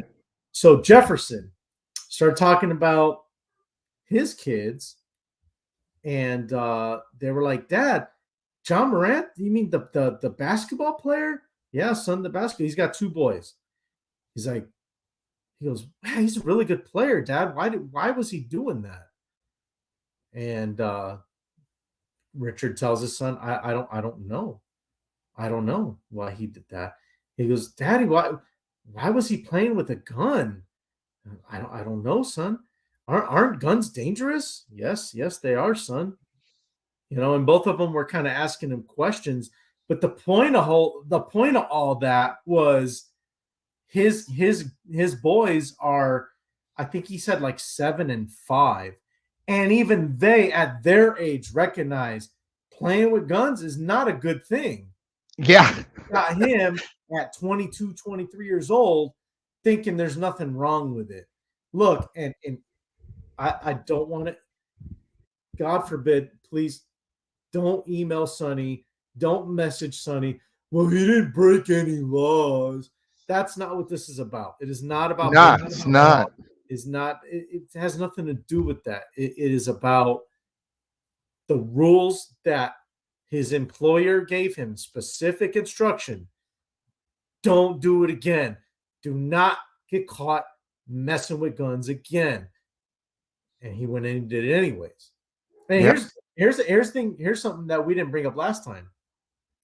The thing in Denver, and then the thing that the most, those weren't the only two times that this has happened. Absolutely. They just happen to be on video. Right? There's other incidents that have been reported where he was walking around or he's been strapped. So crazy. It's a, I don't know if it's a he feels he needs to protect himself, or he thinks that that's the way people are going to respect him, how he's going to get credibility, or if he's just paranoid. I don't think that's what it is. But for whatever reason, he feels the need to have a gun on him at all times. And I don't understand why. I don't understand it. And let's just say, fine, okay, if you're going to have a gun, let's just not show off or make an ass of yourself by winging it around to where people think that you're reckless, which, by the way, that's one of the reasons why this whole thing is the way it is, Cuervo, is they think he's reckless with the gun itself.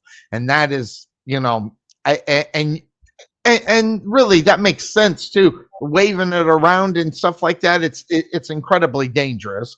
You know, yeah, so the perception of what he is doing, I would say a good 80% of this country think this guy has lost his friggin' mind. And I don't know, I'm for people having guns. I am. I'm not going to own one. I'm for people having handguns. I don't want them to have anything else. I really don't. One handgun, everybody. And you know, I granted, there's other people that have, but I just think I don't understand guns. So me saying you should only have one, people will say, "Sonny, you've lost your mind." I get it and understand that why someone would think that, but I don't get guns. Now, you having more than one gun, I wouldn't and don't have a problem with that, because I understand that you understand the responsibility of that guns or the type of gun that you would have, more so than a bunch of idiots out there running around with a gun. You were raised with them. You carried one for 20 years in the military, different types of guns. I trust you. I just don't trust anybody else. And it's because you're trained and you know exactly what it is, and you've had a long history with it, you know, as part of your job and doing the right thing. You're not going to pull the gun to do the wrong thing. I'm not worried about Cuervo robbing a liquor store. You know, I'm not worried about that. I'm worried about other fools doing it. Definitely. So, you know, so I think just the general public, give them one gun and everybody shut up about it. And this is the kind of gun you can have, period. I know that's a restraint against the commandments, the Bill of Rights and everything. I completely understand it, but it's not like someone saying they're going to take all your guns. Let them have your gun. But like shotguns and hunting, I'm okay with that part. It's the other guns that I'm, but that's just me. Everybody knows I'm a Democrat, so that's why it makes sense to the Democrat. But other people think I've lost my mind. So, but well, look, hey, you know what though, and I really don't want to get political with this, Sonny, but I appreciate that you're open to it, even though you claim democracy, and that's totally cool. I mean, that's what this country is about, right? Freedom to make your own choices, whether it's you want to be Republican, you want to be Democrat. You want to own guns. You don't want to own guns. I hate guns. I love guns. Whatever the case may be, I appreciate the fact that even as somebody who represents the Democrats, you're like, hey, one gun, all right, no problem. Just don't be an ass about it. Yeah, hey, that's totally cool. You know, I I can't help myself. I'm like, only one. That's it. You know? No, that for you though, I'm okay with that. Cuervo, I got mad love for Cuervo, and those are the military that know how to fucking use them. And yes, I just used the word because half these fools out there don't understand or get what it's about. At least in my opinion, what I see. Yes. So, Right. but yes, you can have any kind. Cuervo, you can have any kind of gun. I know you. See, I know you understand the consequences more so than people not caring about the consequences, and you know when to pull the trigger and when not to, more so than anybody else. So it's one of those things. I don't know. Well, here's one of the How many do you have, by the way? Or are you allowed to say? I don't, and I ask this because I don't know what the military says and stuff like that. Sonny, I'm retired now. It don't matter. It don't. Oh, that's right. I forgot. They could care less. But this is going to shock you. I own 0 guns. I don't have Really? one at the moment. Not at the moment. Did you turn yours back in? Is that how you did it, or how you do it? You turn it back in when you leave the military, or do you get to keep them? Yeah. I mean, you only use your weapon when you go training, whether it's when you're training, when you're actually shooting the weapon for marksmanship training, or if you're out doing, training for your job, right? Sometimes we'll take our weapons or whatever, but when it comes to like that, we don't ever load them up or anything unless we're actually shooting them to do our annual, required training. And we're shooting at paper targets. So yeah, inside of a building too, right? No. Oh no, it's outside. It's outside. It's on a controlled environment on a range. We shoot from anywhere from 200 to 500 yards. But yeah, I mean that weapon that I had. I am shocked you have 0. I am shocked. Yeah, you know what? It's just I think about the pain of going through the process of applying for it and doing the having to pay for all that. But I do plan on getting one very soon. It's for whatever reason here when you I don't know if this is this way in other states, but here in California, when you apply to get a permit to own a gun, you also have to purchase a gun. You can't just apply for the permit. So I'm like, well, that's dumb. So when I it is dumb. When I feel like spending the money to purchase a weapon, I want to be ready. Yeah, I want to know what I want to buy. I don't want to buy one just to buy one. I know what I want. I actually want 2 different weapons to start off. I do want a handgun. That'd be more for the wife. But I want my own internal home security system, if you know what I'm saying. I do. That's called 12 gauge. Take another step, and it's going to be a bad day for you. A scatter shot, right? Yeah, exactly. So, because we do have the Vivint home security system, but there's crazy people out there. So absolutely, for those crazies that completely ignore those alarms and all that, they're not going to ignore the sound of the 12 gauge. Cuervo, I can't believe that I had a civil conversation with a person who likes guns. Normally, the people I know, they're so well. I'm in Texas, so that explains a lot. I mean, I live in Texas. These people are crazy. I'm telling you, these people are crazy. I live here, and I think I'm the most sane one out here, and that should scare everybody. Well, I usually no. I got about 4 or 5 guns. It's just I make sure I don't go over your house when it's dark, for God's sake, or uninvited. Because the people here in Texas, if you step on my yard, I'm gonna blow your head off, and they mean it. By the way, it's not even a threat; they're gonna do it. It's just yeah. Yeah, but you know what though? Even those people, it's like. They don't have control either. Those right. People, they just try to show off. Yeah. Their mouth. My dad used to say, talking out of their side of the mouth is what they're doing. Yeah. For me, maybe it's because of the life that I lived. 20 years in the Marines. You don't you can threaten all you want, but I wouldn't even point it at somebody that doesn't pose any type of threat.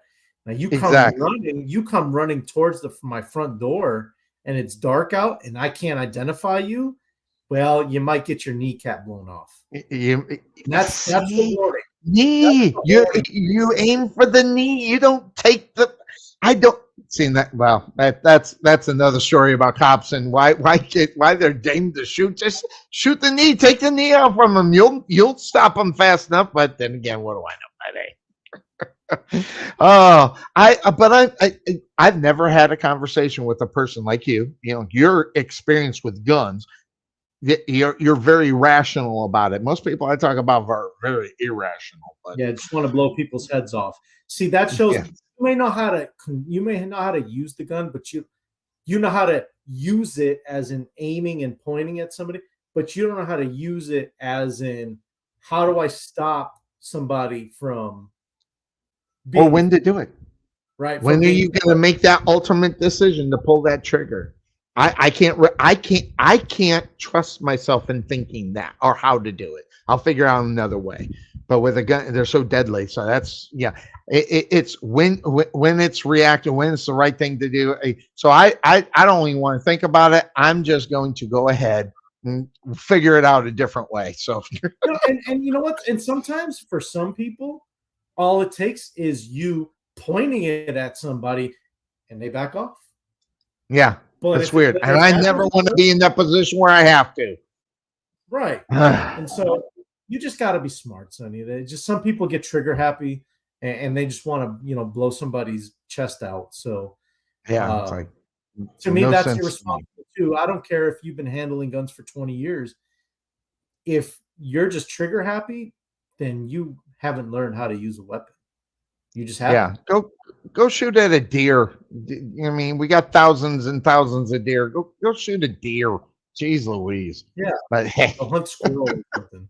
Yeah, something like that. So, all right, my man. I gotta get off. I got a little thing to do, and before I go to bed, and might take a little bit, but it's always good to see you, my man. Likewise. So I don't know what your availability is next week, but tentatively we'll shoot it at noon and try it again. Yeah, definitely. Unless you find out a time where you'll be there, and then I'll just set it for that time. So I don't know that we have any plans next Sunday, so same time could work. Okay. And if you find out if it needs to be later, let me know. We'll change it. Definitely. I will. I'll let you know. Cuervo, have a good day. And thanks everybody for joining us here. 4.5 hour stretch. All right. We know what we're doing. We'll catch everybody later. Everybody have a nice night. Bye-bye.